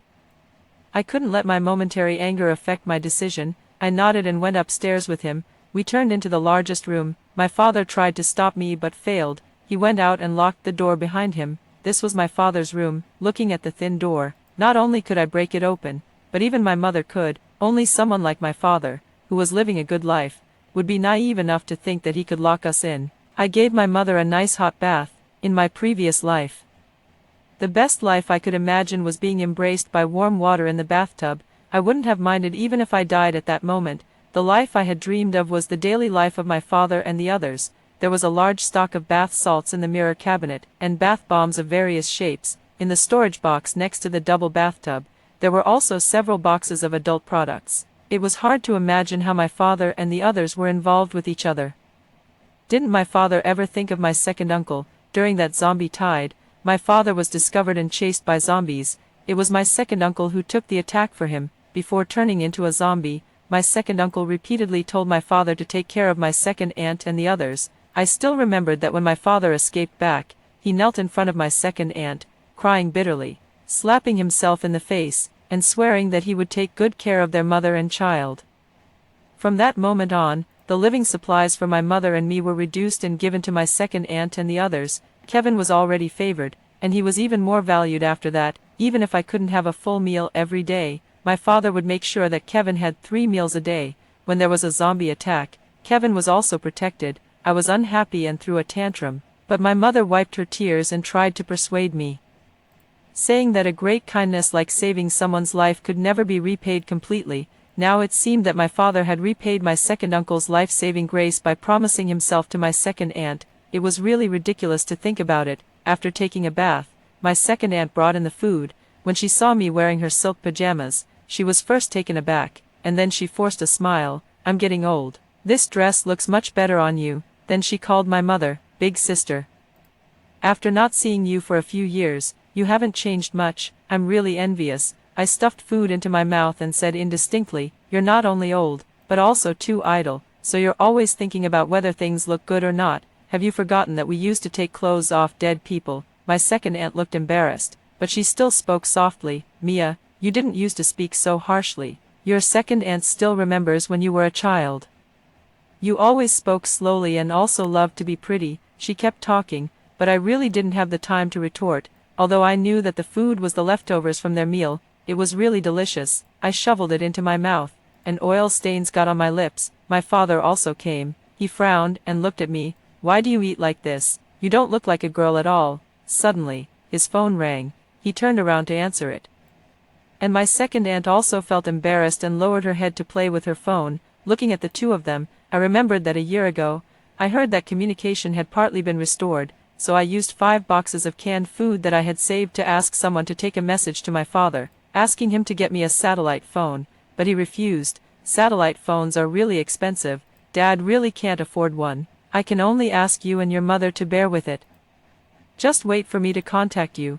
It seemed that it wasn't about the cost. He was afraid that I would find out that the world outside the old area was gradually approaching normal. Water droplets dripped from my unblown hair and slid down my face, and the food in my mouth also tasted salty. I blinked and only then realized that this was a feeling of grievance. Suddenly, a child's voice called out, "Daddy," and a tottering baby walked in and hugged my father's leg. My father was answering the phone.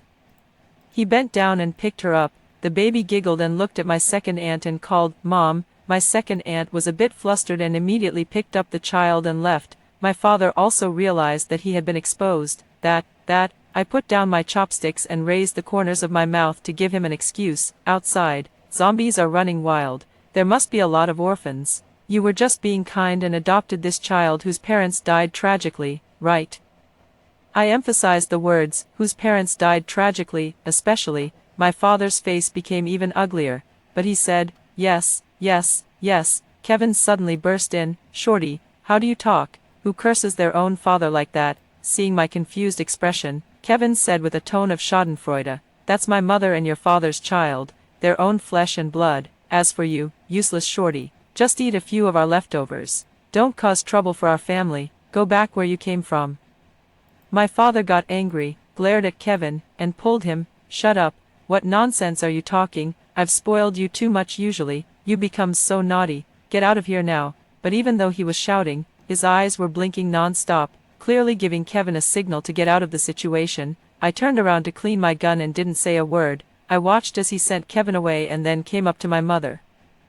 "That kid has learned bad things from his friends and always tells lies." My father gently wiped the tears from my mother's face and then held her hand. "Wife, don't think too much. There's really nothing between me and Judy. You have to believe me. Also, persuade Mia. It's really scary for her to keep playing with that broken gun at home." He chose to talk to my mother gently because he was afraid of my firepower and also knew that I wouldn't listen to his persuasion. My mother shook her head. "I won't persuade her." Once, Mia had a high fever. I felt sorry for her and took the weapon away from her hand. That night, zombies appeared. When she picked up the gun again, it was 2 seconds too late. The zombies had already pounced on her, and she almost lost her life. At that time, it was the old dog that I had been raising that shielded me from the attack. But I had to take its life with my own hands before it turned into a zombie. My father paused, and there was actually a hint of guilt in his eyes. "I'll send you more weapons for self-defense in the future." Future? I looked at him. Living here, We don't need too many weapons, just enough is fine. Living here, my father pondered. It's not easy for my mother and me to be here. Do you still want to send us back? This is such a big house. Your second aunt can live here, and the child whose parents are dead can live here. Can't your wife and daughter live here? My father looked troubled. Really, it's not really. The resources here were almost as good as before the end of the world. The family of 4 was living safely, and they could even have dinner parties from time to time and have leftovers, while in the old area where my mother and I were, we lived like savages. Our food and safety, as well as our lives, were as precarious as spider silk, hanging in the air and ready to be extinguished at any moment. My father only felt guilty for a moment and was full of resistance. If I wasn't afraid that causing trouble would get us expelled, I would have blown his head off right then and there. My father kissed my mother's hand. Wife, it's really not that I don't want our family to be together. It's just limited by the rules of this shelter. I'm just a small researcher, and I can only take care of 3 family members. You go back first. Give me some more time. When I become the team leader, I will definitely come for you. No, my mother was firm. She pulled her hand back and said word by word, there aren't many living people left in the old area, and the food is almost gone. Now it's full of zombie groups. If you let us go back, you're sending us to our deaths. My father shook his head. You don't have to go back to the old area. You can set up a tent outside. There are armed forces outside, and you won't be in danger. I thought of the people I saw on the way. They were the ones who couldn't get into the shelter. Once the zombie tide attacks, the scattered armed protection won't be able to take care of so many people. Living in a tent is just like being human sushi for the zombies. My father was a bit puzzled. The tent I sent you is a newly developed scientific tent that can repel zombies. Didn't you read the instructions? Looking at my father's bewildered and innocent expression, I couldn't hold it in any longer and shouted at him, calling him by his full name. What tent? What materials? I've never seen any of that. I gritted my teeth. If I had that tent, would I be driven to come and beg you for help? Leo, who do you think you are? Someone reliable. You made me risk my life and bring my mother, who has trouble moving, here to ask you for help. After shouting, I panted heavily. My vision went dark, and even the hand holding the gun felt weak. It turned out that I still had feelings. I could feel wronged, sad, and angry. Leo heard the anger in my voice and quickly said he would figure it out, then backed out of the room. My mother hugged me and soothed me, saying that she was wrong before when she listened to Leo's coaxing about repaying the favor. A kind-hearted person can't survive in this world. She had understood this truth for a long time, but she only dared to admit it now. There were voices of argument coming from downstairs. Leo, Judy, and Kevin took turns speaking. With the music they deliberately played as a cover, I couldn't hear clearly. My mother has good hearing. After clenching her fists and listening, she told me what was going on. Kevin had taken the job of delivering the tent to me on his own initiative, but he sold it instead, along with the monthly consumables. They argued for a while and finally reached an agreement that my mother and I were a trouble and had to be gotten rid of. Your damn daughter is so quick-tempered, like a time bomb. If she stays here for even a second longer, she might cause a big disaster. They decided to give us sleeping pills and throw us out at night. They would tell the gatekeeper that we were caught stealing, which was a red line that the shelter would never tolerate. By then, I would be outside and have no way to clear my name. After hearing all this, I laughed so hard that tears came out. They actually came up with such a stupid idea as using sleeping pills. My mother and I had eaten rotten food, drunk dirty water, and taken expired medicine like sugar pills just to survive. We were already immune to all kinds of poisons. After a while, Leo came up with 2 glasses of milk, wearing an ingratiating smile and just telling us to drink it and have a good rest. As I drank, I asked, what about the tent? Have you figured it out? Well, I need to go to the delivery station and ask again. Maybe they held it back. You 2 should take a nap first and don't think too much about it. After saying that, he left with the empty glasses as if running away. I patted my mother's hand. Let's sleep. The only unexpected thing that might happen tonight would be Leo and the others. It was very safe. I should enjoy this soft bed. In the middle of the night, I woke up alertly when I heard someone tiptoeing into the room. Mia, Leo called softly. I didn't respond. My mother touched me with her little finger, indicating that she was also awake. Then the floor creaked, and I could tell it was Kevin's heavy footsteps. They approached me and stood on either side of my shoulders and feet. Judging from their footsteps and breathing, I was sure that the person on my shoulder side was Mandy. When Leo and Mandy put the rope on me and were about to tie me up, I immediately jumped up, pulled out the dagger tucked behind my waist, and slashed at Mandy's big head. Ah, a scream cut through the quiet night. Leo didn't know what had happened yet. He just turned on the light in a panic and saw Mandy crouching there like a mountain of flesh, covering the side of his face and shaking. There was a pool of blood on the floor and a fat ear. You. Leo's face turned pale, and he couldn't say a complete sentence. I complained. What were you doing standing by my bedside in the middle of the night? I had a reflex and thought you were a zombie. Luckily, zombies aren't this fat, so I stopped at the last moment. Actually, I originally wanted to stab him in the temple, but when the dagger was about to fall, I suddenly remembered that I wanted to stay here. Cutting off an ear still gave me room to defend myself. If I caused a death, I might really be expelled. Judy also rushed upstairs and hastily made arrangements to go to the hospital. Leo gritted his teeth and said, I wasted my kindness by wanting to let you stay for a few days.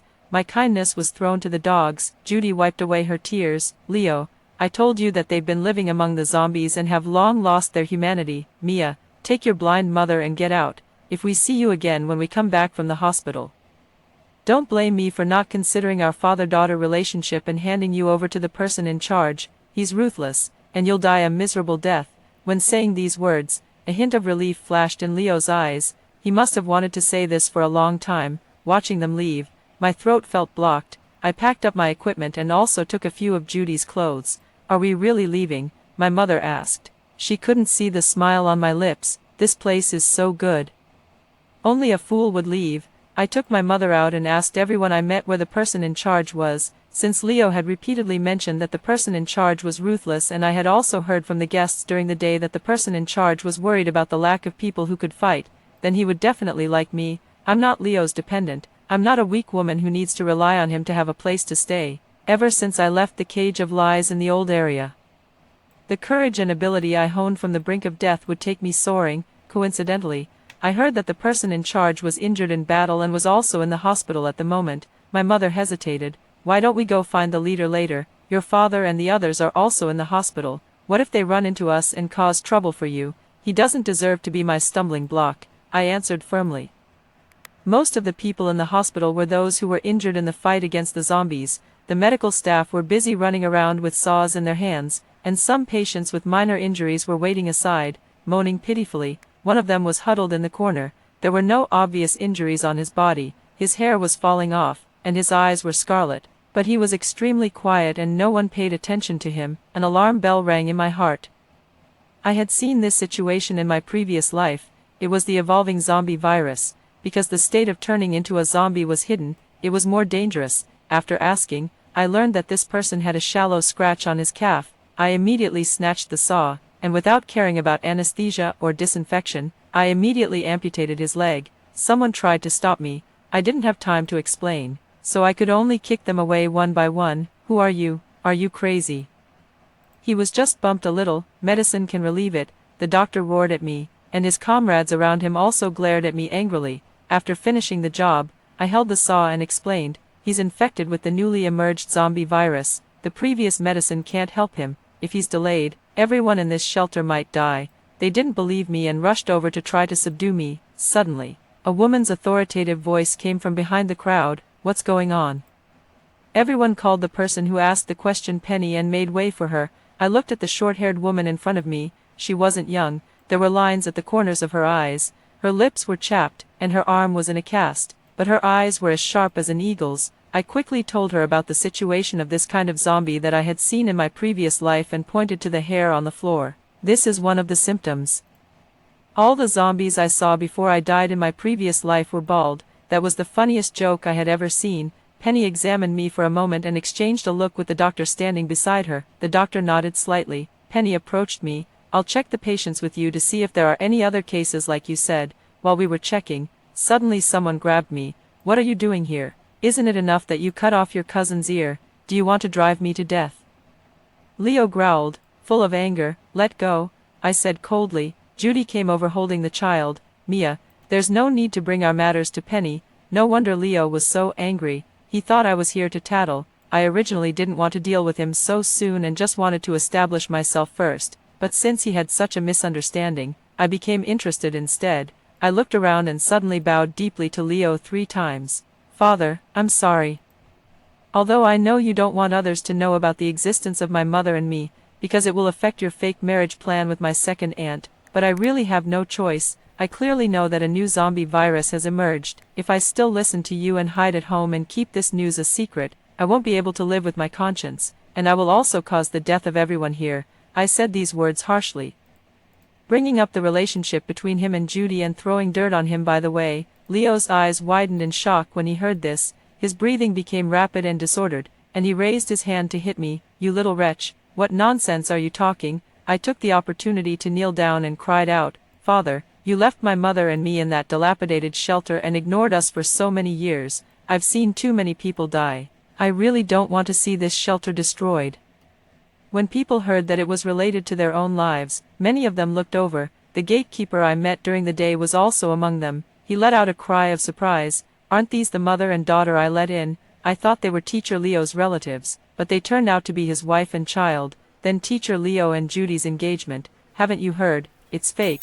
It must be for the right to stay here. My mother groped her way to me and also knelt down. Leo, when you left that year, you thought my blindness was a burden. I understand, today, not to mention that your marriage with my sister-in-law is fake. Even if it's real, I don't blame you. Our daughter just wants to save everyone's life. If you're really angry, take it out on me. My mother was thin, blind, and her voice was weak. She pressed her lips together and shed tears. She was so weak that she made people feel sorry for her. But actually, she emphasized the words sister-in-law very strongly, making sure everyone heard it. There were continuous tooting sounds around. Leo's face turned from white to black. He covered my mother's mouth with his hand. You blind woman, shut up. But the discussion had already been stirred up. Judy is Teacher Leo's sister-in-law. It's the first time I've seen them. They said they were a remarried couple after being widowed. What widowed? These two are just having an affair, and they even had a child together. Teacher Leo always likes to talk about family values, saying that he's the eldest son and the pillar of the family. At that time, I thought there was something wrong with him. The more people lack something, the more they like to emphasize it. He abandoned his wife and child before. Now, in order to hide the truth, he's actually stopping his child from saving people. They deserve to die. Penny, with Leo's character, staying in the shelter is a disaster. Please give an order and deal with it. Under the successive taunts, Leo lost his composure and just kept saying that he didn't do those things. Judy was smarter. She quickly defended herself. We didn't know about any new virus. Who knows what's going on except those who have seen it? Maybe she made it up on purpose, using that man's leg as a price to scare everyone. As soon as she finished speaking, the discussion stopped, and only the moans of the patients could be heard. And the patient I saved was obviously the most painful.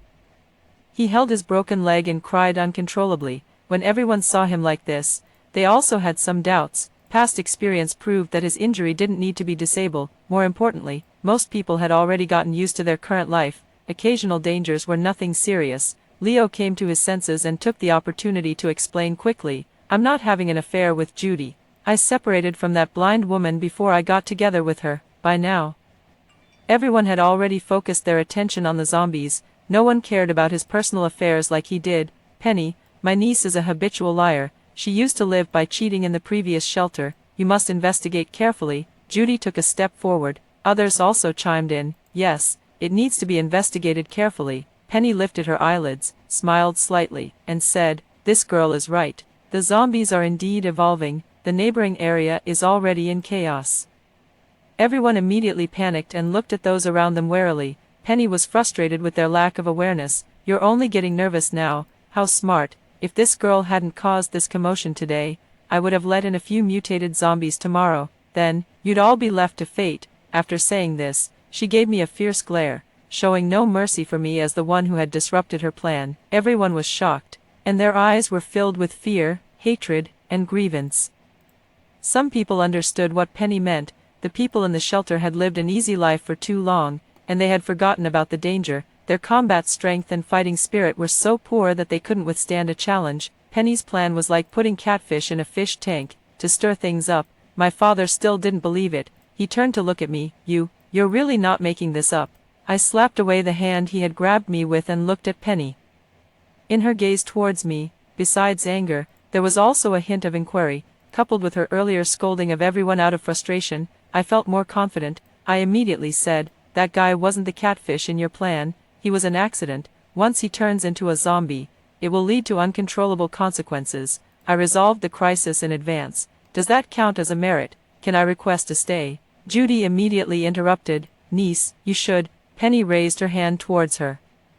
And then asked me, what skills do you have? I don't keep useless people here. Judy, who was caught by the change of tone, quickly took a few steps back and pulled Leo back into the crowd. I replied, in the 4 years that my father abandoned me, I killed 679 zombies and saved 6 people and 3 dogs. As I spoke, I rolled up my sleeves, undid the buttons of my clothes, and revealed the large and small wounds on my body, all of which were left during escapes or battles. The old area was in a state of abandonment. Those who stayed were the old, the weak, the sick, and the disabled. The number of people was getting fewer and fewer. If I was caught by the zombies, no one could save me, and no one would amputate my leg to save my life. My survival is proof of my ability and luck, Leo shouted from the crowd. And the weapons I regularly dropped for you. I rolled my eyes. The little bit you gave me was so scarce that I had to make bullets by hand, sure enough. Penny laughed heartily, patted me on the shoulder, and said, you'll have to fight if you stay. Are you willing? The heart that had been hanging in the air finally settled. I would stay, with dignity, not having to depend on others. I also smiled. You won't make me make bullets by hand, will you? Seeing that the situation was clear, Leo walked up to my mother and put his arm around her shoulder. Wife, our Mia has the ability and can stay in the shelter. Our family can finally be reunited. Come on, let's go home. He turned to look at me. Mia, you can focus on your work with Penny. I'll take your mother home. Before I could say anything, I saw my mother shake off Leo's hand, drive Judy and the others away. Leo frowned. What kind of occasion is this? Even if you're jealous, you shouldn't say it here. I'm not jealous. My mother, contrary to her usual self, raised her head and scanned the surroundings as if she could see. I just want to get back what's mine. Over the past few years, I've always remembered the kindness of my second brother who saved your life. I also thought I was a burden and didn't want to cause you trouble, but by not causing you trouble, I made Mia suffer. She used to be a girl who was afraid of the dark and dirt. Now, she's not even afraid of death. So, what else should I endure? You and my second sister-in-law were already having an affair in the old area. You stole the food from Mia and me and then brought her here to enjoy the resources as a family member for years. You have to give it all back to me. Leo looked at her in disbelief. You, Kevin suddenly appeared from nowhere. He was wrapped up like a dumpling and pushed my mother down. Stop daydreaming, you old blind woman. That's my home, the home that my uncle bought for my mother. It has nothing to do with you. When I saw this, I rushed over, pulled out his tongue, and cut it off. If you can't speak properly, then don't speak. Everyone was shocked, and Kevin fell to the ground and couldn't get up. I took my mother's hand and walked up to Penny. I acted impulsively and am willing to accept the punishment. Penny smiled even wider. I was just worried that you had too many relatives holding you back.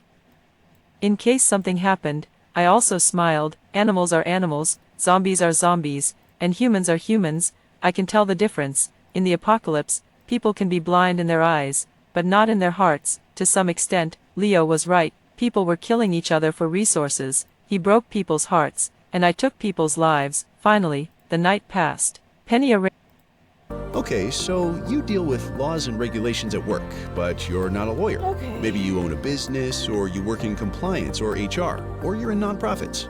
Wouldn't it be nice to know the fundamentals of the law, like contracts, employment law, and navigating regulations? Penny arranged for my mother and me to stay in a temporary room and asked me to join the zombie killing team. A few days later, she sent someone to take us back to Leo's residence. Leo and the others had already moved out and were living in a tent outside. However, Leo couldn't be absent from the research project he was involved in, so he could still return to the shelter to work. He always tried to find opportunities to approach my mother and me and pleaded bitterly. I really know I was wrong. I was possessed by some evil spirit. I'm a beast.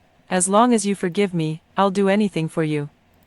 He was back to that same act, crying bitterly, slapping himself in the face, and even kowtowing to us when he got excited. I looked at him with a smile, knowing clearly that he was acting so humbly only because I was now a favored person by Penny's side and had also made contributions in several zombie elimination operations. It was just because everything he had enjoyed before had been transferred to me, and he had tasted the hard life outside the shelter. He took my mother's hand and pretended to be sincere. Wife, don't be angry anymore. We used to have a good time. Mia, you used to love playing hide and seek with your father the most. I'll play with you every day when I'm back. let's start over, okay? My mother held back her anger again, and finally kicked him. If you dare to come again, I'll kill you with my own hands. Leo was incredibly stupid. Although my mother was blind, she had survived in that environment for 4 years. It wasn't just by luck, and she wasn't just protected, she was just not strong enough, but she wasn't weak either. In my previous life, when Leo heard the news of my mother's death, he only thought that this burden could finally and completely be thrown away. He didn't even ask how many arms my mother had broken or how many legs she had kicked off before she died. He was too arrogant. Even if he had asked us how we survived in the past 4 years, he would have known that my combat record would make me a sought-after fighter in any shelter. We didn't need his protection at all, nor did we need to share his resources, but I was also glad that after dying once and having such a conflict with Leo, I avoided becoming his blood bag or his sacrifice. Get lost, my mother said fiercely. Leo was stunned for a moment, got up, and left. I'll come back another day. As soon as he finished speaking, a dagger flew and landed at his feet. It was thrown by my mother. If you come again, I'll take your life. My father wet his pants and never showed up again, but I didn't expect that when I returned from a mission one day, I was stopped by Judy. She begged me to take her in, saying that Leo either beat or scolded her, and she couldn't stand it anymore, seeing the look of joy on my face. She told me with a strong sense of guilt that Leo had stolen research materials for the camp that advocated cultivating and controlling zombies in order to enter the new shelter. As long as you take me and the children in, I'll give you the evidence of his theft. Originally, I didn't want to be too ruthless. Watching them live a miserable life made me feel satisfied. They were like the catfish in my life. But these words were like a thunderclap. Leo was researching building materials for defending against zombies. If this information fell into the hands of the enemy camp, they might help the zombies wipe us out. I immediately led a team to bring their family in front of Penny. At first, a few of them denied it, but when Penny's promise of staying in the shelter was placed in front of Judy, she confessed. Penny beat her half to death, took back the tent, and drove her away from the shelter. A person like her with little ability was on the verge of death. Penny explained the matter like this. Kevin had run away even before his mother came to me.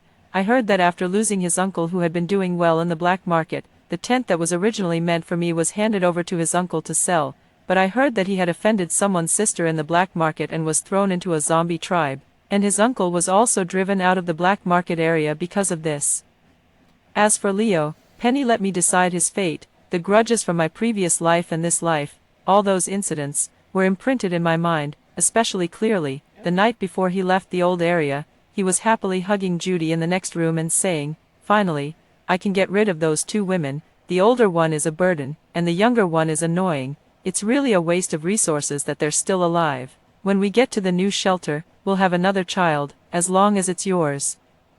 I'll love it whether it's a boy or a girl." At that time, my mother was making dumplings for them. It was Leo who had requested, "We should still follow the tradition of having dumplings before leaving and noodles after arriving. It's something to pay attention to." That was the last bit of flour in our family, and they stuffed it into their stomachs. Coming back to my senses from the memory, a fierce light flashed in my eyes. Let him live. Death would be a relief for him. Leo became a corpse carrier. His ear was cut off, his tongue was cut out, and he wore heavy shackles on his feet. Every day, under surveillance, he carried the dead from outside the area to the cremation furnace. During this time, he would secretly place small items he picked up at the door of my residence. There were small flower hairpins, carefully made notebooks, and a stranger's Polaroid camera. He wrote a note to explain, "Daddy remembers that in the old area. You really liked collecting these small things. You said that looking at them could remind you of the peaceful days before the apocalypse." He was wrong. I collected these small things because every time I went out and couldn't find food but didn't want to come back empty-handed, emptiness was despairing. That's why I would pick up the fragments of others' lives to prove that I hadn't done all that for nothing, but I was too lazy to explain. Every time I received them, I would just throw them into a box. 2 years later, Leo accidentally slipped and fell into the cremation furnace and died. When I heard the news, I felt a sense of loss and threw these small things into the furnace and burned them. "Captain, it's time to set off." My teammate called me. With my own ability, I fought my way to become the captain of the zombie-killing team. I had new scars on my body, but they were no longer the marks of humiliation and survival. Instead, they were the steps to power. My mother and I could also live well in the apocalypse with our own abilities. That's all the story. What do you think of this story? Share with me in the comments section. What would you do if you were in this situation? Looking forward to hearing from you. If you liked this story, don't forget to like it, share it, and subscribe to my channel. See you next time.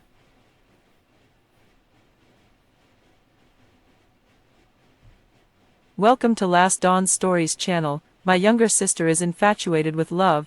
She insists on supporting a man even though she's penniless. Before the apocalypse arrived, I won $100 million in the lottery. She demanded a staggering $50 million from me. I'm your own sister. You even used my birthday as the lottery numbers. What's wrong with giving me half?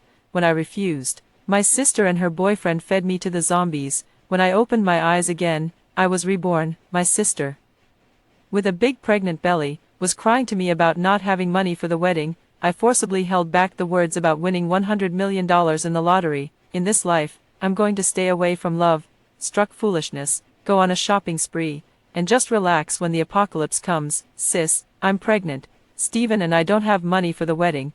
Can you lend me $200,000? In a dazed state, I heard the voice I hated the most, my twin sister, Linda, with a pregnant belly, looked at me with tearful almond-shaped eyes, asking for money. At this moment, Linda and I were having hot pot and chatting. The surroundings were lively, and there were no hordes of zombies tearing at me. I immediately realized that I had been reborn to the time when Linda was pregnant out of wedlock and crying poverty to borrow money from me, in my previous life, a month before the zombie crisis and the arrival of the apocalypse. I was lucky enough to win $100 million in the lottery. When Linda cried to me about being pregnant and having no money for the wedding, I was angry and sorry at the same time, so I told her about my lottery win. Unexpectedly, Linda made an outrageous demand, asking me to give her $50 million. I'm your own sister. You even used my birthday as the lottery numbers. What's wrong with giving me half? It's ridiculous. How could I possibly agree, after deducting taxes? I got $80 million from the $100 million win. Linda wanted $50 million, which was more than half of $80 million. As for the lottery numbers, since Linda and I are twins, I used my own birthday. I refused to give her $50 million. The maximum amount I was willing to give was $8 million. So Linda held a grudge. After the apocalypse broke out and she came to me, she and her boyfriend Steven tied me up and fed me to the zombies. I was eaten by the zombies. The deep-seated despair and the excruciating pain of my flesh being torn apart were etched into my mind, making me shiver all over. I vowed that if there was an afterlife, I would send this despicable couple to hell with my own hands. I picked up a few rolls of fat beef with my chopsticks. 1 second I was chatting with Linda, and the next, I was reborn. I forcibly swallowed the words that were about to come out regarding my $100 million lottery win. Suppressing the overwhelming hatred in my heart, I stared at Linda coldly. No, Linda panicked. Nina, you're my own sister. We're each other's only family. How can you not help me? Here we go again. Whenever Linda did something wrong or wanted money, she would use this kind of moral blackmail on me. Once I refused to help, she would cry, make a scene, and even threaten to commit suicide until I gave in. Linda and I are orphans. We've depended on each other for more than 20 years. We share the same blood and have the same face. I usually help her as long as her requests aren't too excessive, until Linda became completely love-struck and brought home Steven, a good-for-nothing hooligan, claiming he was her one true love and stubbornly insisting on supporting him. We had the most intense argument ever. Sister, Steven is really good to me. He's just down on his luck right now without a job. Why do you look down on him? Why won't you help me? She wanted to support man even though she had no money of her own, and she used my money to do it. But in the end, I gave in. Although I was angry and frustrated, I had no choice because she was my only family. Who would have thought that Linda was not only infatuated with love but also an ungrateful wretch? She demanded half of $100 million, and if she didn't get it, she would bite me hard. I had helped her so much, but she only saw me as a mobile ATM. A source of nourishment for her love. It was ridiculous that I didn't see her true colors until I was on the verge of death in my previous life. Linda, I'm not your mother. I have no obligation to give you money. Besides, getting a marriage certificate is free. Putting down my chopsticks, I said coldly, my eyes filled with coldness. I actually want to listen to this one from the beginning because I haven't heard this one yet. Welcome to Last Dawn Stories channel. My younger sister is infatuated with love. I should clarify, I listen to multiple channels. This is just the one I'm working my way through right now for the zombie stuff and the end of the world stuff. There's some really good apocalypse stuff. Anyway, continuing on with listening to stories and playing the game. She insists on supporting a man even though she's penniless. Before the apocalypse arrived, I won $100 million in the lottery. She demanded a staggering $50 million from me. I'm your own sister. You even used my birthday as the lottery numbers. What's wrong with giving me half?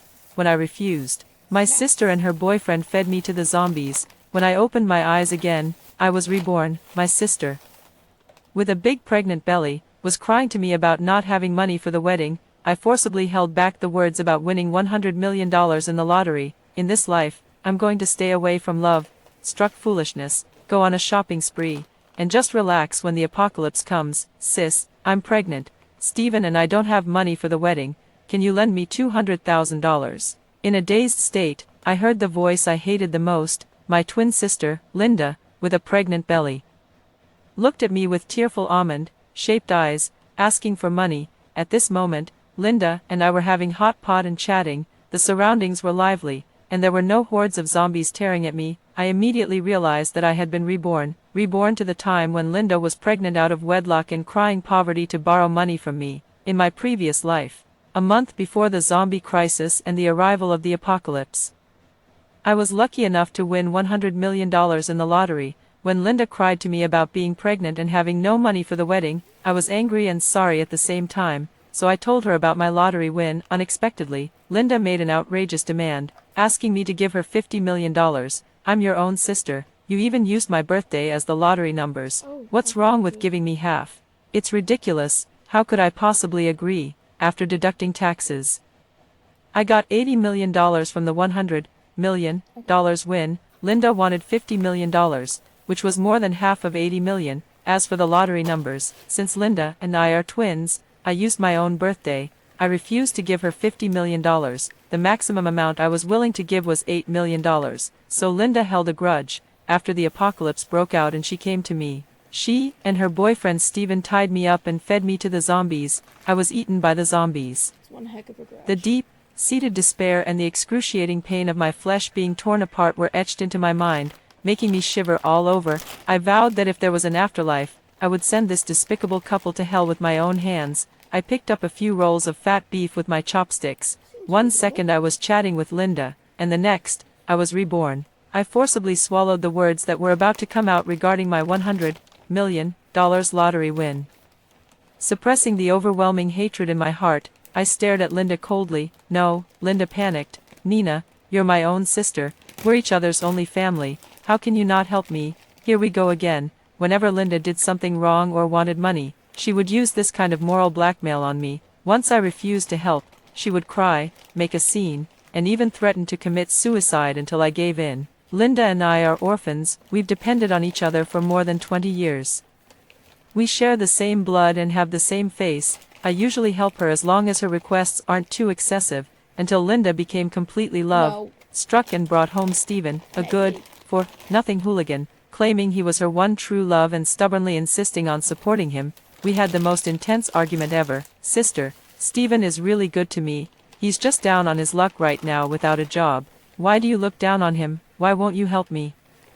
She wanted to support a man even though she had no money of her own, and she used my money to do it. But in the end, I gave in. Although I was angry and frustrated, I had no choice because she was my only family. Who would have thought that Linda was not only infatuated with love but also an ungrateful wretch? She demanded half of $100 million, and if she didn't get it, she would bite me hard. I had helped her so much, but she only saw me as a mobile ATM. A source of nourishment for her love. It was ridiculous that I didn't see her true colors until I was on the verge of death in my previous life. Linda, I'm not your mother. I have no obligation to give you money. Besides, getting a marriage certificate is free. Putting down my chopsticks, I said coldly, my eyes filled with coldness. Linda was surprised by my attitude.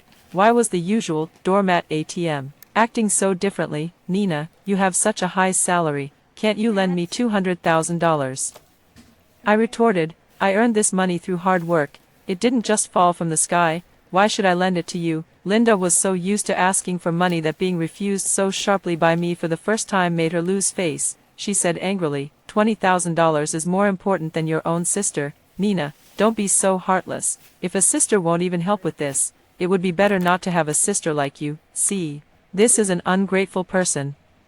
She takes others' efforts for granted. Once that person stops giving, she turns on them faster than turning a page. I sneered dismissively. I'd rather not have a sister like you, Linda. I won't be your and Steven's cash machine anymore. You two are bottomless pits, insatiably greedy and terrifying. Since you started dating Steven, you've borrowed $50,000 from me. Consider that money burned for the dead. Under Linda's shocked and angry gaze, I calmly stood up. From now on, we'll go our separate ways. I'm no longer your sister, and you're no longer my sister. Nina, you heartless miser, you with your own sister just because I asked for some money. Don't come crying and begging for my forgiveness when my boyfriend makes it big. Linda shouted at my back. Ignoring Linda's crazy yelling and the curious stares of passers-by, I turned around and left with a swagger. It's ridiculous. $100 million is still waiting for me, and the apocalypse is coming. There's a lot to do. I'm going on a shopping spree, build a safe house, and try to just relax when the apocalypse arrives. Who would pay attention to Linda, this frustrated clown? I promised to donate $200,000 to the lottery center, and the money arrived in their account on the same day. Looking at the string of zeros after the number 1 in my bank card, I suddenly felt a great sense of security. Money gives people confidence, self-assurance, happiness, and joy. This is the charm of money. Sisters, lovers, friends, anyone can betray you, but money won't. I'm quitting my job. With a snap, I did the thing I've wanted to do most in my life. I quit my job. Nina, what the hell is wrong with you? Go back and finish writing the proposal. My bald-headed boss pointed at my nose and cursed. He couldn't believe I was quitting, although the company exploited me every day, made me work overtime without pay, and always played the compensatory leave trick. I was an orphan with no one to rely on. In the current tough job market, losing this high-paying job would be like a fish out of water for me. But he didn't know that losing this job now was like a fish losing a bicycle or a bird losing a swim ring. It didn't matter at all. With a look of 3 parts coldness, 3 parts sarcasm, and 6 parts disdain, I threw my resignation letter in his face. I'd rather go back to the countryside to farm and retire than work myself to death here. After saying that, under the cursing, angry, envious, and jealous gazes of my boss and colleagues, I left the company wearing my high-heel shoes with a click-clack sound. Goodbye. After claiming the lottery prize and resigning, there were still 29 days until the zombie outbreak. This crisis was extremely fierce, and countless people would die. However, it wasn't that the heavens didn't give humanity a chance. In my previous life, some people awakened special abilities in advance and sensed something was wrong. However, governments around the world tried their best to suppress the news for fear of causing panic, so people had no idea that a great disaster was awaiting them. I awakened the ability of a replication space. This is an extremely powerful ability. Items inside the replication space can not only be kept fresh and at a constant temperature forever but can also be replicated infinitely. For example, if I put a bottle of iced cola into the replication space, I will have an endless supply of iced cola from then on. Therefore, I don't need to stockpile a large amount of supplies. I just need to buy a little of each item. Money, jewelry, and other valuables are the least valuable things during the apocalypse. I want to make the most of this $100 million before the apocalypse arrives. The most important supplies in the apocalypse are food, rice, flour, cooking oil, soy sauce, vinegar, tea, and seasonings are essential. I'll get a box of instant noodles of every flavor, a series of self-heating hot pots, and other instant foods. Snacks like potato chips and boneless chicken feet are all added to the shopping cart. After the basic food is stocked up, high-end ingredients are also necessary. I love meat, so I'll buy premium streaky pork, A5 Wagyu beef, Australian lobsters, and deep-sea caviar. These meats that I could only occasionally afford before can now be bought without restraint. I'll also get a little of each kind of vegetable and fruit, from supermarkets, 5-star restaurants, dessert shops, and milk tea shops to wet markets and night-market food stalls. From expensive top-grade foie gras to cheap flour, raw and cooked, cold and hot, sweet and spicy, sour and ordinary. As long as I can name it and eat it, I'll buy it all. After all these purchases, my food reserves are already very abundant. daily necessities and medicines, such as toothbrushes, toothpaste, facial tissues, sanitary napkins, cold medicine, and antibiotics, are also not left out. After stocking up on all the basic goods, there are still more than $90 million left. I can't spend it all. I really can't. To avoid wasting this money, I started buying clothes, bags, cars, jewelry, buying whatever is expensive, going to bars, clubbing, and enjoying eating, drinking, and having fun. I'm enjoying myself to the fullest before the apocalypse. However, even with all my crazy spending, there are still $70 million left in the end. I'm worried. I still haven't spent it all. This is probably the trouble of being rich, having too much money to spend. I want to be rich in my next life too. There are more and more reports of people biting each other. Many patients who go crazy and bite others have been admitted to the hospital. Most people have realized that something is wrong and have started stockpiling supplies, leaving the luxury goods store and coming down the escalator. I was carrying bags of clothes of all sizes. Looking up, the supermarket on the second floor was packed with people, and the checkout line even extended to the first floor. The crowd looked worried, anxious, and restless, in such an anxious atmosphere. Conflicts could easily break out. People started fighting because of queue, jumping, the crowd was in chaos, and some people even took the opportunity to skip paying. I quickened my pace downstairs. "Sister, is that you?" A familiar voice sounded behind me. My heart tightened, but I didn't stop walking. My arm was grabbed tightly. "Why didn't you stop when I called you, sis? Are you avoiding me? Do you know how hard my life has been, and you still have the mood to go shopping?" Bombarded with a series of questions, Linda forcibly held me back. Through my sunglasses, I could see Linda staring at me angrily. 1,000 thoughts rushed through my mind. Tonight was my last chance to enjoy myself before the apocalypse. I thought everything was going smoothly, but I just had to run into Linda on my way back. Linda's belly was getting bigger. She was also carrying big and small bags filled with heavy fruits and vegetables. Beads of sweat rolled down her face. It had only been a month since we last met, and Linda had lost her former radiance. Her face, which was identical to mine, was now unkempt, and she looked extremely tired. Her boyfriend wasn't there to carry things while his girlfriend was pregnant. Without my help, Linda's so-called true love was just like that. I didn't feel any pity for her. In my previous life, this dear sister of mine tied me up and fed me to the zombies with her own hands. I had cried all my tears and my heart had turned cold. All I felt for her now was endless hatred and a sense of the futility of my past efforts. Linda and I are identical twins. We can recognize each other even by just a back view. Linda reached out to take off my sunglasses. I broke free and sidestepped to avoid her. "Who are you, Scram?" I growled in a rough, neutral-sounding voice. Linda was stunned for a few seconds. Sorry, your back looks so much like my sister's. I mistook you for her. Be more careful next time." To avoid being recognized by acquaintances, I made full preparations. I wore sunglasses, a mask, and a hat, wrapped myself up tightly, and even temporarily changed my voice with medicine. However, Linda still had some doubts. She followed me closely. I wasn't worried at all. The stun gun in my car wasn't for show.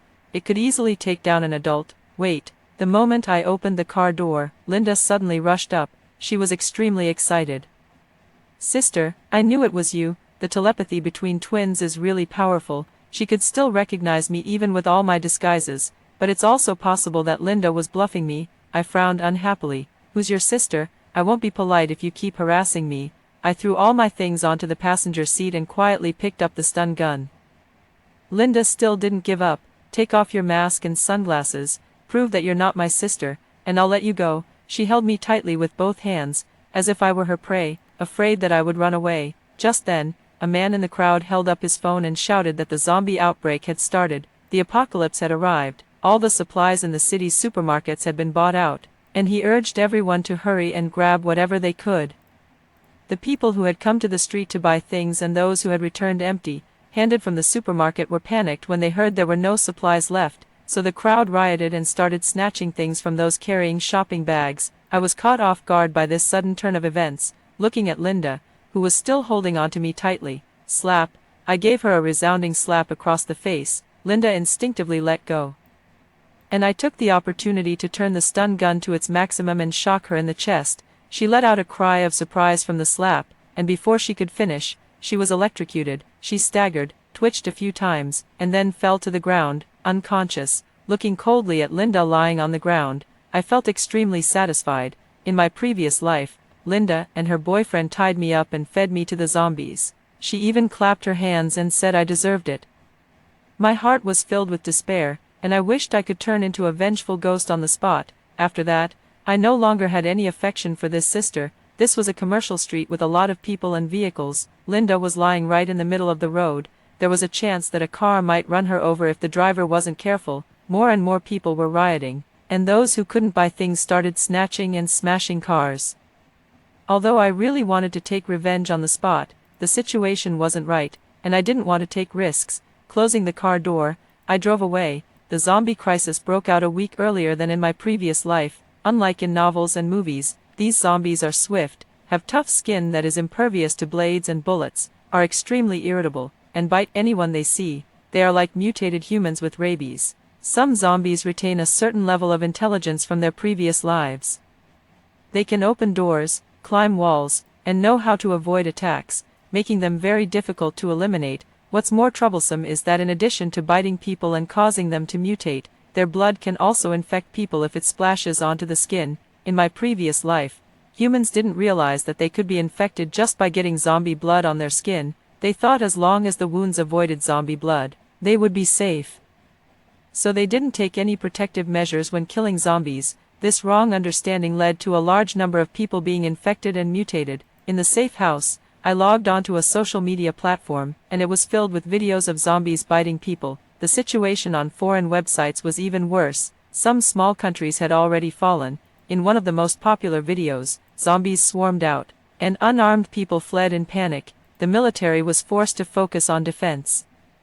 I posted multiple comments in different comment sections, warning people to be careful of zombie blood as even skin contact could lead to infection. After that, I tossed my phone aside, lay comfortably on the soft sofa, sipped iced cola, and ate a KFC family bucket. The golden, brown drumsticks were crispy when bitten into, filling my mouth with the aroma of meat. Then I chose a movie to watch while eating, enjoying the fruits of my preparations and lying back leisurely. At this moment, I felt that all the hard work of the past month were worth it. Buzz buzz, an unknown call interrupted this beautiful moment of comfort. Nina, I'm at your door now. Open the door for me. Linda's acrid and venomous voice came through, and I frowned, having a bad feeling. I turned on the villa's surveillance monitor, and it showed a tall, thin woman standing outside the iron gate, making a phone call. It was Linda, in my previous life, although we had a huge argument over $100 million.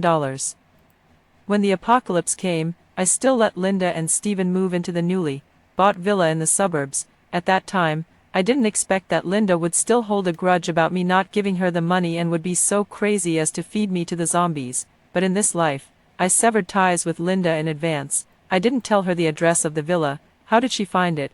Could it be that she was reborn too? Linda's next words confirmed my suspicion. Nina, I was reborn. After you stunned me on the roadside, someone hit me with their car and I died. I lost my life, and the baby was gone too.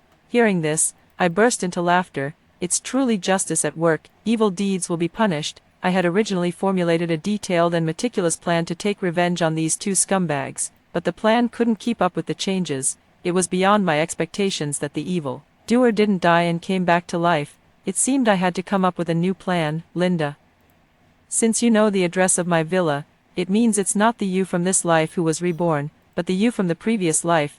Recalling the scene of being bitten by zombies, I said viciously, you and Steven fed me to the zombies. How dare you come to me? Linda's tone was complex. Sis, I'm sorry. I was just impulsive. Please forgive me. I gave a cold snort and remained silent. Then she changed the subject. But that was all in the previous life. I fed you to the zombies. And you stunned me, which led to me being run over by a car and losing both my life and the babies. We're even now. I was so angry that I laughed. What do you mean we're even? Can a blood feud be settled just because you say so? Linda became furious. What else do you want? She threatened me maliciously. I'm telling you, Nina, if you don't open the door for me, I'll post online and tell everyone that you won $100 million and hoarded a lot of supplies. I'll make them come and grab your stuff. Sister, guess how many people will come to rob you? You don't want to be eaten by zombies like in the previous life, do you? So open the door and let me in right away. I was so angry at Linda's vicious words that my vision went black. it really feels like I committed some great sin in my previous life, and this life is my punishment for having Linda as my sister, pressing my throbbing temple. After a moment of thought, I pretended to be helpless and said, "Fine, I'll open the door and let you in later. Did you come alone? Isn't Steven with you?" Linda spat in disgust. "Don't mention that bastard." Linda said that after I died in the previous life, she and Steven went out to search for supplies. They encountered an intermediate level zombie, and Steven, being a coward, pushed her out to distract the zombie, resulting in her also being eaten by the zombie. It's ridiculous. She tied up her own sister and fed her to the zombies, and then her boyfriend did the same to her. Wasn't it supposed to be true love? Weren't they going to support each other for a lifetime? The love sustained with my money turned out to be extremely fragile in the face of disaster and human nature. Linda, you want to take revenge on Steven too, right? I was certain that, given Linda's fickle and heartless nature, she hated Steven even more than I did. Of course, I want him to suffer. Even through the phone, I could clearly hear Linda grinding her teeth, as if she were gnawing on bones and flesh. "As long as you bring Steven here, I'll still consider you my sister, and we can share the supplies." The condition I offered was exactly what Linda wanted, and she readily agreed. "Sister, you're the best. I was wrong before, it's all that bastard Steven's fault. Without him, we sisters wouldn't have turned against each other. Don't worry, I'll definitely bring him here." With a triumphant smile on my lips, I said, "Good, I'm looking forward to it." The comments I posted online went viral. Many people didn't believe that skin contact with zombie blood could cause infection and sent me private messages scolding me for spreading rumors. But most people were rational and cherished their lives, taking the attitude of, "It's better to believe it than not." They called on everyone to take full protective measures when killing zombies and avoid getting zombie blood on their skin. I let out a long sigh of relief. I don't want to be a savior, I just want to stay in the safe house and get through the apocalypse comfortably. However, I still felt a bit uneasy. By providing such important information, I had also contributed to the fight against zombies. A few days later, two people came to the villa. Steven looked at Linda obsequiously, bending over to massage her back and shoulders. Linda was extremely proud and loudly threatened that if I dared not accept them, she would call on others to besiege me. Then she waved her phone in front of the surveillance camera, the threat clear. Steven praised Linda, calling her smart and beautiful. They looked like a pair of arrogant lackeys relying on the power of others. "Sister, open the door," Linda said, standing with her hands on her hips and looking up at the surveillance camera as if she had everything under control. Beep. I pressed the door opening button, and the heavy iron gate slowly opened. The two of them couldn't wait to rush into the villa. This villa was built in a wealthy area on the outskirts of the city, and there were many neighbors around. In my previous life, the son of a wealthy merchant was infected with the zombie virus early on. His family couldn't bear to see him killed as a zombie, so they kept him at home. In the end, this young master mutated into an intelligent zombie and went from door to door in the wealthy area, biting everyone. In my previous life, Linda and Steven accidentally discovered the young master and his zombie minions. They lured them with pork soaked in human blood to come and eat me. This life, they were in the same villa I bought. When they entered the villa, the living room was empty, showing no signs of anyone living there. This was different from the previous life, where were the LCD TV, the leather sofa, the rotating dining table, and the upright refrigerator filled with delicious food. Linda and Steven rushed into the hall in disbelief, looking around, but there was nothing. "Nina, how dare you play tricks on me?" Linda gritted her teeth, waving her fists and shouting, "I know you can hear me, come out." Steven also put on an act. He held up his phone and shouted at the top of his lungs, "Nina, I'm warning you, your behavior has angered us. If you don't come out, I'll post a video and tell everyone that you won $100 million, then people will come after you, and no matter where you hide, they'll find you." Linda and Steven's every move was being transmitted to me in real time through the surveillance camera. The way they jumped around in anger was truly laughable. Linda called me. "Where are you, Nina? Why is there no furniture in the villa? Where's the TV? Where's the food? I'm starving to death. Do you know that? Didn't you promise me?" I was bombarded with a series of questions. "What did I promise you?" "I don't remember," I said casually. My indifferent attitude made Linda even angrier. She said coldly, "Aren't you afraid that I'll tell everyone that you won $100 million and hoarded supplies? You must have stockpiled a lot of things after being reborn, right? I remember you're a space ability user. Someone like you, a mobile supply storage, is a prime target." Steven played the good cop role. "Nina, We're doing this for your own good. With so many supplies, it's dangerous for you to live alone. It would be better if we three lived together and could look out for each other. I rolled my eyes. The biggest danger was you two, seeing Linda's face turn red with anger, about to explode. I slowly said, just kidding, I'm in the villa's basement. Go to the northwest corner, there's a switch to the basement passage there. With a laugh, Linda took the lead, and Stephen followed closely behind. There was a raised part on a white wall in the northwest corner. Behind it was a library, a large space that could accommodate over 100 people. As the wall rotated, a foul stench wafted out from the dimly lit space. Linda and Stephen covered their noses in disgust. Nina, why would you choose this place? They said as they went in. I smiled. Because there are zombies inside. As soon as the words left my mouth, low growls were heard, then there were ear-piercing screams. Ah, there are zombies, run. More than 50 zombies chased after the two of them in a swarm, their mouths wide open like beasts starved for a long time. Linda's face twisted in fear. You bitch, Nina, you went back on your word. You're despicable and shameless, filthy. I laughed heartily. An eye for an eye, a tooth for a tooth. You deserve this, Linda.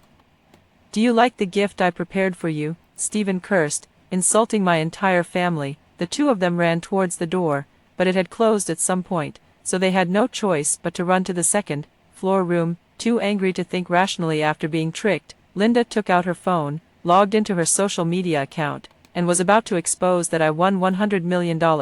You're done for, Nina. Soon everyone will know that you won $100 million and hoarded supplies. Just wait to be besieged. Stephen stopped her. Don't be impulsive.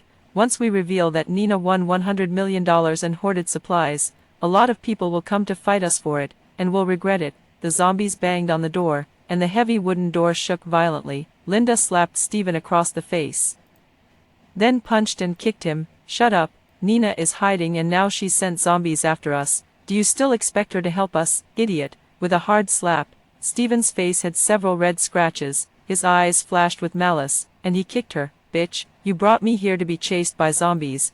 I haven't settled the score with you yet, and now you're lecturing me. Sitting in the monitoring room, eating spicy potato chips and watching the two of them turn on each other, I felt extremely satisfied. I wasn't afraid of Linda's threats at all. My safe house wasn't in that villa but in an underground bomb shelter far from the city. I died in that villa in my previous life. How could I live in the place where I died again? Instead, I was looking forward to Linda posting the wrong address and attracting vicious people. I wanted to see how they would deal with the situation. Linda's body was weak after the miscarriage. After being kicked, she doubled over in pain, and blood flowed from between her legs. She looked at Stephen resentfully. Stephen calmed down a bit and stammered an apology. I'm sorry, Before he could finish, Linda suddenly pounced on him, burying her head in his neck. Stephen howled and kicked Linda away, covering his bleeding neck. But no matter how he covered it, the blood gushed out like a fountain and wouldn't stop. It seemed Linda had bitten his artery. Ah, you bitch. Stephen staggered forward, grabbed Linda by the hair, dragged her to the wall, and smashed her head against it again and again. Linda struggled desperately. Since Stephen was more severely injured, neither of them got the upper hand. The once loving couple had now turned against each other and were fighting to the death. If this continued, one of them would surely be killed first. That wouldn't be fun. I'd seen enough of the show. Now it was time for them to enjoy the last gift I prepared for them. Boom, boom, boom. Explosions sounded at the door of the room. Wood chips flew everywhere. The wall collapsed, and the door was blown to pieces. The two people who were fighting were stunned. Before they could react, the horde of zombies rushed in. Roar. The zombie young master moved the fastest. Just as he was about to bite Linda, she came to her senses and pushed Stephen forward to block the bite. Stephen was bitten on the neck again. Zombie teeth were much sharper than human teeth. His eyes widened, and his body twitched. He was like a skinny chicken with its neck slit, powerless to resist.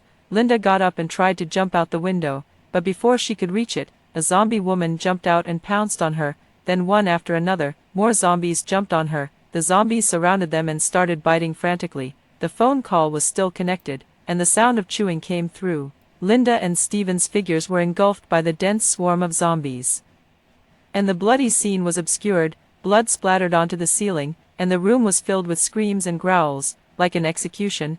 Ah, you bitch, Nina, I won't let you go even if I become a ghost. Nina, fuck you, percent you and hashtag. They cursed me. saying I wouldn't die a good death and that I'd go to hell. But who was it that tied me up and fed me to the zombies, saying I deserved it and clapping at my death?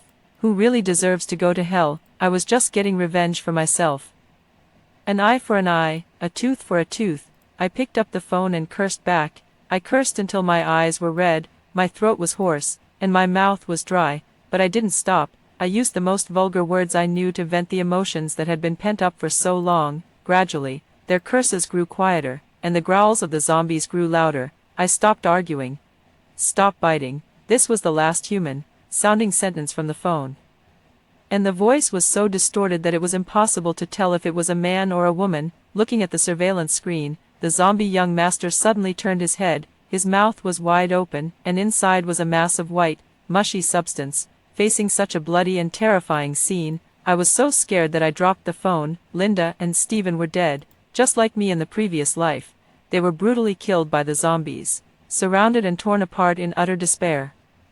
Not a single bone was left. I don't know how much time passed. It got dark, and the zombies gradually dispersed. Only a few were still licking the blood on the floor. I had avenged my hatred, but instead of feeling the expected joy and satisfaction, I felt a sense of melancholy and disorientation. I closed the surveillance screen and composed myself. I got up and left the monitoring room. It was dinner time. Tonight, I would have my favorite beef roll rice bowl. From now on, I would live every day with strength. The first story ends. Then the second story. I received a storm warning just like any other day, nothing out of the ordinary. At first, nobody paid attention to this disaster. We had become numb to the growing frequency of disasters since the nuclear waste was first discharged into the ocean. It wasn't until the torrential rain hit that the full horror unfolded before my eyes. My boyfriend was devoured by a swarm of fish right in front of me.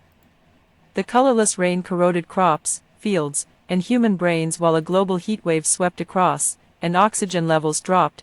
The earth had begun to cleanse itself, and us. How are we to survive? It rains every single day. Ever since they dumped that nuclear wastewater into the sea, there hasn't been a day without rain. It's so annoying. If this torrential rain is Earth's way of cleansing itself, I guess I can accept that. On my way home, pedestrians in protective suits hurried by. A mother, in panic, screamed as she pulled her child, who playfully stripped off his clothes to play in the rain. Rushing back home, nobody dared to stay out in the rain.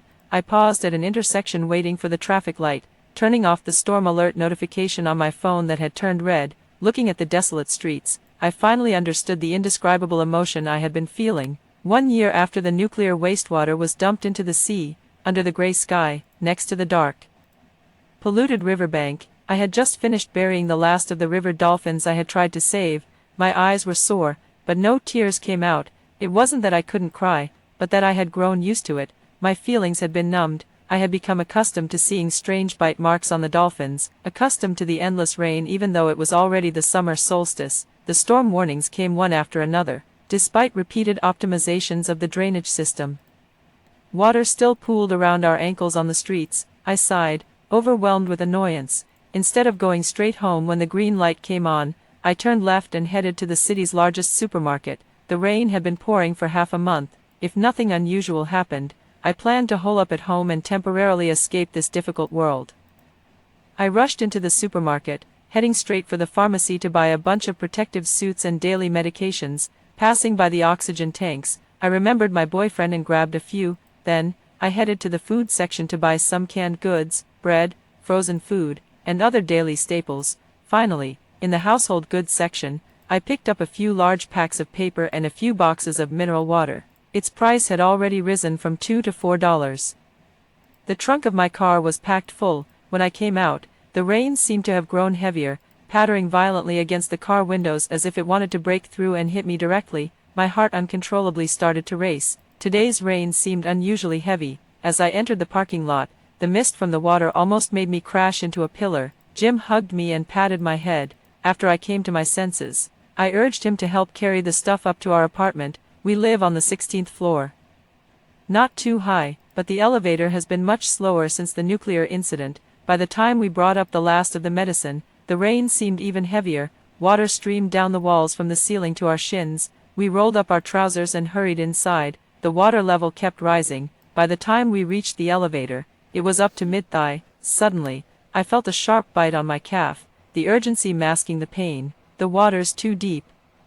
The security guard said the elevator can't be used. Jim pointed to the emergency staircase. I sighed. 16 floors. At least it's not 32. Let's climb. Jim looked at the water, now almost reaching my thighs, and suggested I put the stuff on the table while he crouched down for me to climb on. I kissed his cheek, then waited in the stairwell with the medicine as his first cargo. The spot on my calf where I had been bitten felt itchy. I looked down and saw a familiar row of bite marks, similar to those I had seen on the dolphin corpses. Before I could think deeper, I suddenly heard Jim shouting, "Run, run, run from what?" I looked towards the door. A monstrous fish with fierce teeth, these creatures used to appear on our dinner tables. From the rain, a deformed body leaped out, its mouth wide open revealing sharp teeth, grinning as it pounced towards Jim, an octopus with 32 legs tightly coiled around his neck.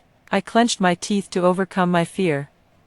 Medication scattered all over the ground. I staggered to open the fire cabinet and grabbed a fire extinguisher, hurling it at the school of fish nearby. Then I threw out a safety rope. "Jim, catch, reach out and grab it. Hurry, hurry." I choked out the words, a feeling of suffocation overwhelming me as Jim managed to fend off the octopus with the fire extinguisher and grabbed the rope to move toward me. The water rose deeper. The fish swarmed towards us, their sharp teeth glinting menacingly under the dim light, making it hard to see how Jim was doing. All I could do was grab Jim's hand, not bothering to pick up things from the ground, and turn to run upstairs. "Bella," Jim suddenly called out to me. I turned back. He seemed to be saying something. Before I could hear him clearly, Jim forcefully threw something at me, and flesh began to fall off his body. A giant two-headed fish opened its mouth.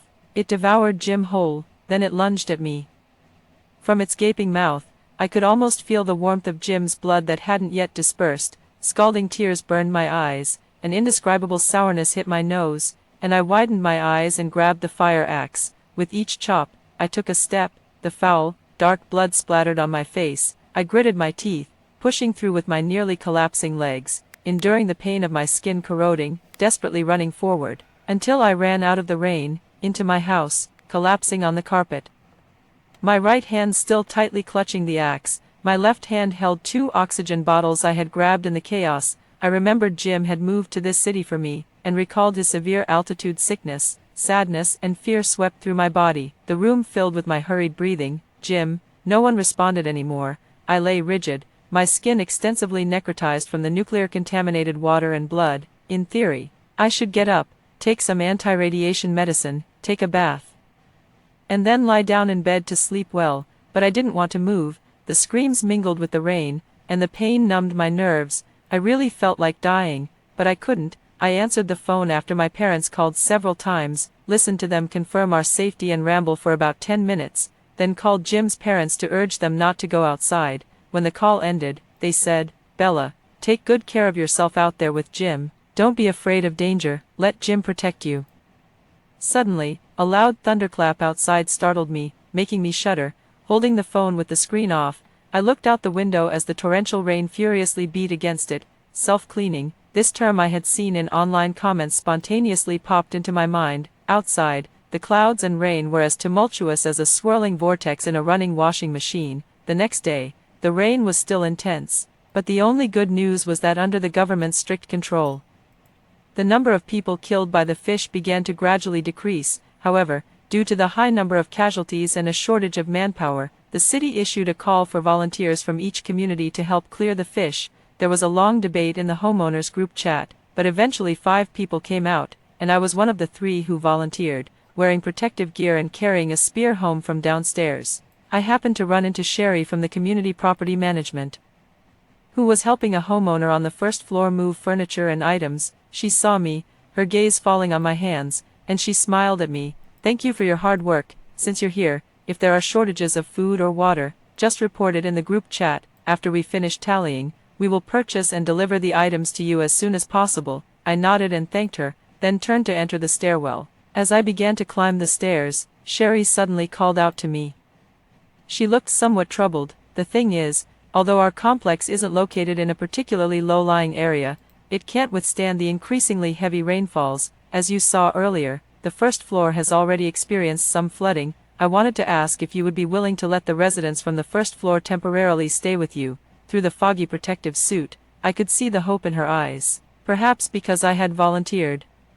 Sherry thought of me as someone with a kind heart. I refused flatly. Sorry, I'm not willing. I wanted to do something to alleviate my own sense of helplessness, but I wasn't foolish. Allowing strangers into my home under these extreme circumstances would be like putting myself on the fire. There are empty apartments on the top floor.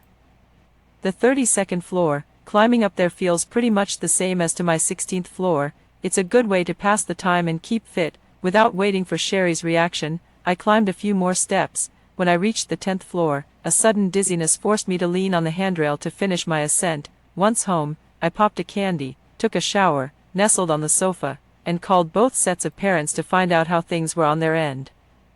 I then checked my phone for flood warnings and past flight tickets. I still hadn't dared to tell them the news that Jim had died. In such a time, the longer I could keep it from them, the less they had to worry about. I wiped the corner of my eyes, then got up to take inventory of what I had. There was plenty of frozen food, instant noodles, canned goods, and several boxes of bottled water in the fridge and freezer. The only thing missing was medicine, particularly anti-radiation drugs.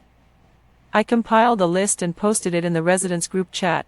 The chat was flooded with messages. Besides listing needed supplies, many shared tips on flood prevention and survival guidelines, constantly comforting and encouraging each other. In times of disaster, we seek a sense of security through communication with our peers. Then someone shared a message in the group: radiation levels in the rain are rising rapidly. Crops harvested have absorbed high levels of radioactive isotopes.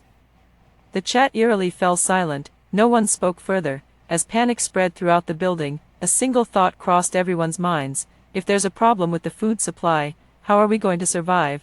I stared at the rising waterline outside the window and moved the table and sofa to block the door. The supplies promised by the property management hadn't arrived for the next 2 days. My door started to be knocked on at night, after the first floor was completely flooded.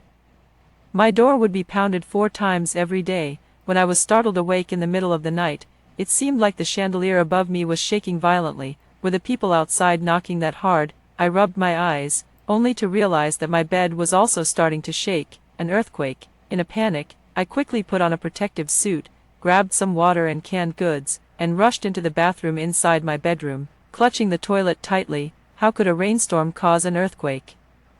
Such a thing had never happened before, but the continuous heavy rain and intense shaking left me no time to think. Caught off guard, bang, my breath hitched as I watched a building opposite start to collapse from the 3rd floor up, exposing steel rebar swarming with fish, countless people tumbling into the water. Trembling, I crawled to the window, using the moonlight to watch the increasingly tilting building across the way. People desperately ran in the opposite direction, but to no avail.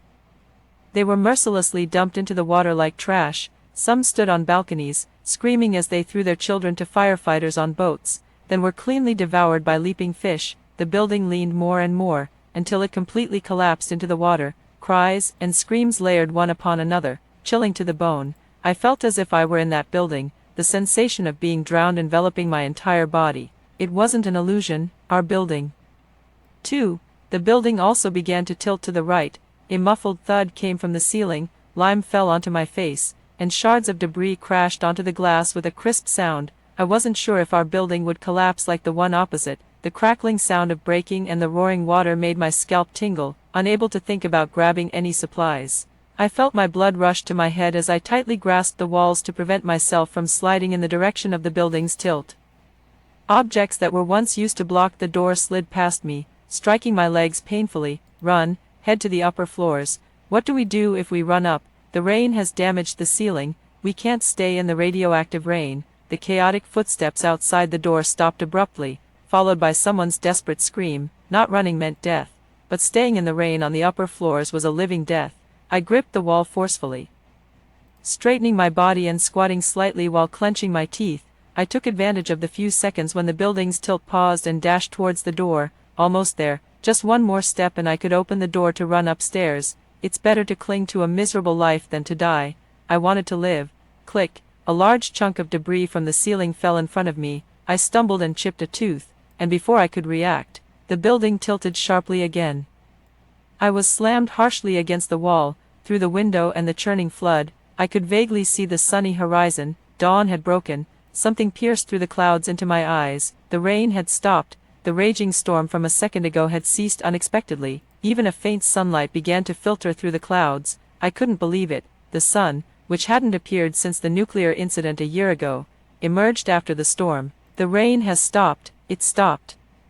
People in our building cheered, joy spreading throughout. People in the neighboring building simply stared up at the sky, their crying growing louder. I leaned against the wall, trying to stand, and found the building, though tilted, was relatively stable. I walked to the window and wiped the condensation from the glass. The 3-story deep floodwaters carried countless trees, corpses, fish, and buildings in its relentless flow. But I was still alive. I took a deep breath, wiped the sweat off my forehead, and couldn't suppress the excitement bubbling within as I burst into laughter.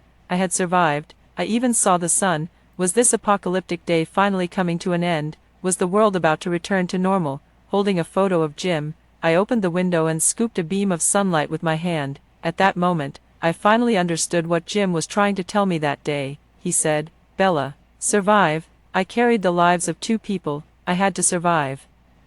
5 days after the heavy rain, the mutated fish were eradicated, the city's drainage system was restored, and with the emerging sun and rising temperatures, walking along the dry roadside with my packed supplies, I felt a strange sense of familiarity. Since the nuclear wastewater was discharged into the sea, it had been a long time since I had seen such a beautiful city under the sun. I wiped the sweat from my forehead and turned to go to the property office to hand over.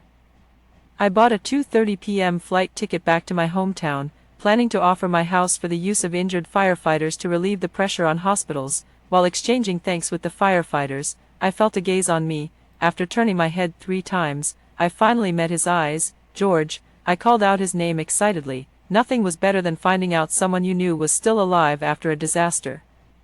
He nodded at me. I glanced around once more and gave a wry smile. "Jim's gone." He looked at me, a hint of bewilderment in his eyes, and patted my shoulder before his gaze landed on the luggage beside me. "I'll give you a ride. It's been hard to catch a taxi these days." I hesitated for a moment, checked the time, shoved my luggage into his trunk, and climbed into the back seat. I pulled out a piece of paper from my bag to wipe the sweat off my skin. George opened the driver's side door, inserted the key, started the car, and immediately turned the air conditioning up to full blast. Once he noticed I stopped wiping the sweat away, he adjusted the air conditioning back to a normal setting. "You still can't handle the heat," he remarked. "Yeah, but after a year of constant rain, a bit of heat feels quite nice," I replied. The sunlight pierced through the rising black mist, carrying bright red pinpoints that dappled the ground. Chatting sporadically with George helped ease the tension I felt significantly. We were just 5 minutes from the airport, at a red light. Seeing me still overwhelmed by the heat, George turned the air conditioning up to the maximum again and wiped off his own sweat. It was unbearably hot. The temperature seemed to climb by 1 degree Celsius every minute. I checked my phone and my eyes widened in shock, stiffly calling out to George. 54 degrees. Before he could respond, a loud explosion made our car shudder. We both looked up towards the source of the black smoke. It was the airport. A plane, just as it had taken off into the sun, was blown apart and fell like a meteor. Another loud blast. George swerved sharply. Debris sheared off half of our car roof, narrowly missing our necks. The airport was engulfed in thick smoke, the air even hotter now. I bit my lip and without a second thought, urged him, "Let's go home." We had to get home. The high temperature chased relentlessly behind our car, soaring as if it wanted to incinerate us. By the time we rushed back to our neighborhood, the temperature had spiked to 58 degrees. Perhaps the high heat had thinned the air. Just getting out of the car and walking to the stairwell left me gasping for breath, and even George was panting, leaning on his knees. I desperately wanted to rest for just a second, but the intense heat seemed to char us, the hot air clinging to our skin through the shattered windows, not minding the scorching ground. I crawled up using my hands and feet, George helping me up the last flight of stairs. Our front door was still securely locked. The injured firefighters hadn't been moved from the hospital yet. My hands were blistered from the burn, and since I couldn't enter the passcode, I tugged at George's sleeve. The code, 01265534. As the door swung open, I practically rolled inside. George, with his longer strides, reached the air conditioner before me and turned it on. When the cool air hit us, we both sighed in relief, but it quickly became hot again. Remembering the frozen goods in the fridge, I called George to help me take some out and put them in a basin. Finally feeling somewhat cooler, coming home was the right choice, although the temperature outside had stopped rising at 58 degrees. If we had tried to escape elsewhere, Merely relying on air conditioning to fend off this heat clearly wouldn't have worked. I tried to contact my family to say I couldn't get back yet, but my phone kept restarting over and over, unable to find any signal. George's phone was the same. I was frantic, the wounds previously affected by radioactive rainwater starting to itch uncontrollably. But no matter how anxious I was, I couldn't just sprout wings and fly back. I had to stay put. George helped apply medicine to the wounds on my palms. When I thanked him, I was startled by the hoarseness of my own voice. Just rest for now. I'll let you know as soon as there's a signal. You can probably guess this heat won't just last a day. Injury only makes your ordeal more difficult. I sighed as the two of us sat in the living room, which was strewn with ice cubes, enjoying the air conditioning until sunset. The temperature still hadn't dropped. It felt as if the sun was unusually close to the earth, making no distinction between day and night in terms of heat. It was unbearably hot. We moved the sofa into the kitchen, set up several large basins of water to freeze in the lower shelf, sealed the kitchen door, opened the upper door of the refrigerator, and plugged in a fan to rest. It was still hot, but exhaustion weighed heavily on my eyelids, and when I woke up again, the sun was slowly emerging from behind the clouds. Awake, George handed me a bottle of water. You feel it too, don't you? I asked him, taking a sip of water. Yes. Today's temperature has dropped a bit. But there's some bad news. Are you ready to hear it? What is it? In the early hours, the power went out, and when we woke up, the water was also out, and we still don't have any signal. I resisted taking another sip of water, scratched my itchy wound, and grabbed George, about to rush downstairs to retrieve the suitcase from the car. I've already brought it up for you. I breathed a sigh of relief, thanked him, glanced at the dwindling battery on my phone, turned it off, threw it into the bedroom, and couldn't help scratching the itchy wound again. Maybe it was the excessive heat, but the itch was unbearable. As I sent George out the door, I suddenly felt dizzy and lost consciousness, everything before my eyes turning white. When I woke up again, it was dark outside, the light filtering through the curtains. I lay on the sofa, which had been moved back to the living room, and although it seemed I had slept all day, I was still overwhelmed with fatigue. Bella. The redness in George's eyes startled me. He gently squeezed my hand, his expression serious. During the heavy rain earlier, did you come into contact with the blood of those fish without wearing protective gear? Did you also fail to wash properly and take medication afterward? I remembered the day Jim left and felt a pang of unease. Is it residual nuclear radiation on my skin? The worry in his eyes was unmistakable. The areas of your wound where the skin has been exposed need to be cut away, or it will get worse. I carefully thought about the areas that had come into contact with blood. My arms were the most affected, with a patch on each of my legs. It's just like getting a new skin, I told myself, yet I couldn't control a slight shiver. George gently squeezed my hand again. I blinked, pulled away from his grasp, and moved to the corner. His gaze lingered on me for a long time. I hugged my knees and sat lost in thought for a while. Tomorrow, I'll go to the hospital to get it treated, he said. Okay, I'll come with you. But in the end, I never went to the hospital, because from sunrise the next day, the temperature began to soar again. By 6 in the morning, the thermometer already read 33 degrees, no electricity, no water. George and I took turns inventorying all the remaining supplies at home.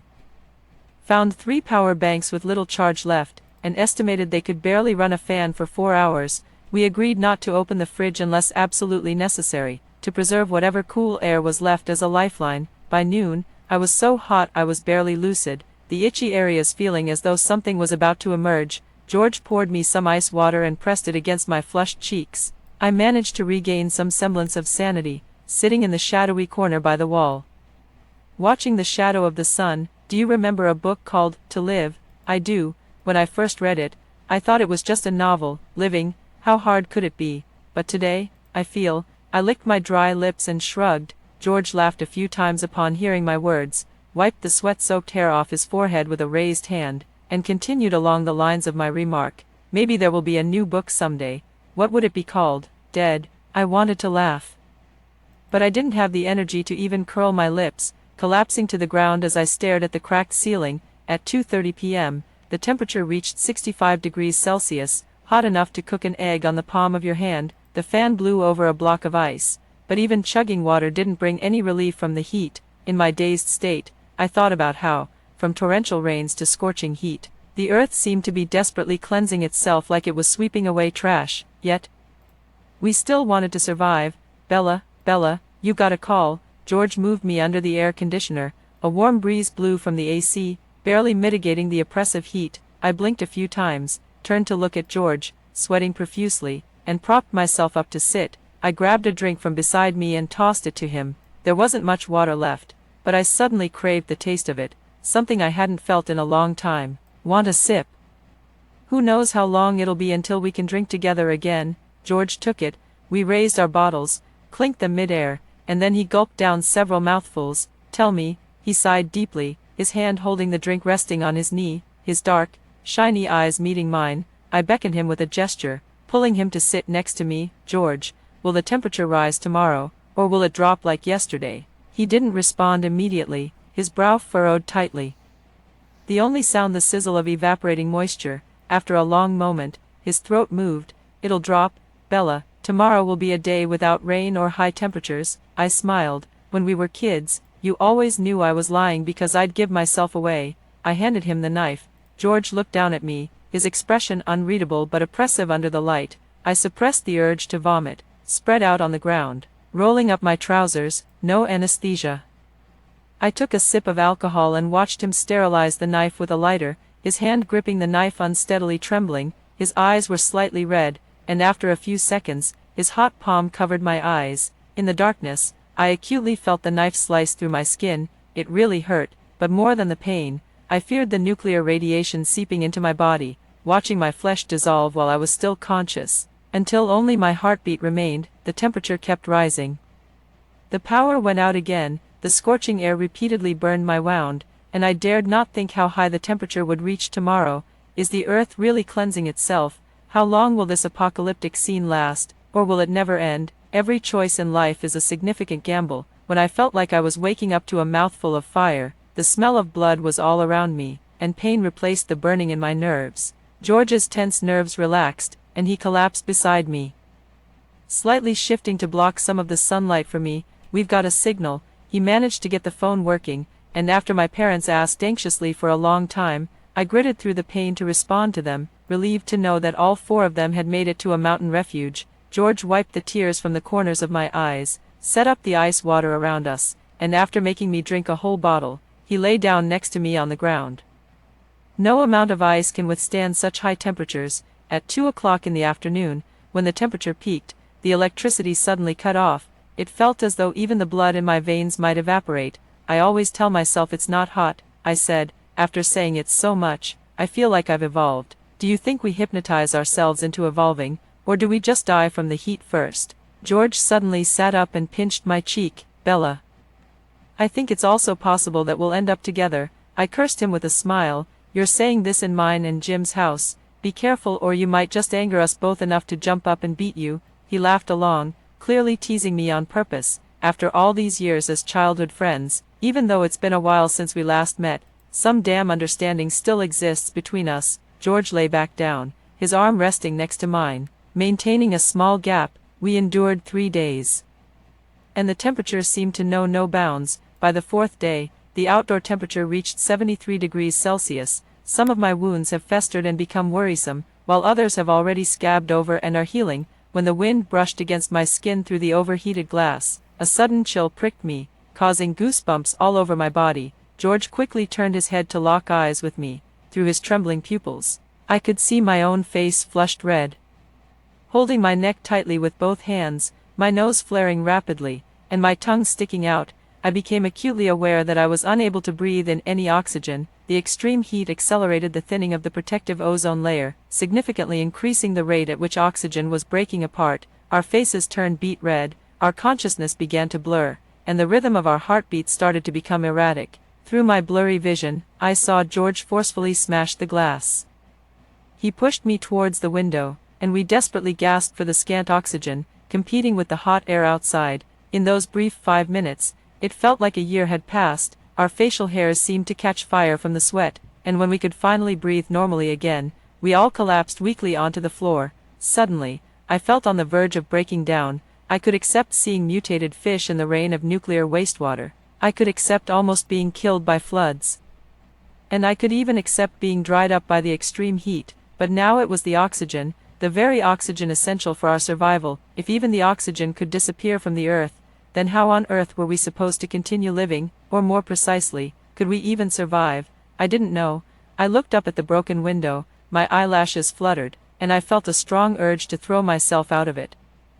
But George firmly held on to me, wrapping his arms around me. Bella, don't be afraid, we can survive, we will make it, we can. But we both knew that it was nearly an impossible thing to achieve, yet in such circumstances, all we could do was to keep telling ourselves that and then desperately seek out that slim possibility. The temperature rose even higher. I pulled him back into the kitchen, opened the window to let the air circulate, then I cracked open the refrigerator. Piling up crushed ice and frozen food around us, just as I was about to sit inside, I suddenly remembered something, dashed out of the kitchen, and grabbed the 2 oxygen tanks from the suitcase. Then I hurried back into the kitchen. As things before me started to blur again, I pressed on my chest, trying to suppress the instinctual bodily reactions, and hastened into the refrigerator. Fortunately, it was a double-door model. I squeezed myself into one side, leaving more space for George. This was probably the first time George hated his own height so much. I shifted a bit to make room for him to fully fit in. After pulling the door closed while leaving a small gap, I handed him the oxygen tank. It was uncertain whether the lack of oxygen would last longer or reach a limit and stop. All we knew was that we had a 40-liter tank of oxygen in our hands. Can we survive? I whispered with a tiny voice. George's eyelashes trembled slightly as he answered, "We will." I don't know how much time had passed when I was awakened by the stench of decay from the wounds on my body. I still had half the oxygen left. I turned my head and nudged George, who was curled up in front of me. He didn't move. Okay. Panic set in, and with trembling fingers, I felt his wrist to make sure he was still alive, which slightly calmed me down. Rubbing my arms, which were covered in goosebumps from the cold, I gently pushed open the fridge door and tentatively stuck out a finger. There was no smell of burning. After a moment's thought, I boldly pushed the fridge door open completely and peeked out from the corner. It was 5:00 p.m., and the sun had hidden behind the clouds. A gentle breeze caressed my face, carrying the scent of oxygen. It was as if the scorching sun and oxygen deprivation had never existed, yet, the consecutive days of disasters reminded me to remain vigilant. I patted George a few more times, perhaps a bit too hard. As he slowly opened his eyes with a flinch of his nose, and upon seeing me standing whole outside, his body relaxed and he slid down from the fridge. The oxygen tank in his hand rolled toward me. I picked it up and shook it. Only about a quarter left. We survived, George said with a rare goofy smile as he sat on the ground. I gave him a light hug and sat down beside him, only then noticing the ground was covered in red. Some of it was from sunburns on his back, and some from wounds on my own body. We laughed a bit, neither of us going for the medicine because we simply had no energy left. Leaning against the fridge, watching the clouds moved by the wind, we enjoyed the breeze in peace. "Do you think it'll be oxygen shortage next, or more scorching sun?" I asked. "Don't know," he replied. I paused, then added, "Right now, every second we live feels like earning millions. It's so worth it." We laughed, coughing with each chest shake. The moon climbed up the horizon. Its clear light fell to the ground and was soon obscured by gathering clouds. Suddenly, the floor began to shake violently. This is really an earthquake, although not caused by drought. The extreme temperatures had clearly triggered it. George propped himself up, dragging me hurriedly into the bathroom where some of my leftover supplies still remained. The building began to tremble up and down. After the last flood, it had only been superficially reinforced. Fundamentally, it was still very unsafe. "Shall we run?" George clearly remembered this too.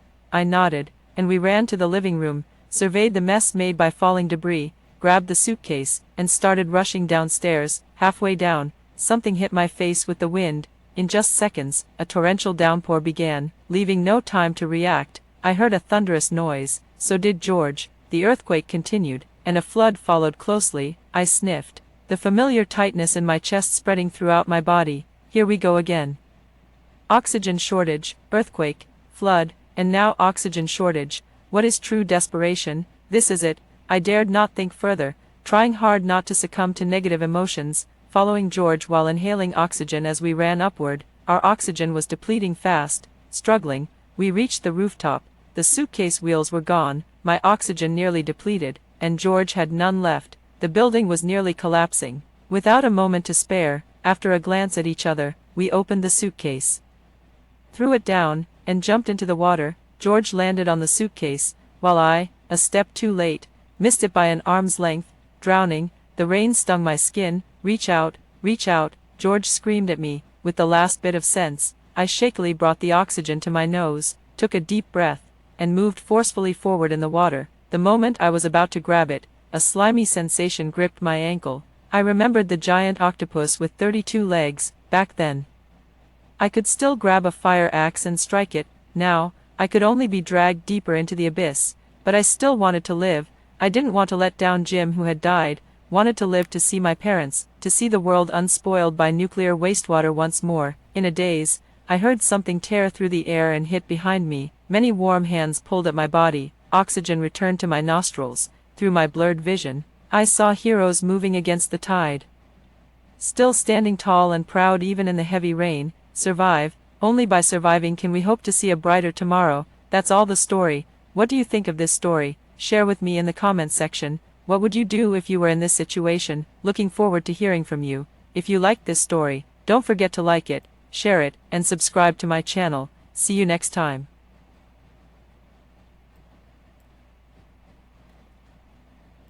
Welcome to Last Dawn Stories channel. My boyfriend was reborn. In his previous life, the lottery ticket he bought was just one digit away from winning $20 million. Unexpectedly, a natural disaster struck soon after. My boyfriend and I quickly froze to death at home. After being reborn, he planned to cheat a sum of money from me and then dump me. But what he didn't know was that he had the habit of talking in his sleep, and I heard his entire plan at 5 o'clock in the morning.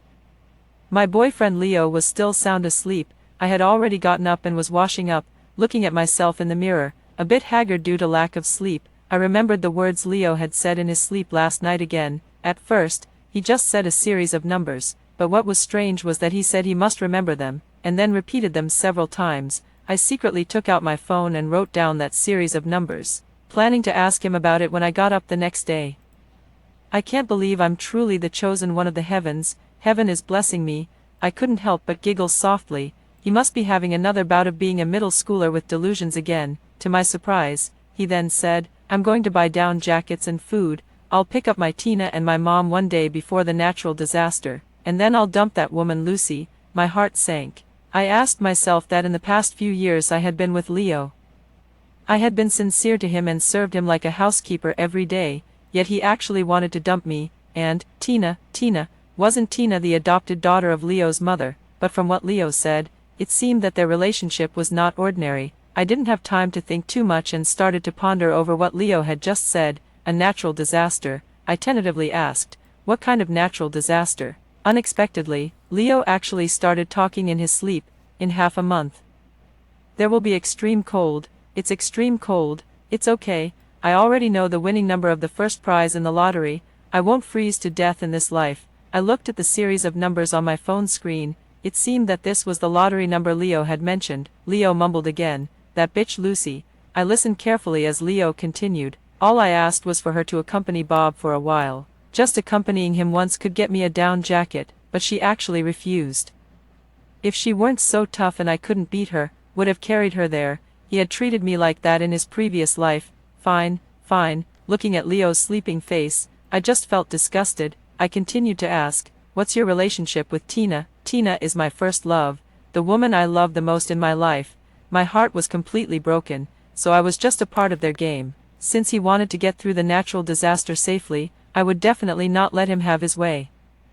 I didn't sleep all night. I got up at 5 o'clock, packed up, and went out. I didn't go to work and asked for a half-month leave from the company. I had breakfast at a breakfast shop and went to buy a lottery ticket just as the lottery store opened. There was still one day until the lottery draw. I put the lottery ticket in my bag and then drove to my parents' house. In the previous life, I didn't know if my parents had survived in the end. After I entered the house, I hugged my parents and cried. Then I told my parents what Leo had said in his sleep. I knew it was outrageous, and I was also somewhat skeptical. My mom said, daughter, if this lottery ticket wins the prize a day later, it means it's true. My dad made a decision directly. It's better to act early than late. Your mom and I will go get our savings first to buy food, and we'll buy other things when the lottery money comes through. I nodded movedly. Mom and Dad, we can't live here then, after all.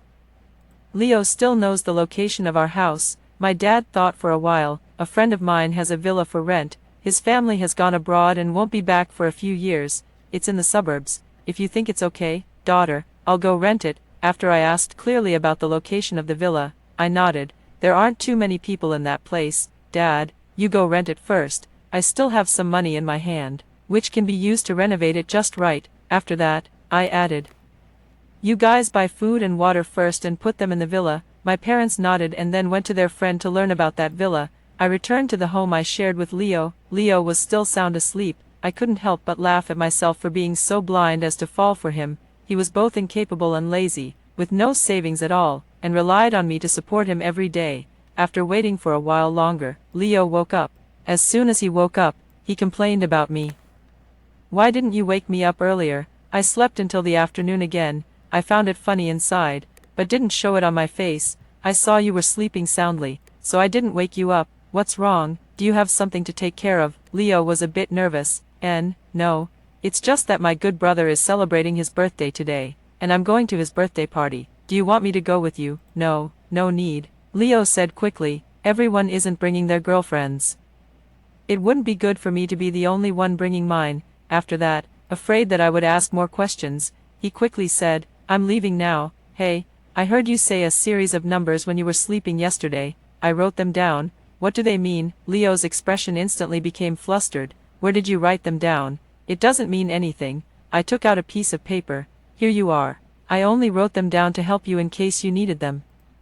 Leo took the piece of paper and quickly went out. After Leo left, I organized my thoughts. Tomorrow, I'll find a decoration team. I'm going to transform the villa into a strong fortress and spend the end of the world with my parents. In the evening, when Leo came back, he had a rosy face. I pretended not to notice. I had been paying attention to his expression all the time. Suddenly, he inadvertently showed a smile. Well, I guess this scumbag boyfriend has come up with another bad idea. Sure enough, he came over and called me. Honey, I want to discuss something with you. Go ahead. Leo pretended to be very troubled. I had a gathering with them today. Do you remember my college classmate, Peter? He's starting a business recently, and I was thinking about whether to invest some money in him. That way, I can also make some money and don't have to keep spending your money. I pretended to be very touched. It's so great that you can think like this, honey, but, I frowned and continued. My parents want to buy another house recently, but they don't have enough money. I lent them my savings. What? Leo exclaimed. Suddenly, he realized and said to me in a gentle tone, honey, I mean, how could you not discuss such a big thing with me? I'm telling you now, aren't I said impatiently. It happened suddenly, and I didn't have time to discuss it with you. I felt extremely disgusted inside. Leo and I were just boyfriend and girlfriend, yet he had such a strong possessive desire for my money. If I were to marry him, Leo's face darkened immediately. He spoke again. Then, honey, can you take out a loan for me? My dad won't let me take out a loan. He'll beat me to death if he finds out. But, okay, I'm sleepy. Let's not talk about it anymore. In the evening, after Leo fell asleep, I rummaged through his pockets and took out a lottery ticket. I checked the numbers one by one. As I expected, he really bought the lottery ticket according to the piece of paper I gave him. This is going to be interesting. The next morning, Leo set 10 alarm clocks before getting out of bed, waking me up as well. He went out early in the morning. I guessed he was borrowing money and taking out a loan in advance. Preparing to stockpile goods, I sent Leo a message saying that the company asked me to go on a business trip and I would be back in 13 or 14 days. After sending the message, I went downstairs. Meow, a stray kitten in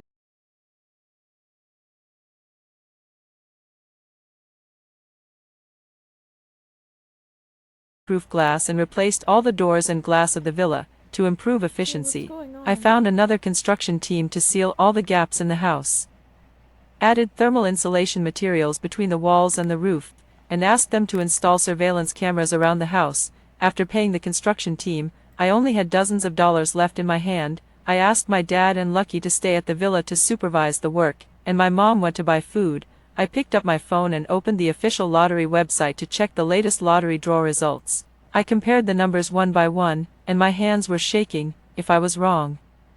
All the savings my parents and I had accumulated over the years would be gone. I compared the last number and let out a sigh of relief. I won $20 million. I nodded to my parents and then drove to claim the prize. After paying the tax for the $20 million lottery winning, there were still $16 million left. looking at the balance in my mobile banking, I felt that everything was like a dream. I picked up my mom by car and we went to stockpile goods together, fortunately. My mom could also drive. We went to the car rental agency and rented another large capacity car. We rented a warehouse to store the goods temporarily. My mom, in the name of opening a supermarket, contacted local brand agents and manufacturers. She was responsible for stockpiling rice, flour, cooking oil, and seasonings. I placed an order online for 30 boxes of canned food, 30 boxes of compressed biscuits, 30 boxes of instant noodles, 100 boxes of chocolates, nuts, and all kinds of snacks I liked. As well as frozen food. Half of the delivery addresses were filled in as the warehouse, and half were sent to the villa. This way, the target wasn't too big, and it also reduced the burden of our transportation. After that, I went straight to the frozen food market and ordered various kinds of meat such as beef, mutton, chicken, pork, and seafood, and asked them to deliver it to the villa in 10 days. The construction team leader guaranteed that the work would be completed in 10 days. So we could also avoid them. Then I went to buy all kinds of vegetables and fruits and also asked them to deliver them to the villa in 10 days. Then I went to order drinking water. Each barrel of water was 9 liters, and I directly ordered 700 barrels. I asked the merchant to deliver half to the villa and half to the warehouse. After stockpiling almost enough food, it was already dark, and I returned to the villa. My mom also finished a day of stockpiling goods. After learning about my mom's achievements of the day, I couldn't help but sigh that experience is what counts. With my mom around, I wasn't worried at all. In the evening, the three of us organized the supplies that had been delivered to the villa. The villa had 3 floors in total, 2 floors above ground and 1 floor underground. Fortunately, the space was large enough. We divided the supplies into 2 parts and placed them on the upper floor and the underground floor respectively. My mom assigned tasks for us for the next day. My dad was responsible for supervising the work at the villa and organizing the supplies we bought back. My mom was responsible for stockpiling daily necessities such as toothpaste, toothbrushes, sanitary napkins, and various medicines. The next day, I was responsible for stockpiling all kinds of warm clothing. After a busy day, I opened my phone and there were all kinds of questioning messages from Leo. Honey, the number you told me the other day is correct, right? Honey, reply to me as soon as you see this message.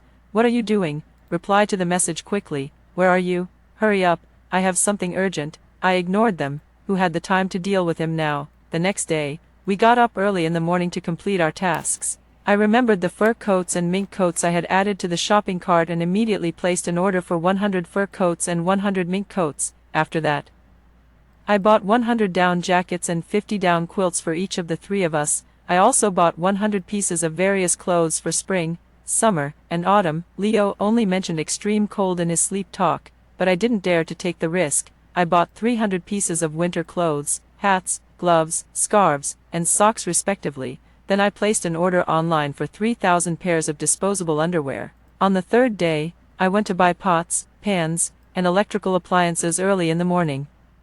I bought various types of generators and power generation devices and asked them to deliver them to the villa. Then I went to buy all kinds of home appliances, in case the internet would be cut off and we would be bored in the end of the world. I also went to buy 500 tablets, asked my dad to download all kinds of TV dramas and variety shows at home, and incidentally bought 1,000 power banks.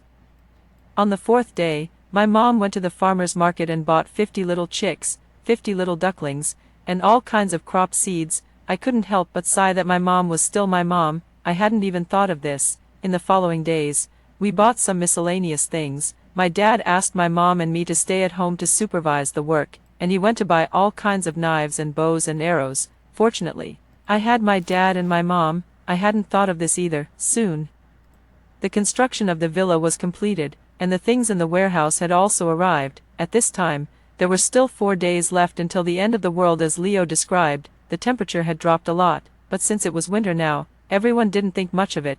They just thought this winter was especially cold. We urgently transported the things in the warehouse to the villa. After being busy for so many days, we all became much thinner, finally. One day before the end of the world, I returned to the home I shared with Leo. I knew that today he was going to pick up his white moonlight, Tina. Before I even entered the door, I couldn't help but want to laugh out loud. With Leo's idiotic brain, I didn't even need to sabotage anything. He didn't even change the door of the house. Although the door I chose during the house renovation was sturdy, in the apocalypse. Once there were too many people, I'm afraid it wouldn't be able to hold up. When I entered the door, the house was piled high with supplies. I knew that Leo didn't have any money at all. In fact, he had been taking out online loans to maintain the image of a rich young master. The money he borrowed was only enough to stockpile supplies. I took pictures of the fully stocked supplies and then added my secondary WeChat account to the homeowners group. My father was waiting downstairs in the car, and together we emptied more than half of the supplies in the house. I was also cautious enough to move the storage bed. Just like a crafty rabbit that has 3 burrows, Leo had indeed hidden a small amount of supplies and down jackets inside. I specifically bought low-quality down jackets filled with fly silk and replaced the few down jackets Leo had hidden. Before leaving, I also installed surveillance cameras in several hidden places in the house. I was so curious to see what they would do without supplies. When I returned to the villa, I took out my phone, created a secondary account, and logged onto a social platform. I reminded everyone that the weather had been abnormal recently and that it would be best to stockpile some supplies if possible. Then I logged out and never looked at it again. I opened the surveillance app on my phone, after Leo picked up his mother and Tina and brought them home. Before they even had a chance to take a bite of food, they discovered that more than half of the supplies at home were missing. Leo cursed loudly. "It must have been that bitch Lucy who did this." Leo's mother started ranting. "Son, I told you that Lucy is no good. Instead of staying home to take care of you, she's out showing off every day." Hearing Leo's mother's words, I was beyond speechless. If I didn't work, your son would have starved to death long ago. Leo didn't have time to think too much. After all, the extremely cold apocalypse was tomorrow. He turned on his phone, and the balance in his account was 0. He searched all over his body and only found 2 coins. He then begged Tina, believe me, tomorrow is really the extremely cold apocalypse.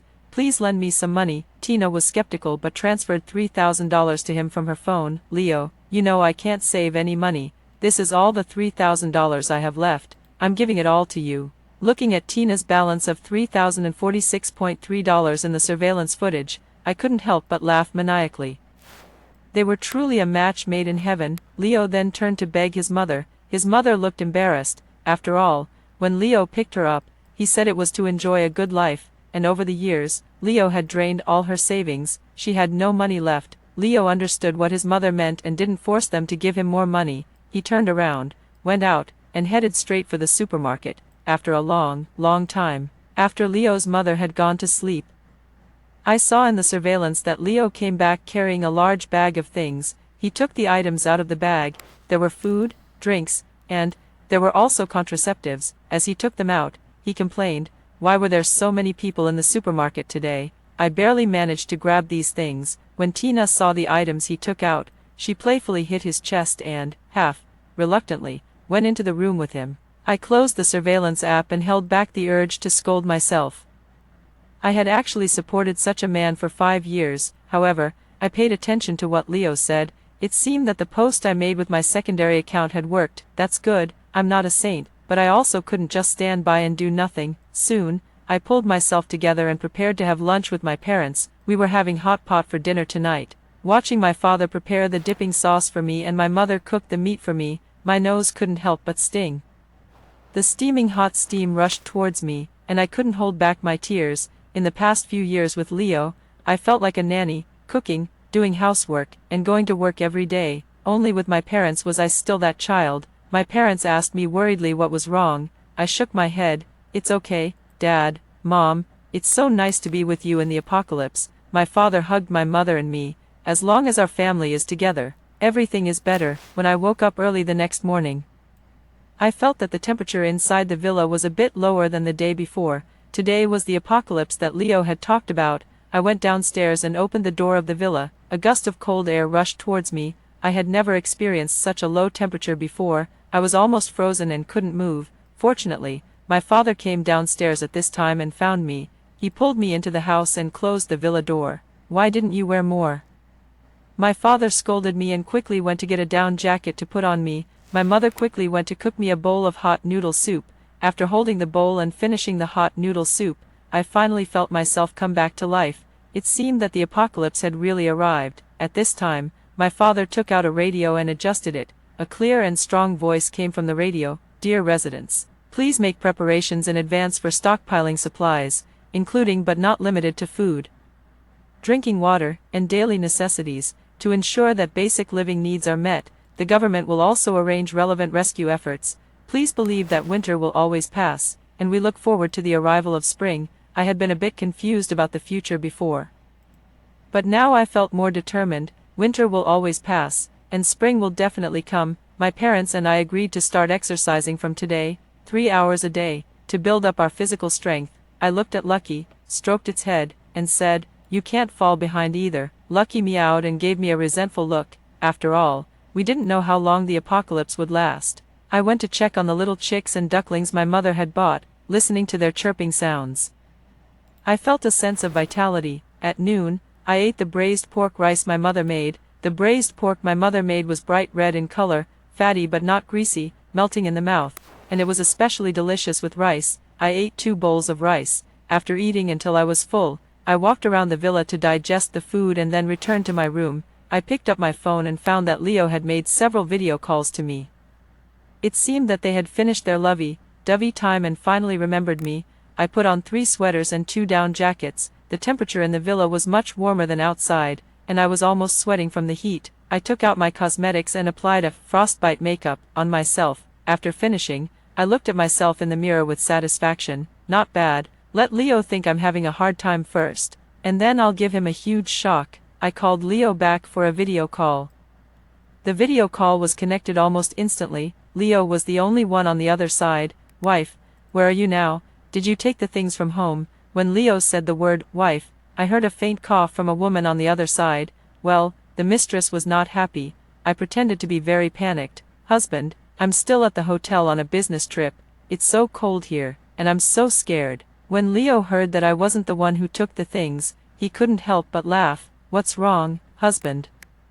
Leo pointed the camera at the supplies he had stockpiled. "See this?" Looking at the meager supplies in the video, which were less than 1/10 of what my family had stockpiled, he actually had the nerve to show them off, but I still pretended to be surprised. "Husband, you're amazing. I'll come home right away. With these things, we'll definitely get through this winter. You little slut, don't you dare think about using my son's supplies. I'm telling you, no way." Leo's mother's large face came right up to the screen. Leo sneered, "How dare you be so shameless? You still want to use my supplies?" He pointed the camera at himself and Tina. "All these are for my Tina." Tina playfully hit his chest shyly. "Naughty." Then, Tina turned to me. "Leo wouldn't be with you if it wasn't for the house. You didn't know, did you? Leo told me that he feels like vomiting every time he sees your face." After saying that, Tina covered her mouth and giggled.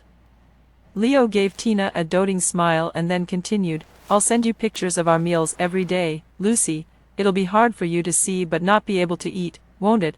Why are you doing this to me? Why? How dare you ask me why? You just look down on me. I've been flattering you every day, like a dog, but you won't even pay off my online loans for me," Leo screeched. Tina added fuel to the fire. "Old woman, what else did you think? Why would Leo be interested in you?" "That's right, Tina. Give me a big grandson. Anyway, we have so many supplies now, I'll definitely raise him big and strong." I just found it ridiculous. From the day we met until now, I had already paid off $300,000 of Leo's online loans for him. It was only after I found out that he took out more online loans that I told him I wouldn't help him pay them off anymore and made him pay them himself, hoping he would stop borrowing. Unexpectedly, he actually hated me for that. He was such a strange person.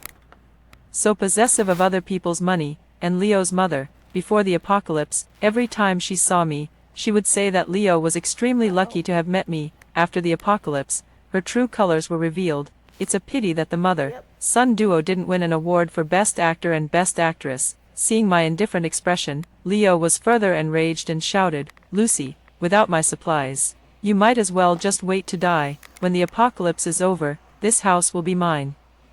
After saying that, Leo laughed triumphantly and hung up the phone. I felt nothing inside, and I even wanted to laugh a little. "Just let you be proud for a few days, and then, you'll fall hard." A few days passed like this, and I had gotten used to the temperature inside the villa. I had practiced taekwondo before, so my physical fitness was not bad. After these few days of exercise, I didn't feel the cold as much. I opened my phone and found a message in the homeowners group of the building in the community where Leo and I used to live. which mentioned all group members. I clicked to see it. Bob, everyone, take a photo of the supplies in your homes and send them in. Our building management committee will collect the supplies and distribute them to everyone. A few people replied to him sparsely and sent photos of the supplies at home. I opened the photos and saw that the supplies in the pictures were pitifully few. Leo was smart for once and didn't send out the photo of the supplies in his home. Then I'll give him a helping hand. I opened my secondary account, changed my nickname in the homeowners group to 301, and then sent the photo of the supplies in Leo's home that I had taken. I'm the owner of 301. I have a lot of supplies at home. Those who don't have enough supplies can come to my place to get some. The group became lively instantly. Wow, 301 really has a lot of supplies at home. 301, save the milk for me. My grandson is growing and needs nutrition. 301, bring out all your supplies quickly. There's only a man and a woman in 301. They can't use up all these supplies anyway. That's right. I opened the phone surveillance app. When the door of 301 was knocked on, Leo was still sleeping. Tina didn't dare to open the door, but there were a group of strong men outside. They kicked the door open in no time. When Tina saw the commotion outside, she quickly went into the room and woke Leo up. The people outside started chatting noisily. One person said, "I remember the mistress of 301 isn't her, right?" Another person gave him a meaningful look. "Can't you tell? The mistress has moved in." Someone couldn't help but curse. "Brothers, we're all starving and freezing every day. And the master of 301 has so many supplies and still keeps his mistress by his side. I haven't even woken up. What do you want?" Leo shouted impatiently from inside the room. Bob led the crowd in and slapped Leo, who was still in bed. "Who are you calling?" "Leo." "Right. Did you see the notice in the group?" Leo wasn't wearing any clothes and was wrapped tightly in a thick down comforter. His embarrassment made him forget to ask why they had broken into his house.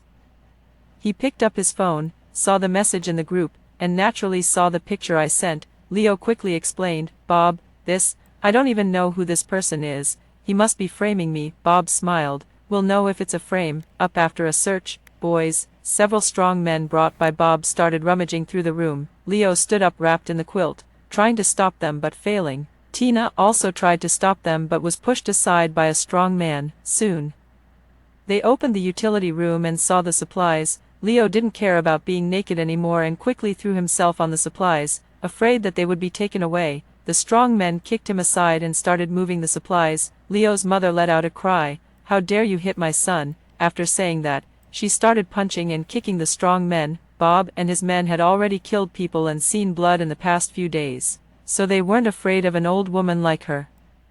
A strong man stepped forward, grabbed Leo's mother by the hair, and slammed her head against the wall. After a few hits, Leo's mother stopped moving. Seeing this, Leo lost all will to resist. He was trembling with fear and curled up in the corner. Bob looked at Leo and sneered, "What a coward." Suddenly, Bob noticed Tina and walked towards her with a sinister smile. Tina looked at Leo for help, as I expected. Leo lowered his head and avoided Tina's gaze. Soon, the supplies were taken away. Tina was also dragged away by the group. She struggled and shouted Leo's name, but that coward Leo just looked pained and didn't even spare Tina a glance. Bob and his group left Leo 2 bottles of water and 2 pieces of bread as if they were doing him a favor. After everyone left, Leo stumbled over to his mother. "Mom," he shed bitter tears. "Mom, you won't blame me, right? You've always loved me. You won't blame me, right?" I closed the surveillance software. Leo was the 3rd child that his mother gave birth to at the advanced age of 40. He and his mother had always been leeching off his 2 elder sisters. However, his 2 elder sisters were also stupid. They were willing to send things from their own families back to their parents' home. Leo's such a character can't be separated from them. His mother's ending up like this is really getting what she deserves. Now is not the time to sigh with emotion. It's time for me to show off. I sent Leo photos of my supplies and then made a video call to him. The other side answered quickly. I was eating the sweet potato roasted by my mother. When I saw Leo's haggard and frustrated face, I couldn't help but mock him. "Lucy, you're lying to me, aren't you? It must be you who sent my supplies to the homeowners group." "Oh, so what?" I smiled indifferently. "Anyway, you won't give me your supplies. It doesn't matter who I give them to." Leo's expression was fierce. And then it turned into a plea. "Honey, where are you? Can you come and pick me up? They're so scary. They killed my mother, and they'll kill me too." With snot and tears, Leo continued, "I was wrong. Honey, come and pick me up. I'll break up with Tina and be with you properly." am I a garbage recycling station that accepts all kinds of garbage? Besides, isn't this your good friend Bob from the last life? Didn't you want to send me to him? In this life, I'll let you two be good brothers. You were reborn too, weren't you? I couldn't help laughing until tears came out. No, I wasn't, but I really have to thank your habit of talking in your sleep, otherwise, I wouldn't have been able to prepare so well for the apocalypse, and I wouldn't have had the chance to win the lottery either. I knew it was you, you bitch, playing tricks. I should have killed you earlier. What a pity. It seems that you'll die before me now. Leo seemed to think of something, and he showed a ferocious smile. Lucy, no matter where you are, I'll find you. After saying that, he hung up the phone. I opened the surveillance software and saw him searching around, muttering to himself, "Bitch, you installed surveillance cameras at home, didn't you?"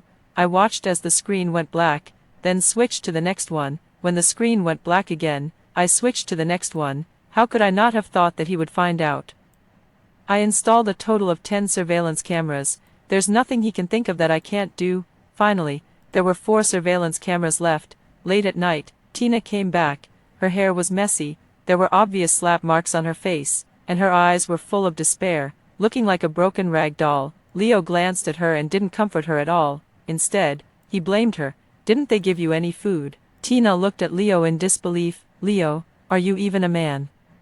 She grabbed Leo's clothes. "If you were a man, you'd go and kill them." Leo threw her aside. "Enough. If you really cared about these things so much, how could you have hooked up with me?" Leo continued to stab at her heart. "Go and please Bob well, in exchange for more supplies. It's good for both you and me." Tina's expression had become numb. After all, she was Leo's first love. At this moment, he also felt a little soft-hearted. He opened the bed board, took out a piece of bread, and handed it to Tina. "Eat it." Tina took it, with a numb expression, and just mechanically stuffed it into her mouth. After eating the bread, Tina smiled. Leo thought Tina had finally seen the light and said with relief, "It's good that you can think it through. It's not a loss to exchange for some supplies by accompanying Bob and them once." Tina nodded. "Thank you. I will definitely repay you well." After saying that, Tina got up and walked out, watching all this on the surveillance. I couldn't help but feel a little sad. I originally thought that Leo just didn't like me, but even his first love ended up like this. To him, I was just a fool who gave him money, and to him, Tina was someone he could discard at any time. After all, he was a selfish, untrustworthy, and shameless person. After having the pan-fried buns made by my mother in the morning, I opened the surveillance software again. I found that Leo's head was broken and he was lying on the ground. I quickly clicked on the playback. I wondered who was getting rid of the scourge for the people. It turned out that not long after Tina left, she came back with Bob and his group. "It's right under the bed board." She pointed out to Bob where Leo had hidden the supplies. Leo was still sleeping when he was grabbed up and thrown to the ground. Bob and his group moved the bed board and started moving the supplies again. Leo lay on the ground and hugged Bob's leg. "Brother, Bob, please don't take my supplies." "Okay." Bob tried to shake him off, but Leo held on tightly. The people around started pulling Leo roughly. In the chaos, someone directly hit Leo's head with the handle of a knife. Blood immediately flowed down, blinding Leo's eyes. After everyone finished moving the things and left, Bob stayed behind, picked up the knife in his hand, and patted Leo's face. "You still dare to play tricks on me?" Leo came up with another bad idea. "Bob, my girlfriend has a lot of supplies. I installed a positioning software on her phone. I can take you to find her." Bob was a bit skeptical. After all, Leo had no credibility left with him. Leo quickly opened his phone and showed Bob the photo of the supplies I sent him. He flattered Bob and said, "Bob, I'm not lying to you. I'll take you there. Just give me a little of the supplies you grab." Bob thought for a moment. "You lead the way. If you dare to play any tricks, I'll be the first to kill you." Leo quickly said, "Bob, let's go tonight and take Tina with us." After watching all this, I was a bit irritated and couldn't help but want to swear. Fortunately, I had already renovated the villa. "There's no way they can get in." I told my parents about this. My father showed the bow and arrow he bought before the apocalypse. "Don't be afraid, daughter, they can't get in." My mother was still as cautious as ever. "We don't know when the apocalypse will end. Let's not use the bow and arrow unless we have to. Didn't Lucy say she replaced their down jackets with low-quality ones that don't keep warm? Let's just pour a few basins of water on them." My eyes lit up. At this temperature outside, if they're splashed with water, no matter how many clothes they wear, it will just become a burden to them. A week later, Since hearing Leo and Bob's plan on the surveillance, my parents and I had been taking turns watching the surveillance of the villa. Unexpectedly, they didn't arrive until a week later. My parents each held a large basin of water with ice cubes in it, stood on the ladder, and hid themselves behind the courtyard wall. I looked at the surveillance software on my phone. I remembered that Tina had worn 3 down jackets before she left. At this time, one of the 3 down jackets was on Leo, and the other 2 were on Bob. I understood. I'm afraid Tina didn't have a good end. I still asked, "Where's Tina? That bitch actually ran away with our supplies in the middle of the night." At this time, I noticed that there was blood on Leo's knife. Leo and Bob looked at each other and smiled. Naturally, we skinned and flayed and dismembered her. I felt nauseous. These 2 really deserved to die. Leo and Bob walked to the door of the villa and started hacking at the door with their knives. Naturally, it was useless. Leo shouted, "Lucy, let us in now." He showed the knife in his hand. "Otherwise, you'll be in for it." Pour. At my command, my parents moved in unison, and 2 large basins of water poured down from the sky. Leo and Bob were suddenly splashed in the face with ice water. The 2 of them shuddered violently. Then, the biting cold began to erode them. Leo hugged himself with both hands, feeling colder and colder. "Lucy, save," before he could finish. He had fallen to the ground. Leo and Bob began to take off their down jackets. I knew that this was the abnormal undressing phenomenon before dying from hypothermia.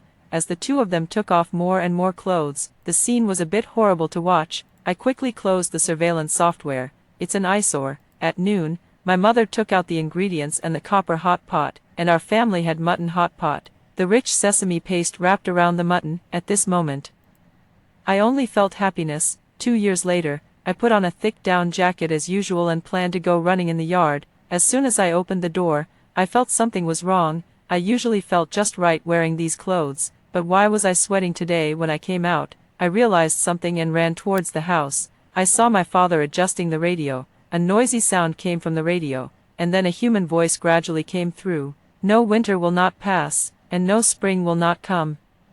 Tears blurred my vision. I knew that spring had arrived. After hearing the first story above, what are your thoughts? Feel free to share your opinions in the comments section. Next, let's continue to see another similar story. When the zombie apocalypse broke out, I took refuge in a communication well on the city street. Not far away, the sounds of several zombies tearing at human flesh were mixed with the wails of people. The stench of rotting flesh and blood filled the air. This city had fallen, becoming a feast for the zombies, and I was curled up in the communication well beneath their feet. The well wall was cold and damp. The narrow space only allowed me to curl up sideways, but at least, here, I was safe. The thick cast iron manhole cover isolated the madness outside, and a faint light seeped in through the ventilation hole, allowing me to see the last of my emergency supplies: compressed biscuits, water, and an entrenching tool. The world outside was hell, but at this moment, I could still breathe and think. Fear coiled around my heart like a venomous snake, but I knew that falling apart was meaningless. I had to survive, if only to see with my own eyes what awaited at the end of this nightmare. 2 nights ago, the light from the last computer monitor in the office finally went out. I rubbed my sore eyes and stuffed the mountain of reports into the drawer. Just then, my phone vibrated, and a message from my girlfriend popped up on the screen. "Stock up on food immediately and find a place to hide." I stared at the message for 3 seconds and suddenly burst out laughing. What's gotten into her today? She's never been this funny before. As I was about to reply, the phone vibrated again, this time with 2 consecutive messages. "This isn't a joke. Act now." Those few words set off alarm bells in my mind, and I had a premonition that something terrible was about to happen. Without a moment's hesitation, I immediately called her back. Do. The call finally connected, and my girlfriend's voice, filled with anxiety and fear, came through the receiver. "Hurry, go buy food right now, hide immediately." "What on earth is going on? Aren't you in the capital?" I asked urgently. "It's complicated. I can't explain it right now." Do. The call was abruptly ended by my girlfriend, and a huge sense of unease instantly enveloped me. I stumbled out of the office elevator, and when I started the car, the tires screeched against the ground. My elderly parents still lived in the direction of my hometown in the county. The tires rolled over the potholed road, and the car lights cut through the darkness with a pale glow. My phone suddenly vibrated wildly on the passenger seat, and my girlfriend's messages kept popping up one after another. "The capital has fallen. Don't look back. Hide well." Then came 3 videos. The images and the videos were shaking violently, in the blur. I saw some human-shaped creatures with twisted limbs tearing and devouring normal humans. Up close to the camera, I clearly saw a man in a suit using his canine teeth to tear open a pregnant woman's belly. Elsewhere, a junior high school student suddenly twitched and stood up, running at the speed of an Olympic sprinter with his intestines hanging out. I slammed on the brakes, and my dinner and bile rushed up my throat. I was so scared that I sat in the car for more than 10 minutes to calm down. Then, with trembling fingers, I opened my phone. I had to act immediately. I turned on the navigation and decided to take a detour through City H to get to my hometown. The fluorescent light from the dashboard cast a pale glow on my face. In the rear view mirror, the city closest to the capital was gradually shrinking into a small dot in the night. After driving for a day, when the car was about to exit the ring road expressway of City H, a series of explosions suddenly came from a distance. Flames shot into the sky, and the sign, "Welcome to City H," at the toll station was illuminated as if soaked in blood. I instinctively stepped on the brakes. Then I saw that 500 meters ahead, several cars had collided in a chain reaction and were burning fiercely. The terrifying scenes from the phone videos last night were now playing out before my eyes. A figure in a traffic police uniform was using a twisted posture to tear open the car window. His neck was bent backward at an impossible angle, and his lips covered in brain matter accurately bit the screaming woman in the driver's seat. 20 meters away, 3 zombie-like children were leaping onto a overturned school bus with astonishing bounce. I suddenly turned the steering wheel and drove off the roadbed. The SUV left deep trenches in the green belt. As the tires skidded wildly on the green belt, I suddenly realized how terrifying these zombies were. In the rear view mirror, each of those running figures could easily run at a sprinting speed. Before I could recover, the tragic scene at the next intersection came into view. More than a dozen cars had crashed into a pile. In the burning flames, I saw a mother futilely shielding her child with her body. The next second, 3 zombies pounced on them like cheetahs. My palms were sweating profusely, and I almost lost my grip on the steering wheel. At this moment, the fuel gauge warning lights started flashing like a death knell, and the scarier thing was, I heard a dull thud on the roof.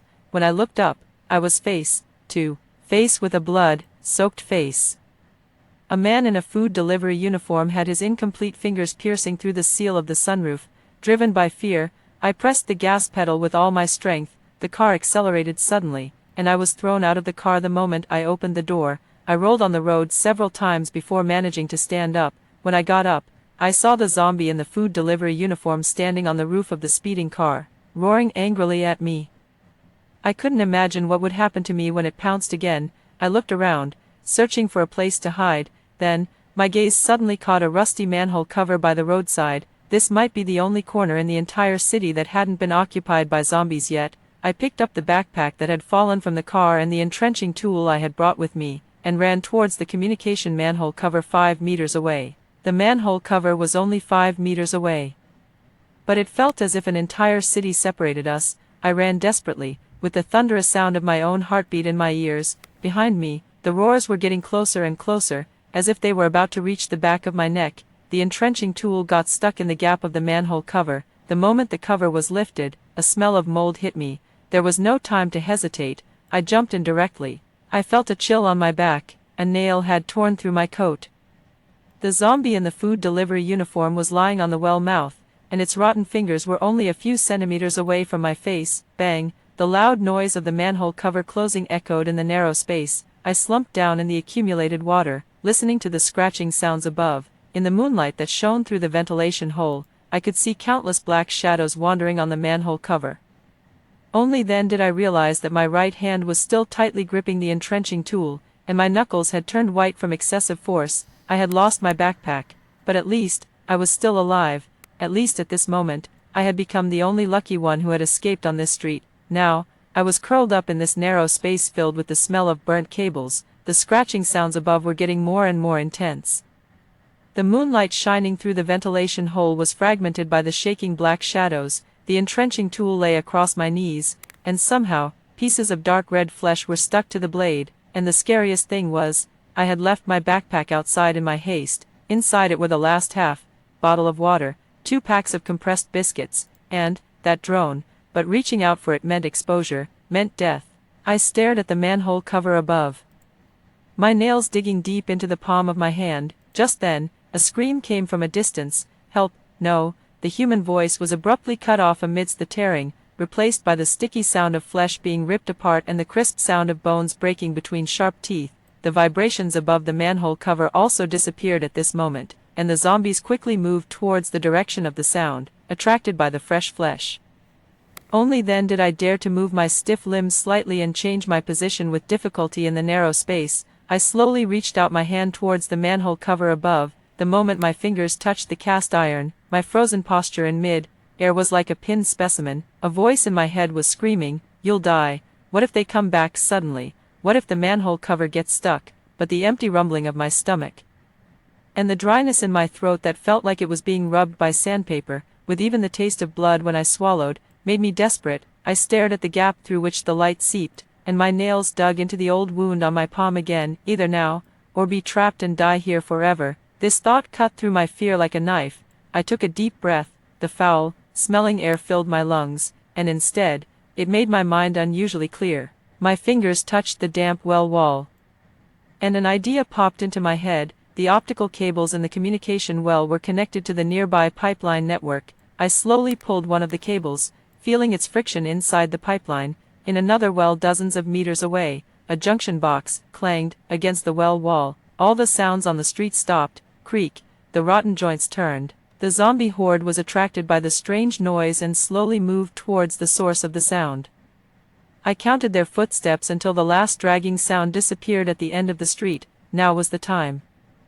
I suddenly pushed the manhole cover open a crack, ignoring the intense pain from the blinding sunlight. I jumped out of the well and grabbed the backpack not far away. The moment I jumped back into the well and closed the manhole cover again, a roar of frustration came from a distance. In the darkness, my hand trembled as I unscrewed the cap of the mineral water bottle. The moment the water moistened my throat, the metal frame of the drone made a soft, click sound in the bag. I swallowed the last bite of the compressed biscuit. The crumbs melted on my tongue, tasting salty and bitter. My stomach rumbled, as if protesting the meager supply. I took out the drone remote control. The 17% battery level on the screen was flashing brightly. I stared at the start button, my thumb hovering above it, hesitant to press it. If it flies out, it might not come back. I took a deep breath and tightly grasped the same cable as last time. I slowly pulled it, feeling its friction in the pipeline. Dozens of meters away, the junction box banged against the well wall of a nearby pipeline. The roars above stopped abruptly, and the zombie horde was once again attracted by the sound and rushed towards the source. I held my breath, listening to the heavy footsteps fading away. I only had one chance. I pushed the manhole cover open, and the drone whooshed out, just as the manhole cover closed.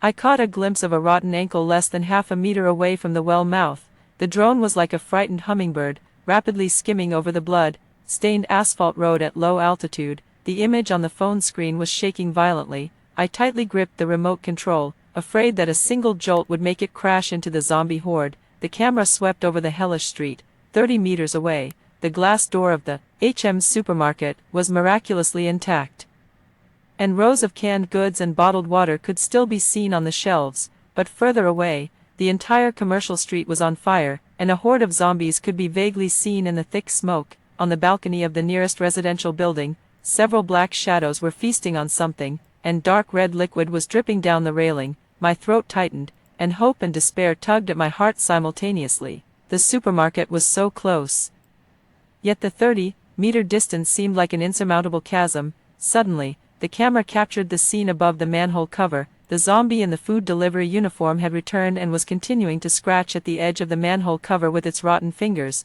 Its nails had long been worn down, revealing the white bones, but it still persistently repeated the futile action.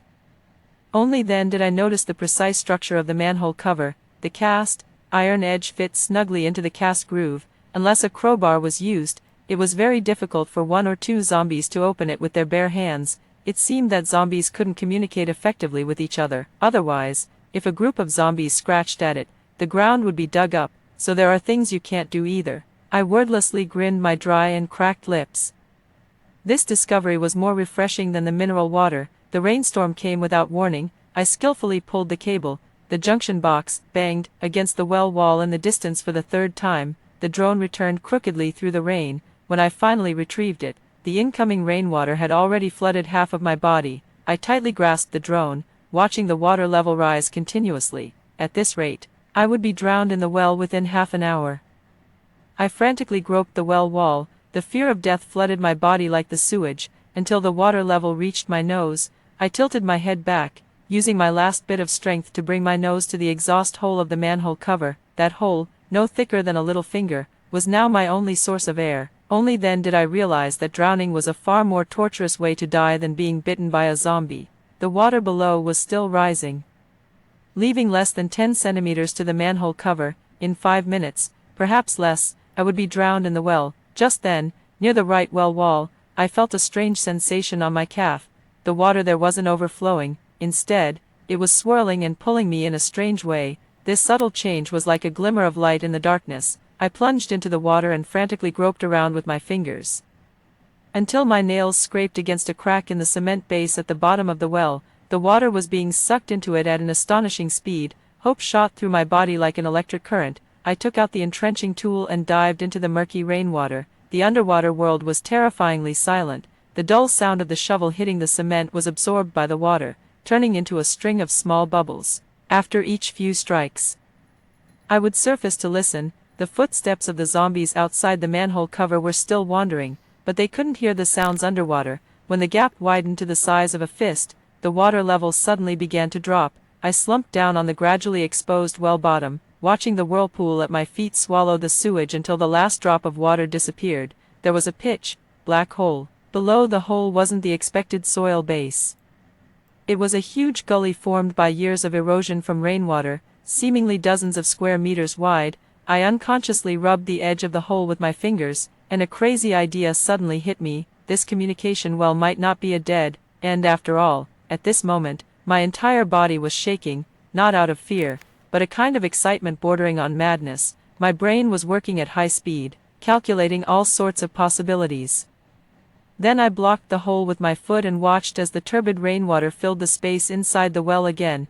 When the water level rose to my chest, then my neck, and finally stopped just 2 fingers width below my nostrils, I took a deep breath and dived underwater. The entrenching tool began to carefully dig into the corrugated pipe in the communication pipeline network. Because the pipeline in this direction happened to lead to the supermarket 30 meters away, I waved the entrenching tool, and sand and soil fell, being carried by the current into the gully underground. Every time the tip of the shovel hit the pipe wall, my whole body tensed up. Although the sewage could absorb most of the sound, the footsteps outside the manhole cover seemed to be increasing, and the sounds of rotten fingers scratching the iron cover were also increasing. It was as if the next second, a gray hand would penetrate the water surface and grab my hair. Fear filled my mind, forcing me to wave the entrenching tool non-stop like a frightened hamster. I had to stop digging when the rain finally stopped. I curled up at the bottom of the well, listening to the roars coming one after another above my head. Perhaps the passage hadn't been dug through yet, and the manhole cover would be lifted first. At this moment, fear and a sense of powerlessness intertwined. I felt completely hopeless. I used the little strength I had left to pick up the entrenching tool and pointed the tip at my neck. But just then, a bolt of lightning flashed across the sky, and thunder rumbled. The rain suddenly became heavier, and raindrops as big as soybeans pounded on the manhole cover, making a deafening noise. This noise perfectly masked the sounds at the bottom of the well. I gritted my teeth, refilled the well with water, and waved the entrenching tool again. The soaking of the rain made the sand cushion layer soft and crumbly. Each shovel stroke could bring out large handfuls of wet sand and gravel. My fingernails were stuffed with sand grains, and the wounds on my body turned white from being soaked in the sewage, until the soil of the sand layer suddenly became hard, which was a sign that I was getting close to the supermarket's pipeline network. But by then, my arms were shaking like withered leaves in the wind. Each swing of the entrenching tool seemed to squeeze out the last bit of my vitality. My fingers didn't obey me anymore, so I could only tie the entrenching tool to my wrist and press down with the weight of my body. Just when I was almost about to give up, a piece of concrete blocked the way forward. I desperately rammed into it with my shoulder, but only got a bout of dizziness in return. The last bit of my strength dissipated like air leaking out of a balloon, and I slumped down in the passage, watching as the darkness gradually swallowed my consciousness. I don't know how long it had passed, but a violent noise woke me up. The piece of concrete had somehow fallen down.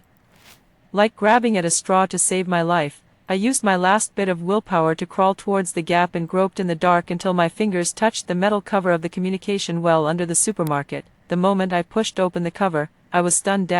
Canned goods, bottled water, compressed biscuits, neatly arranged on the shelves. In the ruins of the apocalypse, this place was like a paradise. I trembled as I grabbed a pack of biscuits.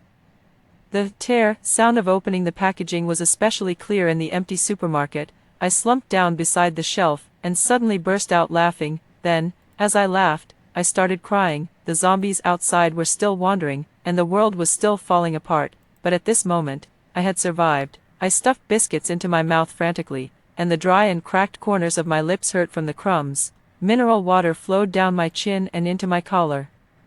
And the cold sensation made me shiver. Suddenly, a loud bang came from the entrance of the supermarket. A zombie was crashing into the door. I clumsily stuffed the supplies into my backpack, turned around, jumped down, and climbed back into the original communication well. The narrow passage made the process very difficult. Just as I was climbing out of the gap, the strap of my backpack suddenly got stuck in the crack. I gave it a hard tug, and there was a crash sound.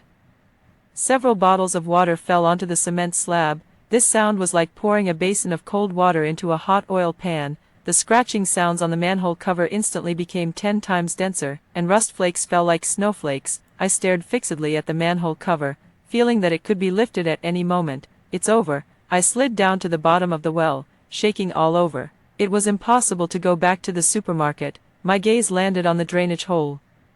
The moment the entrenching tool struck the hole, the sound from the manhole cover became even more intense. I frantically widened the hole, not even bothering to wipe the broken cement pieces that hit my face. When the hole was widened enough for a person to squeeze through, one of the bolts on the manhole cover seemed to break with a snap. I quickly jumped into the gully under the hole and pulled the cable over to cover the hole. The moment the manhole cover was lifted, a beam of pale daylight stabbed in. Outside the cable net, the rotten faces of several zombies were almost pressed against the bottom of the well. Their grayish-white eyeballs rolled eerily, and their rotten nostrils twitched constantly. I could smell the stench that mixed the smell of blood and rotting flesh. My heart was pounding wildly in my chest, and cold sweat soaked through my back. If that zombie took just one more step forward, it would step through the fragile cable net and discover me. A living prey. Boom! A sudden explosion in the distance made the well wall shake and dust fall. The zombies all raised their heads sharply at the same time, and the next second, they rushed towards the direction of the sound. I took the opportunity to climb out of the hole. I grabbed the edge of the manhole cover and closed it with a bang. This loud noise would have been enough to attract the zombie horde under normal circumstances.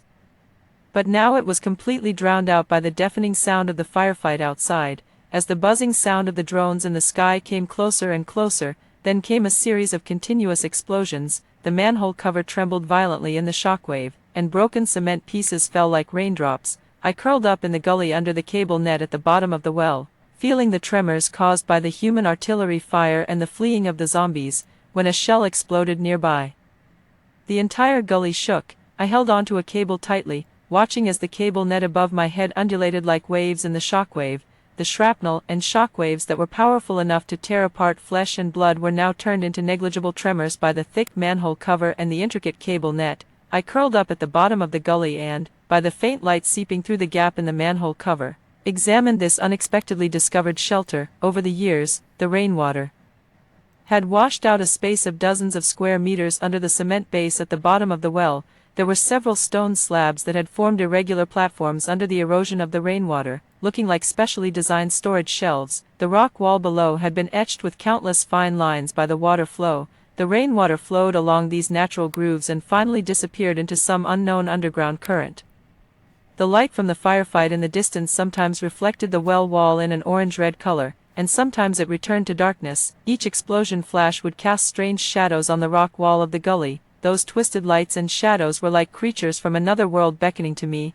I greedily breathed in the air mixed with the smell of gunpowder. Suddenly, I realized, this was the first time in 3 days that I felt safe. The buzzing of the drones gradually became intermittent, and the sound of the explosions was getting farther and farther away. Through the gap in the manhole cover, I saw the zombie horde surging towards the direction of the battlefield like a tide. Their deformed figures cast long shadows in the firelight. The hope that had just risen in me was instantly extinguished. this battle not only failed to solve the crisis but instead attracted more zombies, taking advantage of the moment when the zombie horde was attracted away. I shuttled back and forth between the supermarket and the well in the passage like an ant, carrying supplies. Each crawl made the wounds on my arms open up again, but looking at the canned goods and mineral water gradually piling up on the stone slabs, a strange sense of satisfaction overcame the pain. When the last pack of compressed biscuits safely arrived, the footsteps of the zombies returning could already be heard in the distance. Now, the city had become a hell. And I was lying in this shelter that no one could have imagined. The double barrier formed by the manhole cover and the cable net at the bottom of the well kept the danger out. I curled up and enjoyed this long-lost sense of security until a strange sound that I had never heard before came from outside the manhole cover. I carefully sent out the drone again. When I looked at the real-time transmission on the screen, my pupils couldn't help but shrink. The entire city had become an ocean of zombies. They densely filled every street, moving slowly and orderly like a migrating ant colony. Suddenly, the image shook violently. A burly zombie appeared in the camera. Its exposed muscle fibers were coiled around its skeleton like steel bars. The most terrifying thing was that it was actually holding a rusty steel bar in its hand, aiming it at my drone like a javelin. No, I instinctively covered my mouth. I saw the moment it threw the steel bar.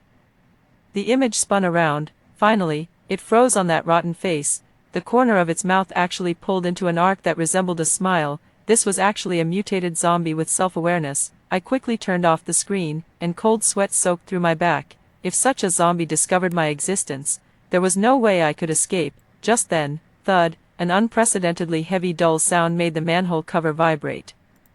I held my breath and listened to the roars of the zombie horde coming one after another. It was right above my head, and it seemed to sense my presence. My nails dug deep into my palm, and I closed my eyes in despair, quietly waiting for death to come. Just then, the familiar roar of an engine came from a distance. The human counterattack began again. This round of airstrikes came unexpectedly. The shock wave of the explosions made the entire gully shake. I hugged my knees tightly and listened to the ear-piercing sound of the shrapnel scratching on the manhole cover. An incendiary bomb exploded not far away, and the high temperature came through the manhole cover, making my cheeks feel hot. The artillery fire lasted for 3 days and 3 nights. During this period, I huddled in the deepest rock crevice at the bottom of the well like a mouse, living on the canned goods I had stockpiled before. The most dangerous moment was when a shell directly hit the manhole cover. The huge shockwave made my ears and nose bleed. The manhole cover was blown out of shape, revealing a gap as wide as a finger. I watched helplessly as several broken limbs and arms that had been blown up fell in along the gap. During the lull in the fire, I risked climbing down to the manhole cover to check. Through the gap, I saw piles of zombie remains on the street. But what was even more despairing was, those living zombies were still evolving continuously. In the second month, the battle situation became even more bizarre. The military dispatched a unit of robotic dogs. Those metal monsters shuttled through the streets, and their infrared scanners emitted a blinding red light. One morning in the 3rd month, an unusual vibration woke me up. Through the gap in the manhole cover, I saw a team of fully armed soldiers advancing. This was the first time in 3 months that I had seen living people. When the last gunshot echoed in the sky above the city, the fingers that I had been curling tightly around the entrenching tool with a curled blade at the bottom of the gully finally relaxed. For a full 3 months and 1 day, the sound of the artillery fire above my head had never stopped, from the deafening bombings at the beginning, to the shrill whistles of the precision-guided weapons later. And finally to the sporadic pistol shots at the end. Every stage of this war had left different tremor frequencies above the manhole cover. I carefully pushed open the deformed manhole cover, and the long-lost sunlight stabbed into my eyes like a knife. In my tear-blurred vision, the entire city was like a skeleton that had been gnawed on by a giant beast. The once towering office buildings now only left behind the exposed skeletons of steel bars. The spent cartridges piled up on the street shone with a copper color in the sunlight. Survivor found. A hoarse voice suddenly came from the side. I instinctively shrank back towards the wellhead, but then I saw 3 fully armed soldiers walking towards me. Their protective masks were covered with scratches, and the radiation detectors on their chests emitted regular, beep, sounds. Don't be afraid, we're from the 7th Clearance Brigade. The leading soldier squatted down and stretched out his hand wearing a tactical glove. You're the last living person in this city. My throat moved, but I couldn't make a sound. I hadn't spoken for so long that my vocal cords seemed to be rusty. The soldier helped me take off the cable hanging on my shoulder, which was still stained with the bloodstains left a month ago. standing in the middle of the ruins, I finally saw the price of this war. In the distance, the black smoke from the incinerator rose straight into the sky. That was where the last batch of zombie corpses were being disposed of. On the nearby open ground, dozens of mutated zombies were neatly arranged. Next to each corpse were the tools they had used, steel bars, scalpels, and even modified firearms. They evolved too quickly, a soldier explained following my gaze. Those that appeared in the last week could already use simple tactical coordination. He kicked a zombie wearing a police uniform at his feet. This one could even remember how to fire a gun. The clearance team leader handed me a bottle of water, and I greedily gulped it down, feeling the long-lost coolness slide down my throat. Just then, the roar of an engine came from a distance. A helicopter with a red cross on it was landing, and the wind from the rotor blades blew away the ashes on the ground. You have to come with us for a comprehensive examination. The team leader's voice suddenly became serious. Surviving in that environment for so long, your body might already. I didn't refute. I just looked down at my palm. The sunlight shone on my face through my fingers. The blood vessel patterns that had been clearly visible in the dark now actually had a faint greenish tint in the sunlight. For the first time in 3 months, I showed a sincere smile. The helicopter took off into the air, and the city beneath my feet gradually became a miniature like a chessboard. I leaned against the window of the aircraft and watched as the setting sun gilded the ruins with a layer of gold. In this apocalypse, I had lost the entire world, but I had found something that I didn't even know about myself. Possibilities. That's all the story. What do you think of this story? Share with me in the comments section. What would you do if you were in this situation? Looking forward to hearing from you. If you liked this story, don't forget to like it, share it, and subscribe to my channel. See you next time.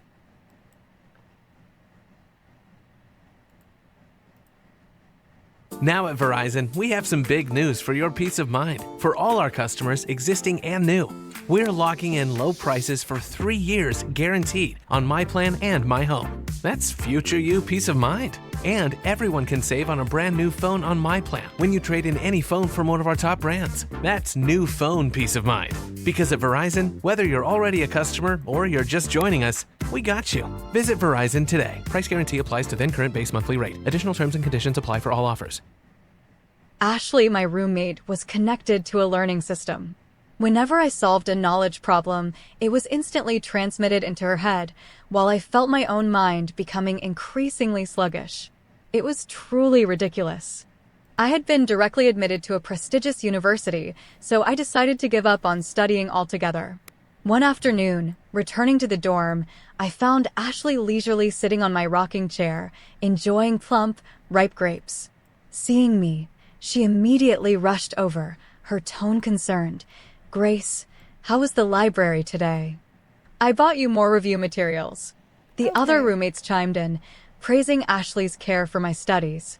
She laughed modestly. "Well, aren't we best friends?" But in my heart, a strange feeling arose. This very best friend had been secretly using the learnings. Okay. That's not a horror we wanna. That is not the right kind of story for this. Welcome to Last Dawn Stories channel. My boyfriend was reborn. In his previous life, the lottery ticket he bought was just 1 digit away from winning $20 million. Oh no, we heard this one. Welcome to Last Dawn Stories channel. My younger sister is infatuated with love. Welcome to Last Dawn Stories channel. My younger sister is infatuated with love. She insists on supporting a man even though she's penniless. Before the apocalypse arrived, I won $100 million in the lottery. She demanded a staggering. Okay.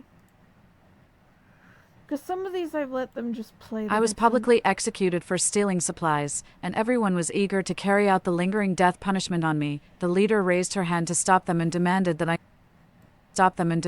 I kneel down and admit my mistake. She said she would let bygones be bygones. I should be grateful to her. However, she was the one who stole the supplies. The residents of the base surrounded me and shouted, "Kill, kill, kill." I smiled and performed a magic trick for everyone.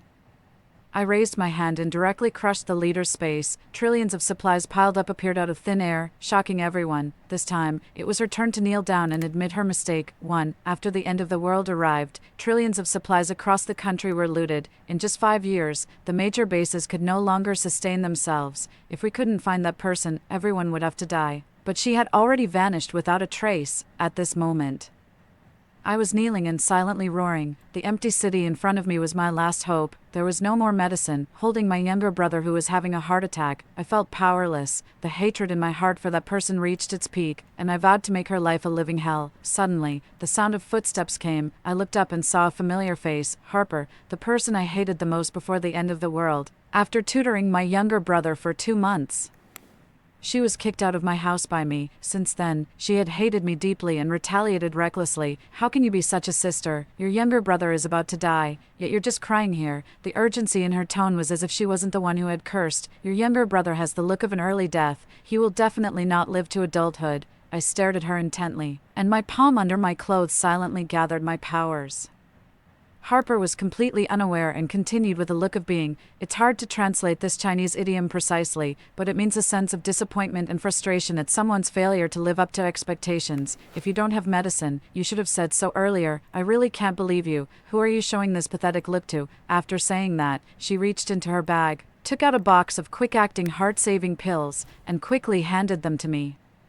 I really don't want to say anything more about you. Hurry up and give them to him. I was stunned, and all my powers dissipated. The medicine that I couldn't find even after searching the whole city was given to me by her. I had even been prepared for her to take out a knife and launch a surprise attack on me. Harper seemed to be different from before the end of the world. Saving people was the top priority. Thinking of this, I couldn't help but feel a bit grateful, and my gaze towards Harper became a bit more sincere. Thank you. It's easy to add flowers to a brocade, but it's hard to send charcoal in the snow, so I could temporarily pretend not to see the boundless trillions of supplies in her space. 2. Harper was that person, the one who emptied the country and hid away. In 5 years, the major bases had all returned in defeat, and no one could find the space ability user who was deliberately hiding. Except for me, I could see. My ability was called X-ray vision. I could not only see the space of space ability users but also the crystal cores of ability users. After traveling across more than half of China, I finally found my mission target. At that moment, I was going to kill her on the spot, but she was holding my younger brother's life-saving medicine. I could spare her life for the time being. I bowed my head towards her and reached out my hand. TSK, TSK, TSK. Look at her. She looks like a dog. A strange male voice suddenly came to my ears. My heart rate suddenly increased. It must be so satisfying to see the person you hate the most groveling in front of you. The voice was crystal clear. I held my breath and looked around. There was no one around. It wasn't an invisibility ability. Harper didn't understand my hesitation and held out the medicine again. It must be an illusion. I shook my head and composed myself. If I hesitated any longer, I would be judging a gentleman's heart with a villain's mind. I quickly reached out to take the medicine. Wait a minute, Harper suddenly shouted and pulled her hand back, putting the medicine back into her pocket. I froze and didn't dare to move. She looked anxious and opened her backpack to rummage through it. I became anxious. Is the medicine gone? Harper ignored me. She stood up, picked up some dry branches around, stacked them together, and used her lightning ability to light a fire. Then she took out a pot. She turned around and comforted me. Look how anxious I am. I even forgot that you need to take the medicine with warm water. Wait a moment. I'll be done soon. No need. Seeing Harper pour 2 bottles of mineral water, I was so anxious that my throat felt dry. Really, there's no need. Serena can't be delayed. The quick-acting heart-saving pills only need to be held under the tongue. Yes, there is a need. Harper interrupted me and gave me a disapproving glance.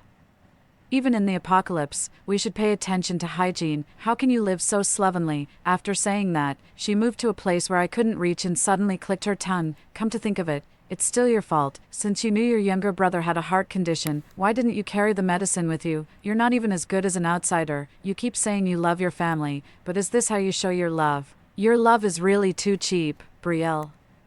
It's not that I'm criticizing you, but you've really failed at life. She kept nagging, but the water wouldn't boil for a long time. She was doing it on purpose. She was stalling for time. In an instant, I gathered my powers and raised my hand to snatch the medicine. Ha, Harper, you really know how to torment people. That male voice appeared again. If you stall for a while longer, her younger brother will die right in front of her. It wasn't an illusion. Was he one with Harper? Seeing me standing there in a daze, not listening to her words at all, Harper sighed. Brielle, how did you become like this? It's really disappointing. The look of deep regret on her face was just like when I had decided to drive her away despite her desperate pleas. Considering that she was still applying for a scholarship, I didn't make a big fuss about the matter. I just warned her to stay away from my younger brother. Harper, you're demeaning yourself like this. I'm really disappointed in you. The memory ended, and I looked up at Harper. The fire had already gone out, but she didn't care at all. Her narrow eyes were like those of a wild beast, staring at me and observing me. Seeing that I had finally reacted, she curled the corner of her mouth, and there was actually mockery in her eyes. She reached out and waved the medicine box in front of me. Sure enough, I mocked myself in my heart. Misunderstanding a wild beast was undoubtedly courting death. Thinking of this, I was chilled by the compassion I had just felt. Staring into her eyes, I stretched out my hand. Give me the medicine. Harper stood up and asked me with a laugh, Brielle, who do you think you're talking to right now? You're not even as good as a dog in my eyes. You want this, don't you? Bark twice, and I'll... Suddenly, boiling water shot out from the pot and splashed straight towards Harper. She raised her hand to release a lightning shield and dodged awkwardly. The medicine box fell from her hand and flew towards me in midair. After catching the medicine box, I quickly took out the pills and gave them to my younger brother. Then I stood up, and the powerful powers around me blew up the corners of my clothes. I decided to crush Harper's crystal core right now. Expose her supplies. 3. Once the space crystal core was shattered, the supplies would automatically be revealed. I just needed to see the location of Harper's crystal core and raise my hand to crush it. Leader, suddenly, a shout came from behind, and 4 or 5 people ran over with great effort. Over here, Harper waved her hand. The originally tense atmosphere suddenly changed. These people seemed to know me and greeted me warmly. Harper also changed her attitude. She even took the initiative to introduce to me that these were the residents of her base. Then, with a conflicted expression, she reached out to me. The quick-acting heart-saving pills are the common property of the base. For Serena's sake, I broke the rules, but you can't take them away. Please return the medicine to me. As soon as she finished speaking, the others stopped smiling and silently put their hands on the knives at their waists. I chuckled, under Harper's surprised gaze. I raised my hand and threw the medicine to her. She thought I would hold on to this box of medicine, but the premise was that I hadn't seen the mountains of medicine in her space. It was better to directly expose her space than to take just one box of medicine. I activated my ability and searched for Harper's space crystal core. The next moment, my eyes widened in shock. Harper actually didn't have a space crystal core in her body. There was only a lightning crystal core that was about to reach the full level. Without a space crystal core, where did the space come from? If I couldn't crush the space crystal core, how could I expose her supplies? If she died, would the space still exist? Was her space not an ability? My mind was in a mess, and I was frantically thinking, let's just arrange it like this. During this time, for some unknown reason, Harper actually took the initiative to invite me to her base. I agreed. Her mysterious space had me at a loss for the moment, and I needed time to think of a solution. On the way back, I heard the male voice discussing me. She must be an ability user of telepathy. It seems that her ability is almost at the full level. Harper, don't worry, I can absorb her. Of course, we have to take her back to the base. Killing her directly would be too easy for her. It's more interesting to destroy her spirit. Destroy her spirit, that's right.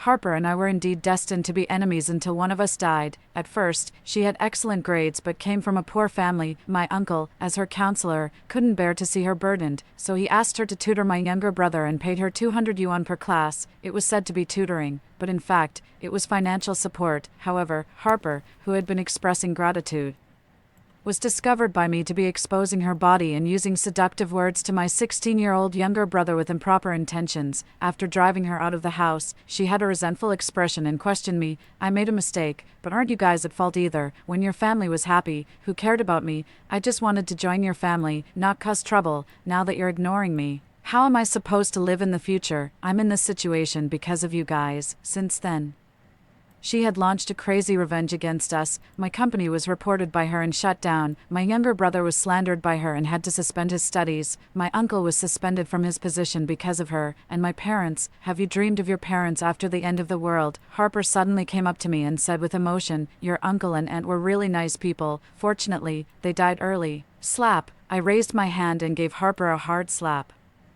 I didn't stop walking and continued forward. The others stared at me in surprise. Harper caught up and wanted to say more. I raised my hand and gave her another slap. You talked so much. Didn't you just want me to hit you? I'll satisfy you. The others got angry and drew their knives one after another. Harper, however, stopped them. There was clearly a look of you're in pain in her eyes, but she still explained, don't be angry. I didn't mean it.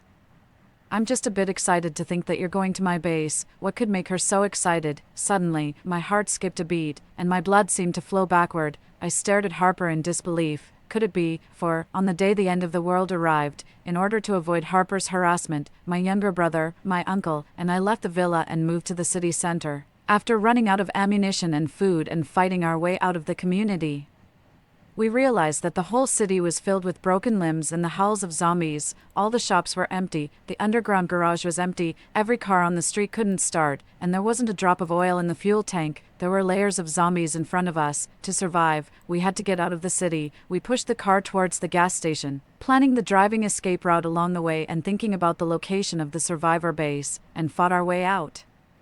Before we even reached the gas station, we were already desperate. The area around the gas station in front of us was densely packed with cars that had been pushed there. We could only flee on foot and head towards our home in the outskirts. There were 2 cars and sufficient supplies at home, which could support us for a period of time. It was only later that I learned that someone had taken away all the supplies in Yunqing within a week, turning Yunqing into a living hell. She had taken away all the hope of survival. At that time, I, who knew nothing and was heading towards the outskirts, was still encouraging my younger brother, saying that we were just too unlucky and that everything would be fine as long as we got home. Little did I know, what awaited me was only deeper despair. 5. Harper's base was transformed from a school. The leader is back. The leader has worked hard. Smiling faces and greetings came one after another. And no one paid attention to my stiffness. Are you happy? Harper's voice, seeking credit, came. I turned my head and saw that she had a bright smile. Harper pointed at the wooden board connecting the ditches on the ground with her foot, motioning for me to take a closer look. This was my family photo. My young parents were hugging my younger brother, and my uncle and I were standing behind them. Everyone's smiling faces had become blurred after years of being stepped on. Don't take it to heart. Everyone does this. She pointed at the other photo frames lined up together. No matter how precious something is, in the apocalypse, it can only become a tool. Your parents would be happy to be able to contribute to society in this way. Her loud voice attracted everyone's attention. After they looked at my appearance and that of my younger brother on my back, they understood. It's you. What a coincidence. We're short of things for the base construction. Sorry about that. Thank you. Their eyes were sincere, and they were actually thanking me from the bottom of their hearts. I looked at the familiar objects around me, and my heart ached. The home that I had been searching for everywhere was actually here. This familiar small desk was the one my uncle used to teach my younger brother how to write. Now it was broken and stuck in the soil as a pigsty. The one next to it was probably a firewood pile. I picked up a piece in the air, to choo-choo. These were my father's words, in a trance. The scene of my father and mother playing a duet on the piano appeared in front of my eyes again. I knew you would be so touched. The memory was interrupted. Harper chuckled and took out a piece of paper to wipe my tears. You don't have to thank me too much. I just casually helped you preserve the furniture. As she spoke, she pulled me and continued walking inside until we reached a door. She reached out and pushed the door open, shouting, "Surprise." She walked into the room and turned to look at me with a proud and provocative look in her eyes. The living room in front of me was exactly the same as my home. I felt as if I had gone back to before the end of the world. I always felt that my parents would come out of the bedroom and ask me what to eat today. Harper looked at me with a beaming smile. I had a new understanding of her malice. My agitated mood gradually calmed down. I walked into the room, gently placed my younger brother on the sofa, and turned around to look at Harper steadily, saying word by word, "So it was you." At first, one gas station didn't break me down, but when faced with every scarce gas station, I still collapsed. But this was just the beginning. On the way of escape, we couldn't find any supplies. Everyone gradually went from being calm to being crazy. Everyone who was still struggling to survive was holding on for that tiny bit of hope. My hope was to go home, countless times, when I was on the verge of collapse.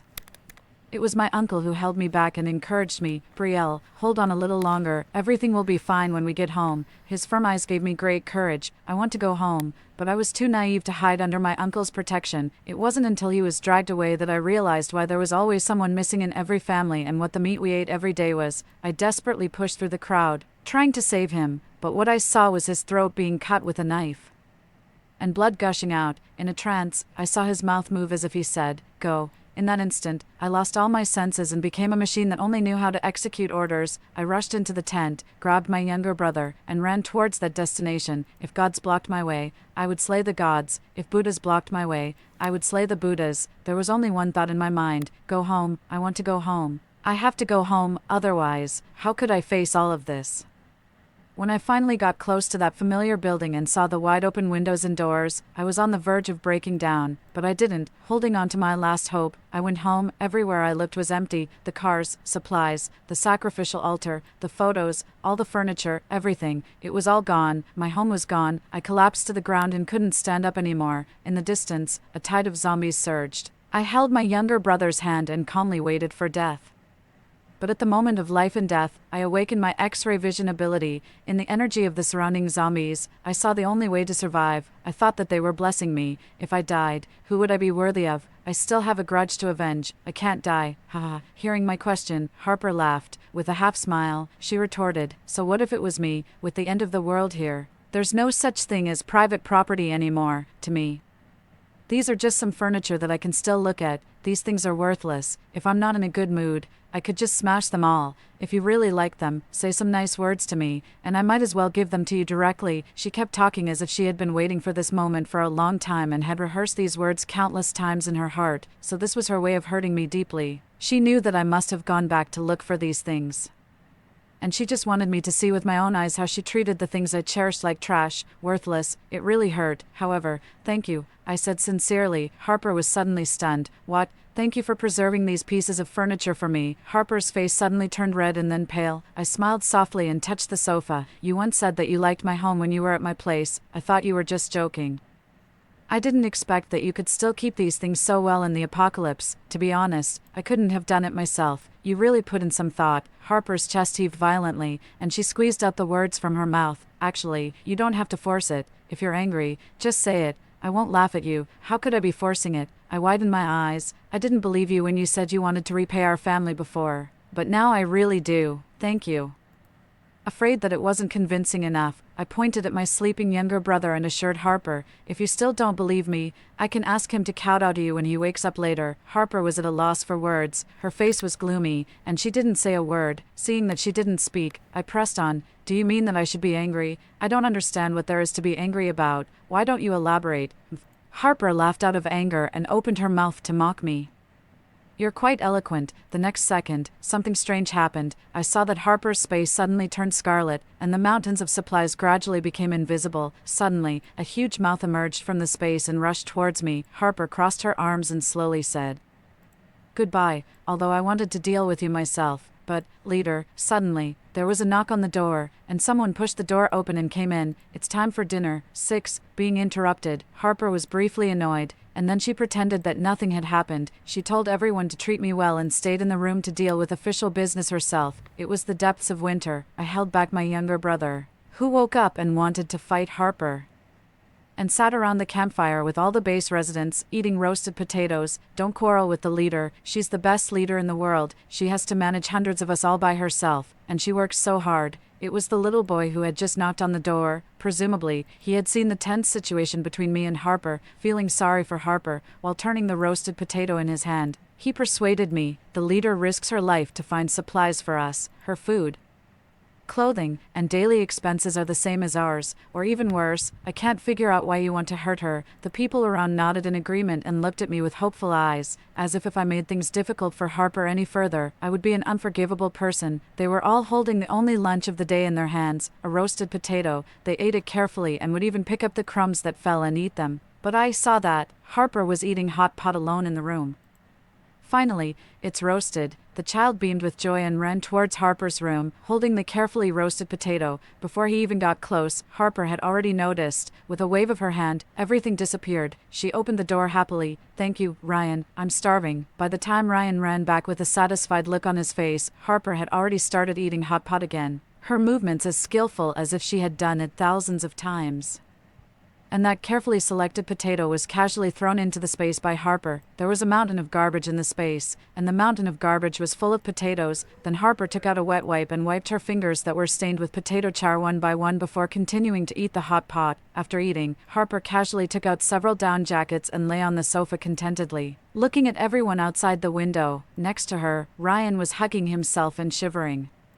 His stacked t-shirts were far from enough to resist the biting cold wind, and the residents were still reviewing today's actions, blaming themselves for finding too few supplies and not letting the leader have something good to eat. The others echoed one by one. I probably understood the reason why Harper didn't want to ruin her image. Who wouldn't want to be a savior? Brielle, you're not a spy sent by another base, are you? The sudden voice brought my thoughts back. Harper, who had somehow come up to me, suddenly started questioning me. Recently, there have been people who sneak into other bases to scout and then steal the supplies. Could it be you? As soon as she finished speaking, the originally warm atmosphere around suddenly became serious. Everyone who had been chatting and laughing just now suddenly looked at me with wary eyes. It seemed that she and I were thinking along the same lines. Are you really a spy? My brief pause made Harper shriek.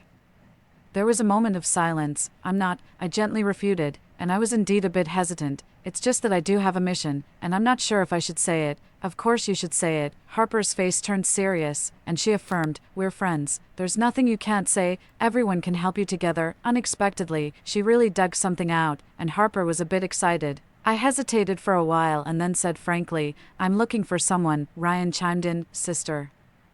Who are you looking for? Tell me. If I see that person, I will definitely tell you. I nodded heavily and took out a photo from my pocket. The person sister is looking for is her. Alas, before I could finish speaking, Harper snatched the photo from my hand. She looked at the photo and said disdainfully, I'd like to see who this person is. After seeing clearly the person in the photo, Harper froze. The hand holding the photo started to tremble.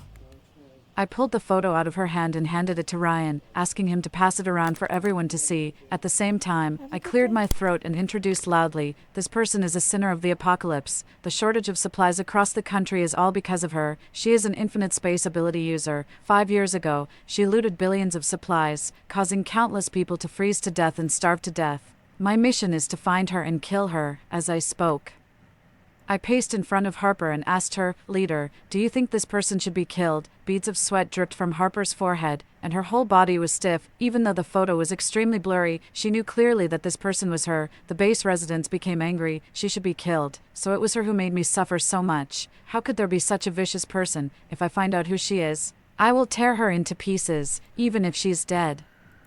I'll dig her up and whip her corpse. The resident holding the photo was puzzled. Why do I think this person looks so familiar? I must have seen her somewhere. Let me think. Harper suddenly appeared in front of him and snatched the photo away. How could you have seen her? Don't cause trouble. Someone else raised their hand. Leader, let me take another look. I'm very likely to have seen this person. Leader, let me see it too. Harper was sweating profusely.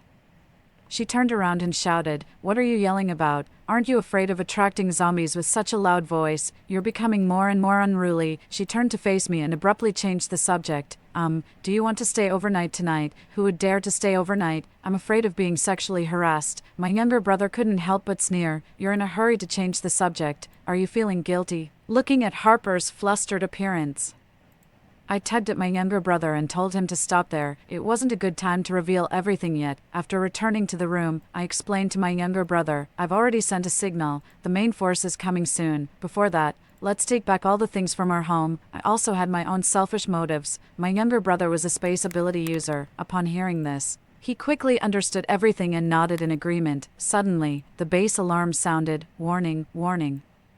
All supplies in the base have been stolen. All supplies in the base have been stolen. Along with it came the shouting outside the door. Brielle, you bitch, open the door for me. It seemed that the time had come. 7. I pushed the door open. There were people everywhere in front of me. Harper was leading the way, crying, It's all my fault. I misjudged them. Just now, when I went to the warehouse to check the supplies, I found that all the supplies were gone. There have never been any outsiders in our base. It can only be them who did it. I'm sorry, everyone. I looked at her space and indeed saw a pile of newly added supplies. Supplies are the lifeblood of every base. She was trying to stand on the moral high ground and judge me in front of everyone. The residents looked at me with hatred and cursed at me. Shameless. Give us back our things, Harper cried uncontrollably. Brielle, please, even if we had an unpleasant experience, you can't play with everyone's lives. I apologize to you. I'll kneel down for you. Please return everyone's supplies. Since the leader was being so humble, the residents became even angrier, and the atmosphere suddenly became intense. Asterisk asterisk. Give us back our supplies. Don't even think about leaving without taking out the supplies today. Just as everyone was pushing and shoving and about to start a fight, Harper raised her hand to indicate that she had something to say. She composed herself and admonished us. Brielle, Serena, if you take out the supplies now, I can let bygones be bygones. My younger brother roared. Don't you know whether we took them or not? What are you pretending for? Seeing that we didn't yield. Harper laughed out of anger and nodded repeatedly. Fine, if you don't want the proffered wine but insist on the penalty wine, meaning if you don't accept the kind offer, you'll have to face the consequence. As soon as she finished speaking, my younger brother and I suddenly fell to the ground, losing our strength. Damn it, sis. My younger brother reached out to me with all his might, but he still collapsed. One person jumped out and praised Harper's foresight. Leader is wise, fortunately. You asked me to poison them, otherwise, we couldn't have controlled them at all, so the smoke that I saw just now was poison. I thought it was someone's fart. Harper chuckled and asked the others to tie us up and drag us to the base square for the execution. 8. Dark clouds covered the sun. My younger brother and I were forced to kneel on the base square. The onlookers formed circle after circle, eager to execute us with their own hands. Harper was sitting upright on the high platform in the front. She spoke, and her voice seemed to press down from the sky. I'm giving you one last chance. Hand over the supplies. Hand over the supplies. Hand over the supplies. My younger brother was furious. The supplies are clearly in your hands. Oh, Harper seemed to have heard a joke and burst into laughter. Do you mean I stole from myself? She pointed at her own head and sneered at my younger brother. Are you out of your mind? Then she turned to look at me, and her ability instantly pressed down on me. Brielle, have you gone mute? I rolled my eyes. Harper was instantly enraged. Do you believe that I'll kill Serena right in front of you? Mentioning my younger brother, I was moved. I hoped he wouldn't be angry with me later. Seeing that I was afraid, Harper smiled and proposed a solution. Self-destruct. I'll spare his life. No one had gone out of the base today. Hundreds of people were all gathered in the square, waiting for our execution. Harper urged, do it. The surrounding crowd shouted, self-destruct, self-destruct. Seeing that I was indifferent, Harper laughed until she bent over. So you're a coward. It must be painful for you to grovel at my feet. I was kind enough to be Serena's tutor, but you drove me away and even spread rumors to ruin my reputation, making me lose my source of income. Yet I still treated you with kindness in return for your evil. I didn't expect that you would not only hurt me but also the people of the whole base. You're truly despicable. The base residents were filled with righteous indignation and stepped closer to us, shouting, kill, kill, kill. In the deafening sound waves, Harper slowly crossed her legs, with a half smile on her face, and transmitted her voice using her ability. Brielle, I didn't expect you to end up like this. I was really sad that I couldn't wait for you in those days of the apocalypse. I could only take away the things from your home and leave you homeless. Fortunately, you came to me yourself. Do you want to kill me? You don't have the ability. Dying in humiliation in front of everyone is the best fate I've arranged for you. The more she thought about it, the more excited she became. She stood up agitatedly and shrieked. When the apocalypse came, I thought that a young lady like you would just hide at home and cry. I didn't expect you to be quite strong. It's a pity that your ability is useless. Haha, you really bring shame to your parents. As she spoke, she took out a photo of my parents from her pocket. I suddenly stood up. I had been searching everywhere for these photos, and it turned out that she had them. My parents died in a car accident. On their way to work, they crashed into an oil tanker while trying to avoid a pedestrian and exploded on the spot, leaving no remains. That pedestrian was Harper. I had once believed that she was innocent, but then I saw the smile on her face as she turned and left the scene in the surveillance video. My younger brother's eyes were blood red, and he struggled to get up. The surrounding audience joined in the abuse. Like parents, like children, your parents weren't any good either. They deserved to die, deserved to die, deserved to die. My younger brother struggled with all his might, but he was weak all over and could only roar, shut up. Harper laughed wildly. She slowly picked up the photo, tore it to pieces, and threw it away. Harper nodded, tears streaming down her face. I sneered, raised my hand and lifted one of the mountains, and there were countless corpses lying underneath. Bella, the man, let out a cry of surprise, rushed over, picked up a corpse and wailed. She didn't sacrifice herself. She was killed by Harper. She was a space ability user, right? After eating people, Harper's space became even larger.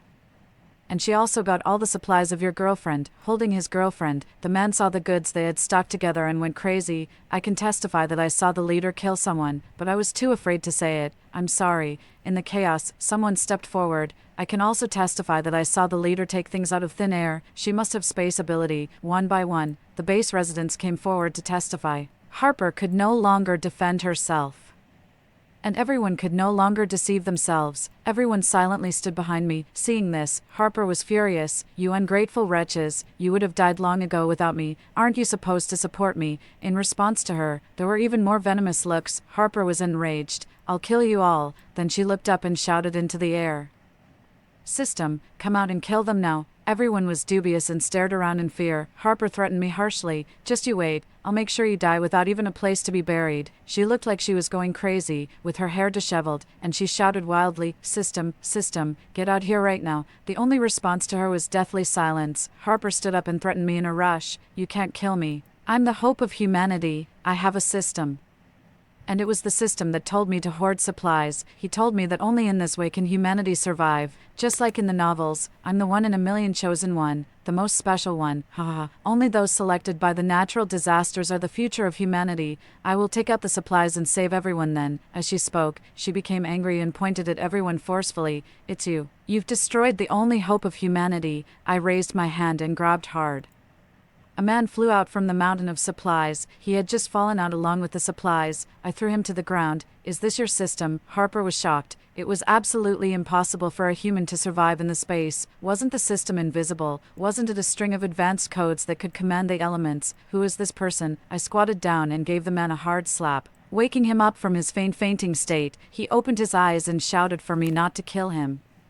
His voice was exactly the same as the male voice I had heard. He knelt down and confessed everything in detail. My name is Paige. I awakened the space parasitism ability in the apocalypse. I can live in the space all the time, but I have to parasitize on someone else. I chose Harper. She is indeed selfish, recklessly hoarded supplies, only bringing them in and never giving them out. I lived a carefree life in the space. I originally planned to kill her after the apocalypse ended.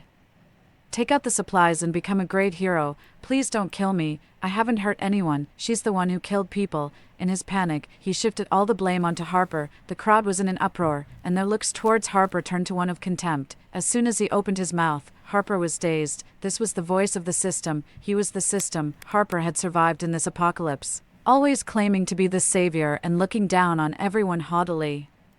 She firmly believed that she was the protagonist of the world. She never expected to be used. How dare you deceive me? Who asked you to be so greedy? It would have been fine if you had hoarded a little, but you hoarded trillions of supplies and didn't leave anyone a way to live. How could a person like you become a hero? You can only be my stepping stone. Choosing someone like you as a host is really the shame of my life. Paige pointed at Harper's nose and scolded her. You.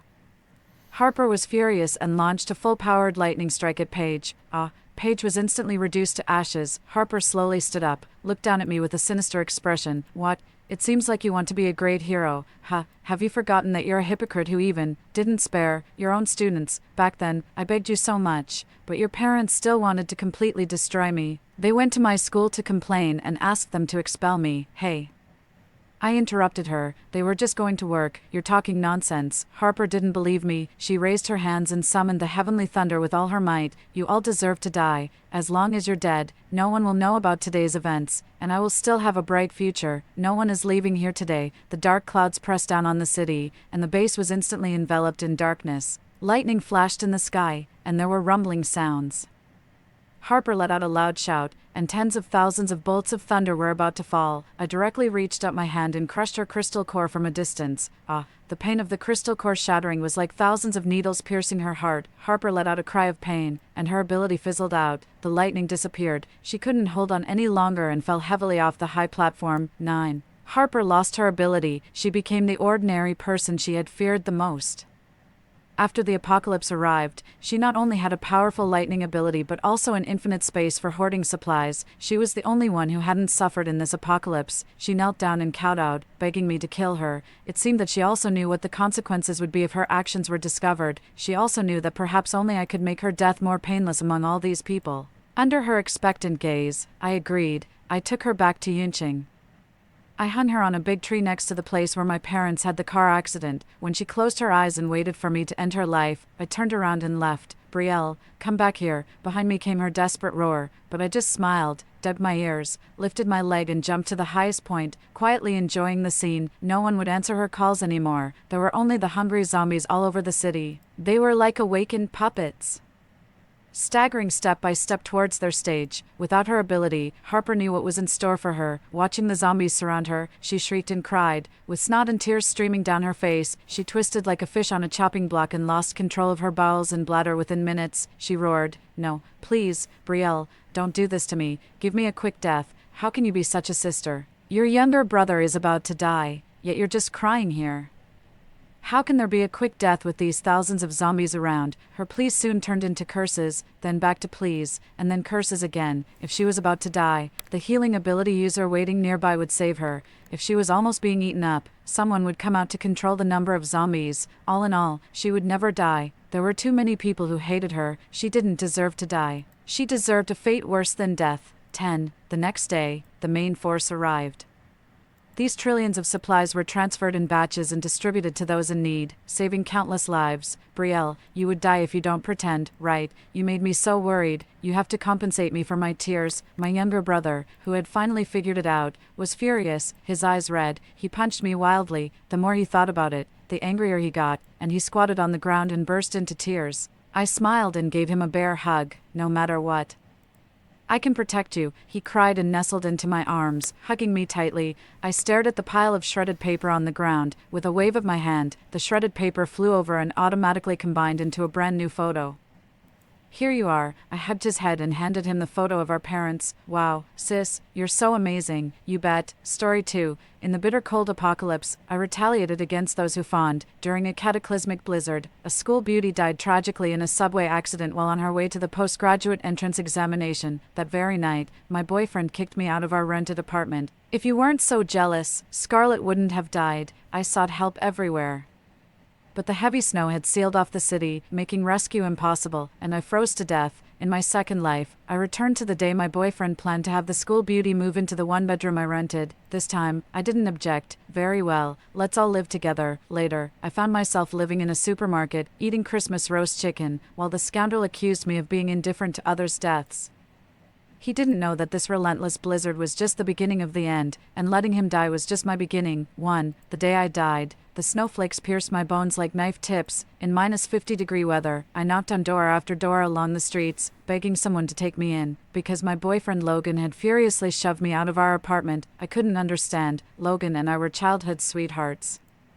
And we had made our relationship official in our first year of college. For over 20 years, both my parents and I had taken great care of him. But what about him? He had promised our parents to take good care of me, yet he pushed me out into certain death after the apocalypse. Before I left, I clung desperately to his hand. "Why?" Logan laughed, his expression cold and cruel. "If you weren't so jealous, Scarlet wouldn't have died. If you hadn't refused to let her move in, how would she have ended up on that subway and died?" His eyes were filled with red veins, his tone increasingly vicious. I stared at him bewildered. After a moment, I couldn't help but laugh out loud. It was all because of Scarlet. Logan had mentioned that Scarlet lived too far away and it was inconvenient to take a taxi to the exams. He wanted her to stay at our place. I didn't even think about it before refusing. Wasn't living well in our one-bedroom apartment more important than squeezing in a third person? "Logan, you really are an idiot." Before I could finish, Logan fiercely pushed me out the door. The snow fell thickly around me, my heart colder than the weather. I knocked from door to door, but no one paid me any heed. Eventually, I stiffened all over and collapsed to the ground. The drifting snow settled on me, reminiscent of the necklace Logan had once begged me to accept when I was 8. I died on the 10th day of the apocalypse. 2. When I opened my eyes again, an online class was in full swing. The sensation of freezing to death hadn't yet faded as I turned to see light snowfall outside the window. The date displayed on my phone screen was a week before the apocalypse. My limbs instantly chilled, my heart pounding violently. The next second, I instinctively picked up my phone and typed 5 words in the postgraduate study group. "Don't go to the exam." The group erupted into laughter. "You must be hallucinating from studying too hard. It looks like our top student has been reviewing quite well. Ha, are you trying to keep us from going so you can succeed? Ava, when did you become so selfish?" Selfish. That word snapped me back to reality and gradually calmed me down. I had been reborn a week before the apocalyptic blizzard. At that moment, I sat at my desk, quietly reflecting on everything from my past life. In my previous life, I had disagreed with Scarlet moving in, and Logan had caused my death in the bitter cold apocalypse. This life, I looked down to see a new message in the group chat. Ava, I won't move in anymore. Please stop arguing with Logan about this, pleading face. School beauty Scarlet had sent a message, and the group immediately bubbled with activity. Ava, what's the matter with you? It's just one day that Scarlet is staying at your place and you're being so petty, you're being selfish. Ava. Scarlet could even help you review for the exams while she's there. I really don't understand why you're being so narrow-minded. Exactly. If you don't pass your exams, you'll end up working as a stock clerk in the supermarket again. You might as well let Scarlet help you. Reading this, I was taken aback, a surge of resentment rolling in my heart. In my previous life, I had refused Scarlet's request to stay at my place, and my study group had criticized me for not recognizing a good opportunity, especially after Scarlet's death. When they directed all the blame towards me, they advised Logan to push me out, leaving me to fend for myself. Thinking back to that bitterly cold, hopeless night, I clenched my fists and typed a few words. Okay, come and stay, Scarlet. The chat group suddenly fell silent. My phone beeped, a message from Logan. Unexpectedly gentle, Ava, you've finally come around, after the exams. Scarlet is inviting us to go on a trip as a thank you. We'll make sure you have a great time. I scoffed. A trip? They'd have to be alive to enjoy it. I ignored Logan's message. A week later, on the day of the graduate exams, a blizzard heralded the apocalypse. The world was shrouded in the white of death, with countless people frozen on the streets, their features indistinguishable. The city, devoid of electricity and water, resembled a city of death buried under heavy snow.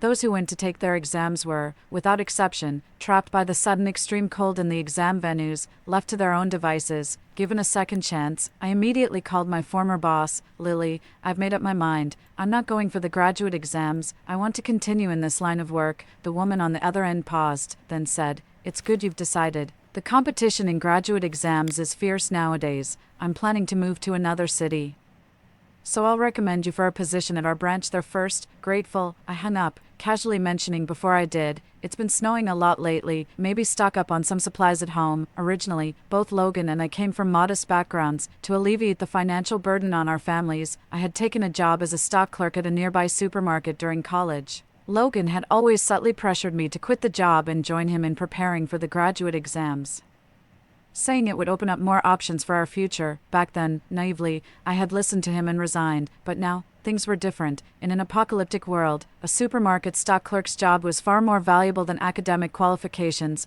I also called my parents back in my hometown. I briefed them on my past and present situation, instructing them to prepare some essential supplies. I didn't plan to return home. The roads there were treacherous, and the snow was expected to worsen.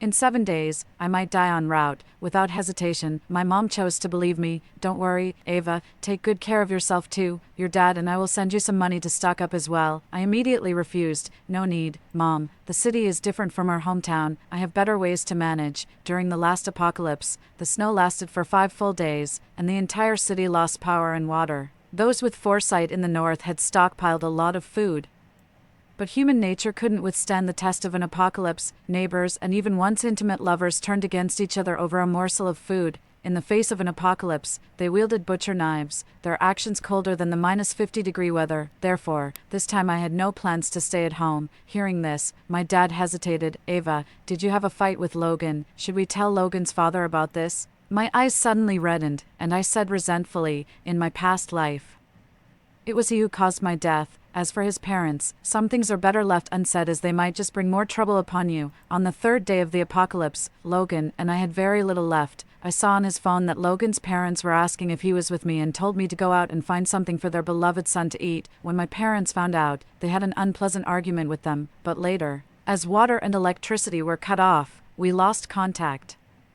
My dad remained silent after hearing this. After a while, he said, Everyone has their own fate. Darling, take good care of yourself. My nose tingled, and I fought back the sourness in my heart, urging them to take care of themselves. Then, I headed to the supermarket where I had worked in my previous life. I've always liked organizing. During college, I did organizing jobs for several popular bloggers and gained a bit of a reputation in this field. However, because it was somewhat unstable, I ended up working as a stock clerk in a supermarket, standing in the largest LJ supermarket in City B. I skillfully stocked the shelves, feeling a surge of satisfaction. These skills would be very useful in the apocalypse. Logan, these are too expensive. I can't accept them. A gentle and familiar female voice came from behind, and turning around, I saw Scarlett, a girl in her early 20s, beautiful and striking like a delicate begonia. Standing next to her was Logan.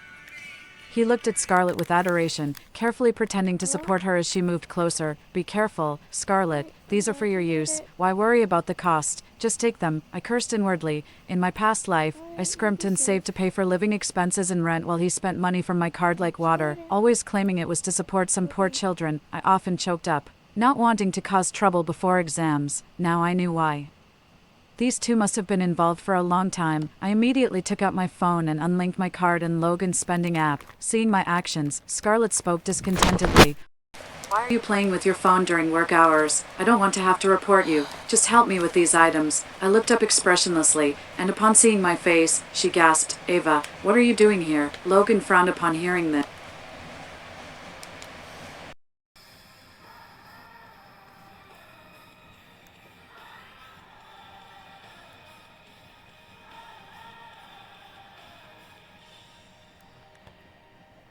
Seriously? Hearing this, and seeing me, his anger flared. You followed me here.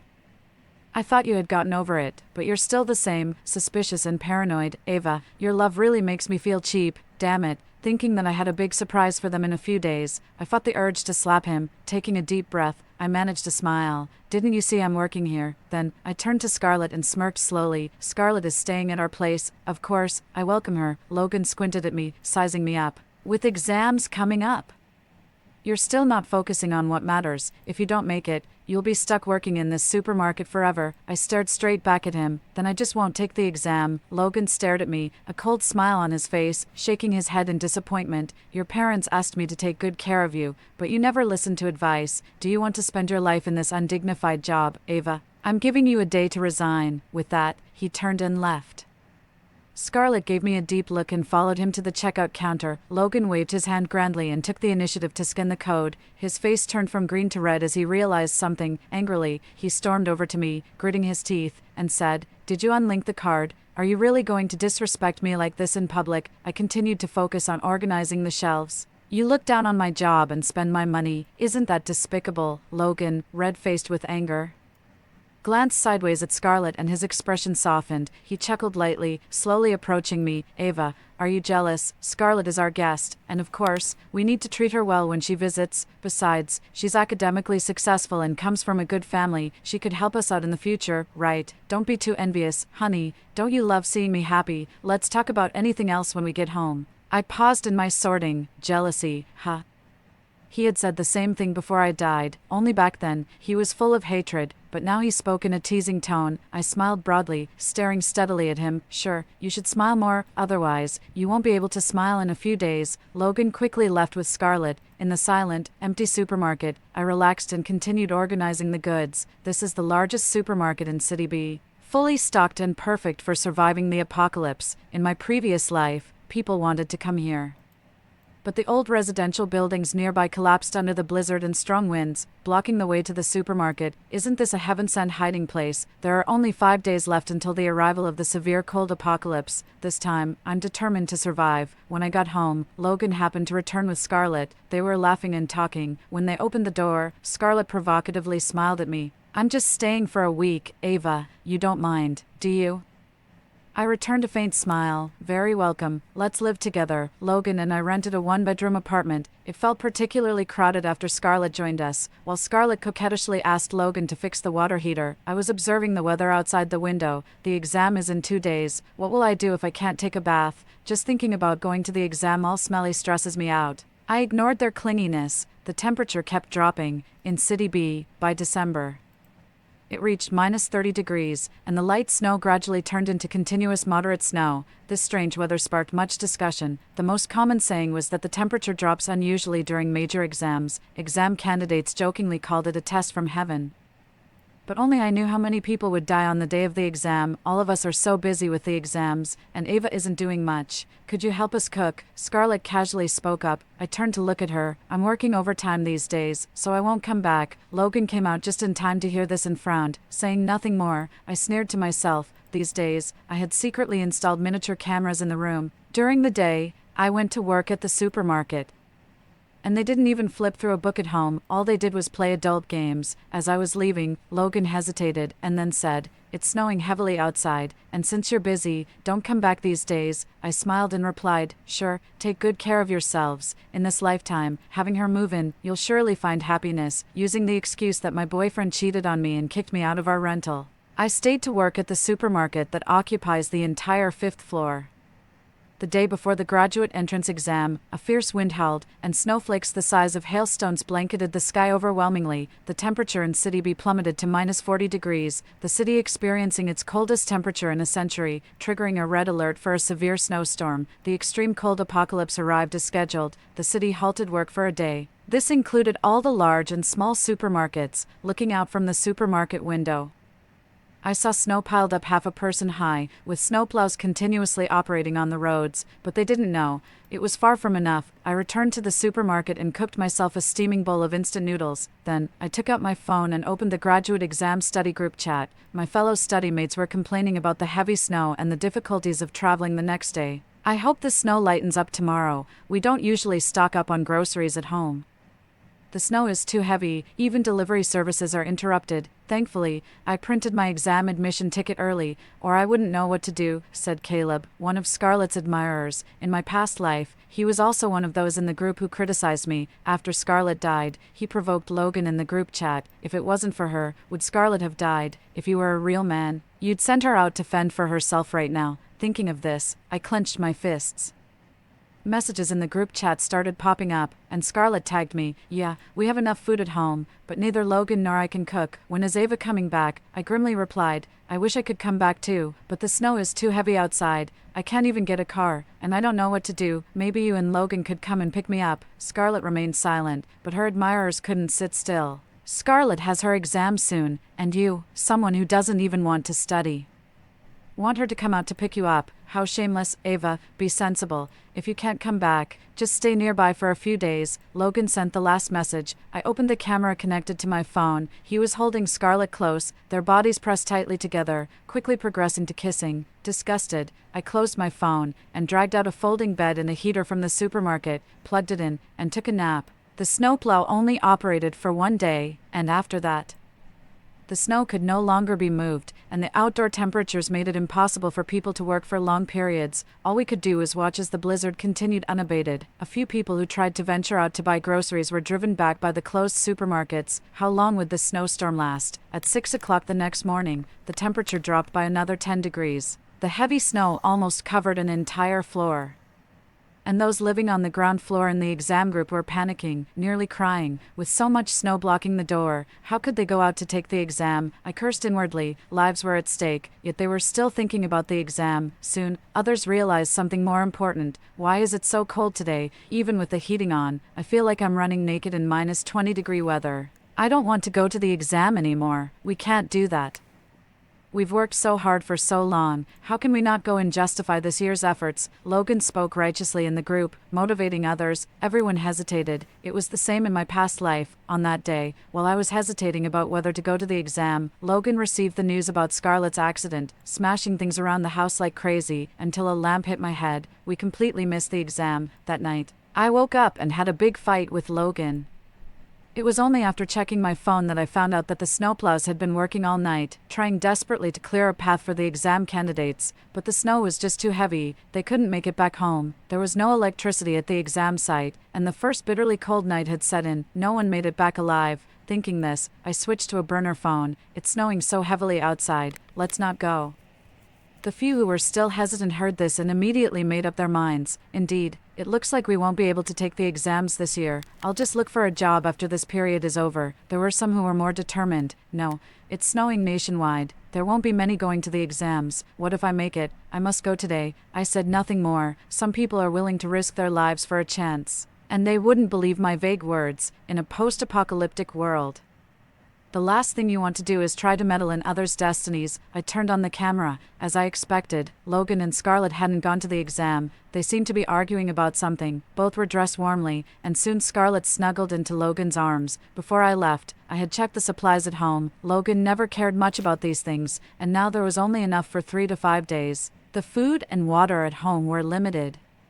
And every day Logan and Scarlett had to do some physically demanding work. They hadn't realized yet that they were about to become competitors. During dinner, I walked around the supermarket's refrigerated section and picked out some seafood and beef rolls for a hot pot. The steamy workroom was so warm it comforted the soul. As I ate, I watched my phone screen dominated by the blizzard. Experts spoke seriously, saying that due to human activities over the last century, recent years have seen abnormal climate patterns, with extreme weather becoming quite common. A few years ago, winters were unusually warm, sometimes even reaching 20 degrees Celsius by the end of December. This time it was particularly cold. The host calmly reassured everyone not to panic, to prepare well for the cold and store food, assuring that aid supplies would soon arrive. I sighed heavily, feeling an extraordinary weight in my heart, because the aid supplies, they won't arrive. Today was the first bitterly cold night. After the apocalypse in my previous life, I had experienced 2 such bitterly cold nights, with massive snow clumps falling from the sky and temperatures plunging to minus 60 degrees Celsius. No one could survive outdoors. From afar, I watched the sky,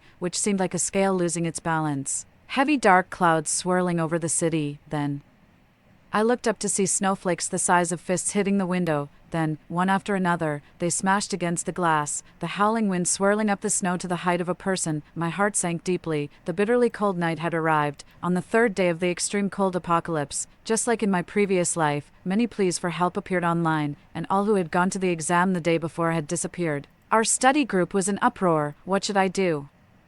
My best friend went to the exam and never came back, my brother too, and my uncle went out this morning wearing 2 down jackets to look for him and has also lost contact. We've called the police, but the police cars can't move either. The snow is too heavy, you can't walk outside. Everyone finally realized something was wrong. Some even said that the occasional abnormal weather in previous years was nature's way of paving the way for humanity.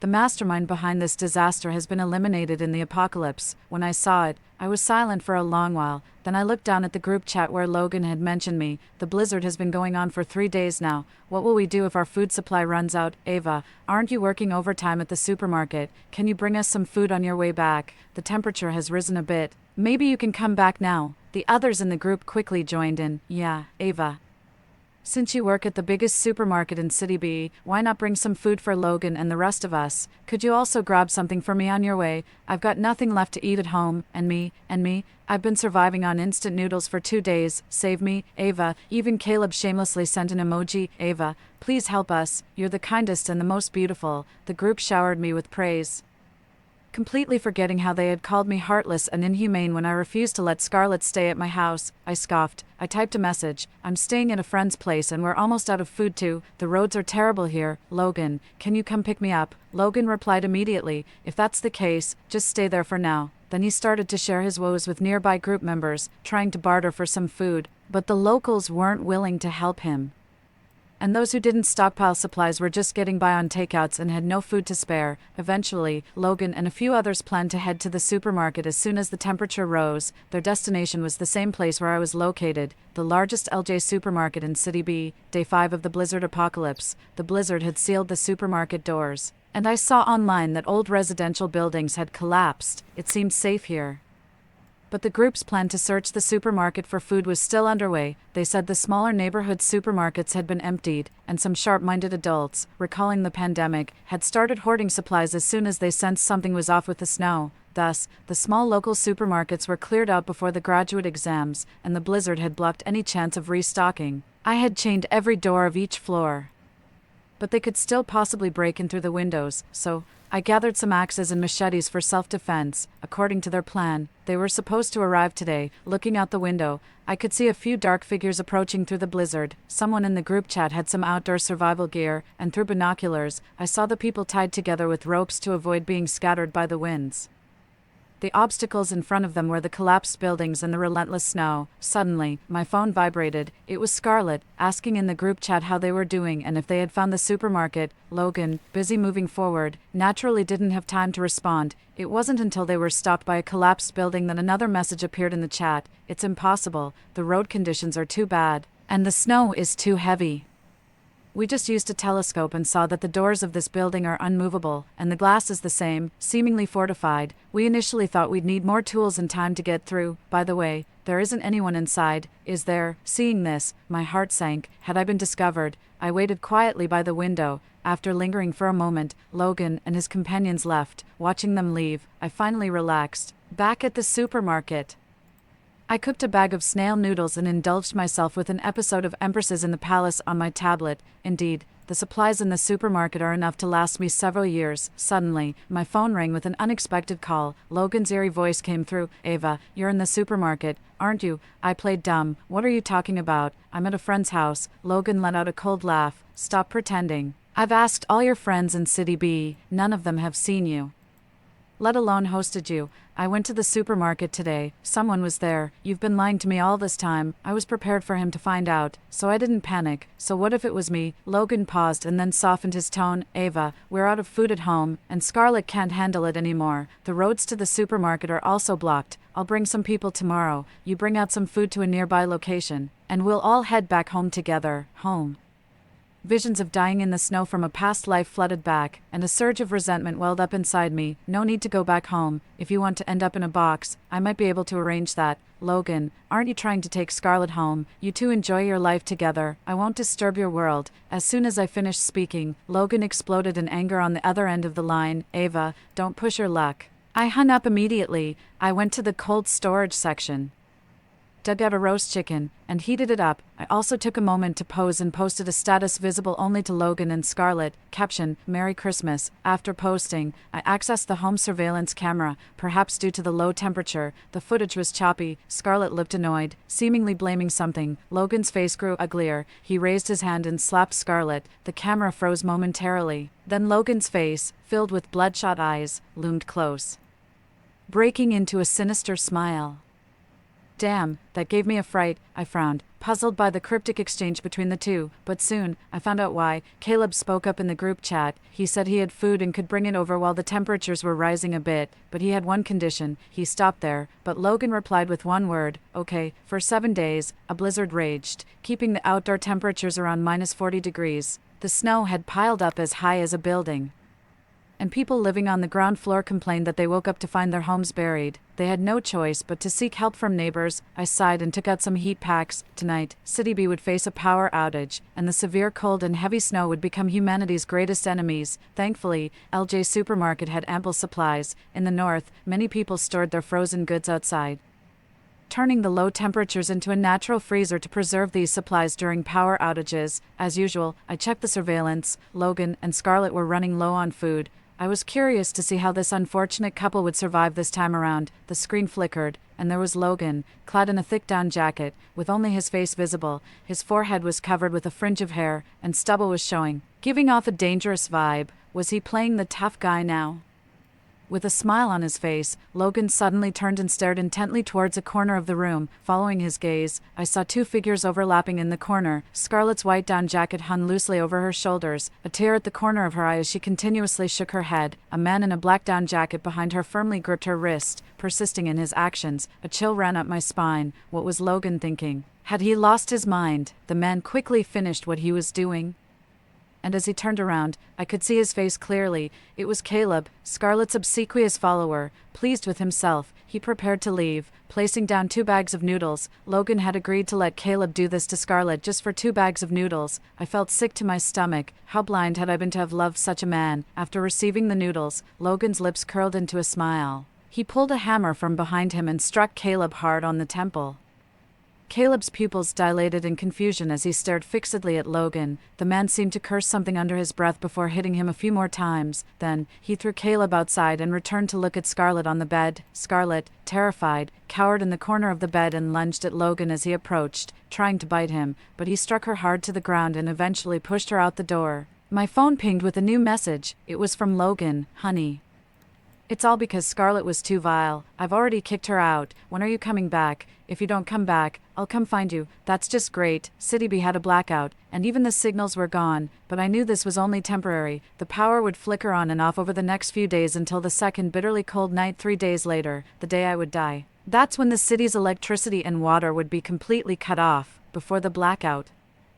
I sent Logan one last message. Sure, Logan, I knew you still loved me. Come find me in 3 days, and remember to come alone. Being discovered with all these supplies would only bring trouble. There's plenty of supplies here, enough for us to live on for a while. Logan promptly replied, okay. Putting down my phone, I checked the building's setup once more. The first floor was covered in heavy snow, making the door impossible to open. If Logan wanted to get in, he'd have to break through a window. Luckily, there was a hammer at home. I wouldn't share a room with a backstabber, especially someone who had caused my death in a past life and had killed Scarlet in this one. Rather than waiting for him to push me out someday, I decided to take the offensive. I began to gather potential weapons from the supermarket, contemplating how to eliminate him. Logan was ruthless. If I didn't completely eliminate the threat, he would eventually kill me. To deal with him, I had to strike a fatal blow. The journey from his rental to here wasn't far, but the challenge was that it would be an extremely cold night 3 days later, with temperatures dropping sharply and heavy snowfall. The path here would take him past a collapsed building,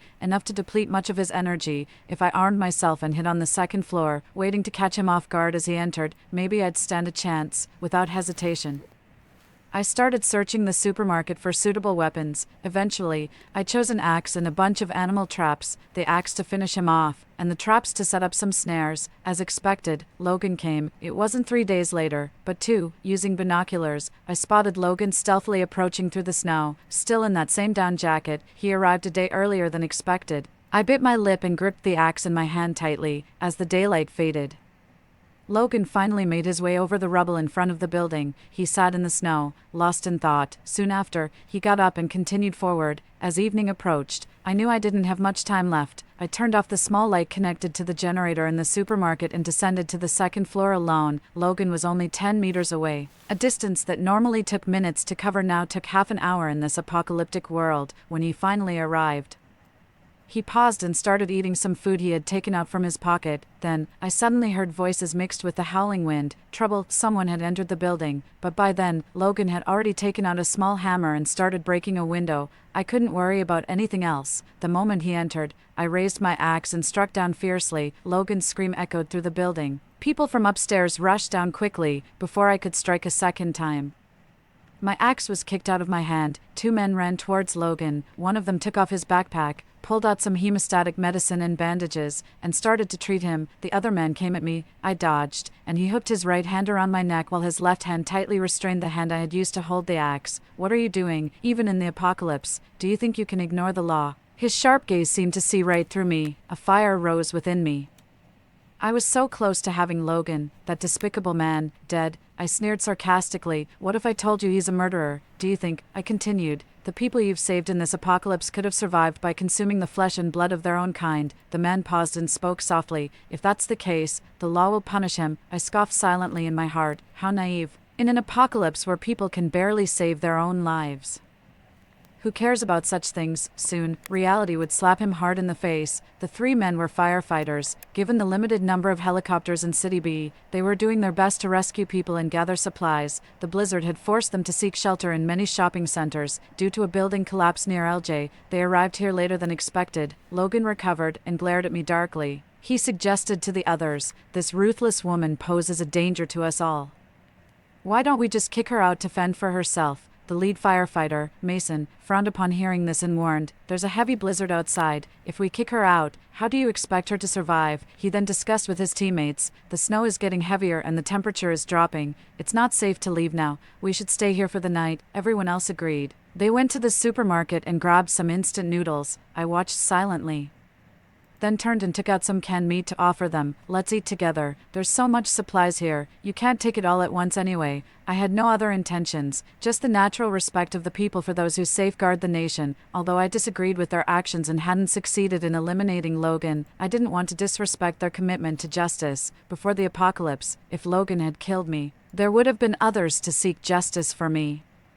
But in this apocalyptic world, everyone is for themselves, and I can only protect myself. Mason gave me a deep look. At night, 3 men slept in tents between me and Logan, keeping us separated, but I was still uneasy. Tonight marked the second bitterly cold night, with the temperature becoming frighteningly low at night. I wrapped myself in a blanket and stuck several warming pads on my body to barely keep warm. In the middle of the night, the men's steady breathing echoed in the empty supermarket.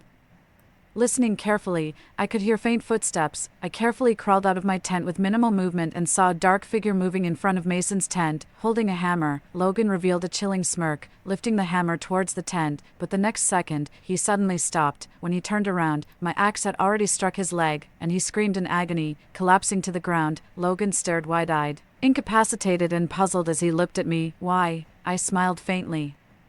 Perhaps because I'm quite jealous. Mason was awakened by the noise. I turned to signal him. Before you worry about me, you might want to check on your teammates. Then, I dragged Logan outside into the vast snowy expanse. Blood flowed from his leg, soaking the white snow. His eyes filled with resentment staring back at me. On this freezing night, he crawled to the window several times, pleadingly looking at me. I calmly watched him. If you're fast and lucky, you might crawl home by tomorrow morning. Mason's agonizing screams reached me. I hurried over. One of his teammates was knocked out with a sedative, and the other was dead. The tent was soaked with his blood. Mason held his teammate's corpse, roaring and screaming. Why? We came to save you. Why did this happen? I looked at him emotionlessly. Because some people aren't worth saving. He killed 2 people and came all this way with weapons.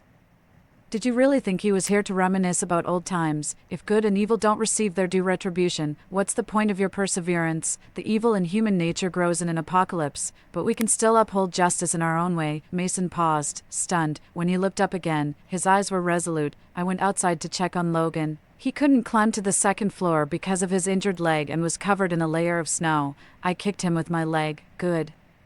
He's thoroughly chilled. When I re-entered the supermarket, I packed up the goods and took a silent Mason onto the helicopter. Let's go. We have supplies to deliver to those in need. The blizzard lasted for 2 years, and for those 2 years, I traveled with Mason delivering supplies. The blizzard stopped one spring. It gradually turned into light snow and finally clear skies. As the temperature rose slowly and the snow melted, people began to restore production and order.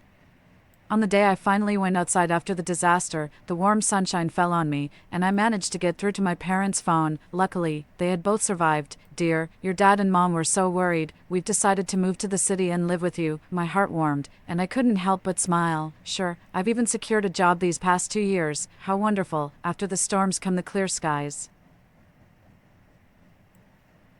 The apocalypse of extreme heat has arrived. My husband and my sister-in-law kicked me out of the house and watched me get baked to death under the sun. They partied wildly in my villa, celebrating that I, the fool, was finally dead, and they could finally take over all my possessions and reach the peak of their lives. 1. My husband was as indifferent as a chrysanthemum, never competing.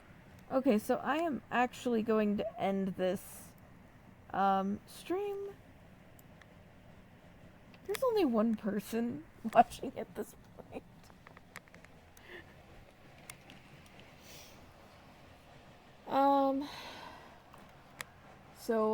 And I've been going a lot longer than I planned. So I have to be up in like an hour. So, have a great, day, week, whenever you're watching this.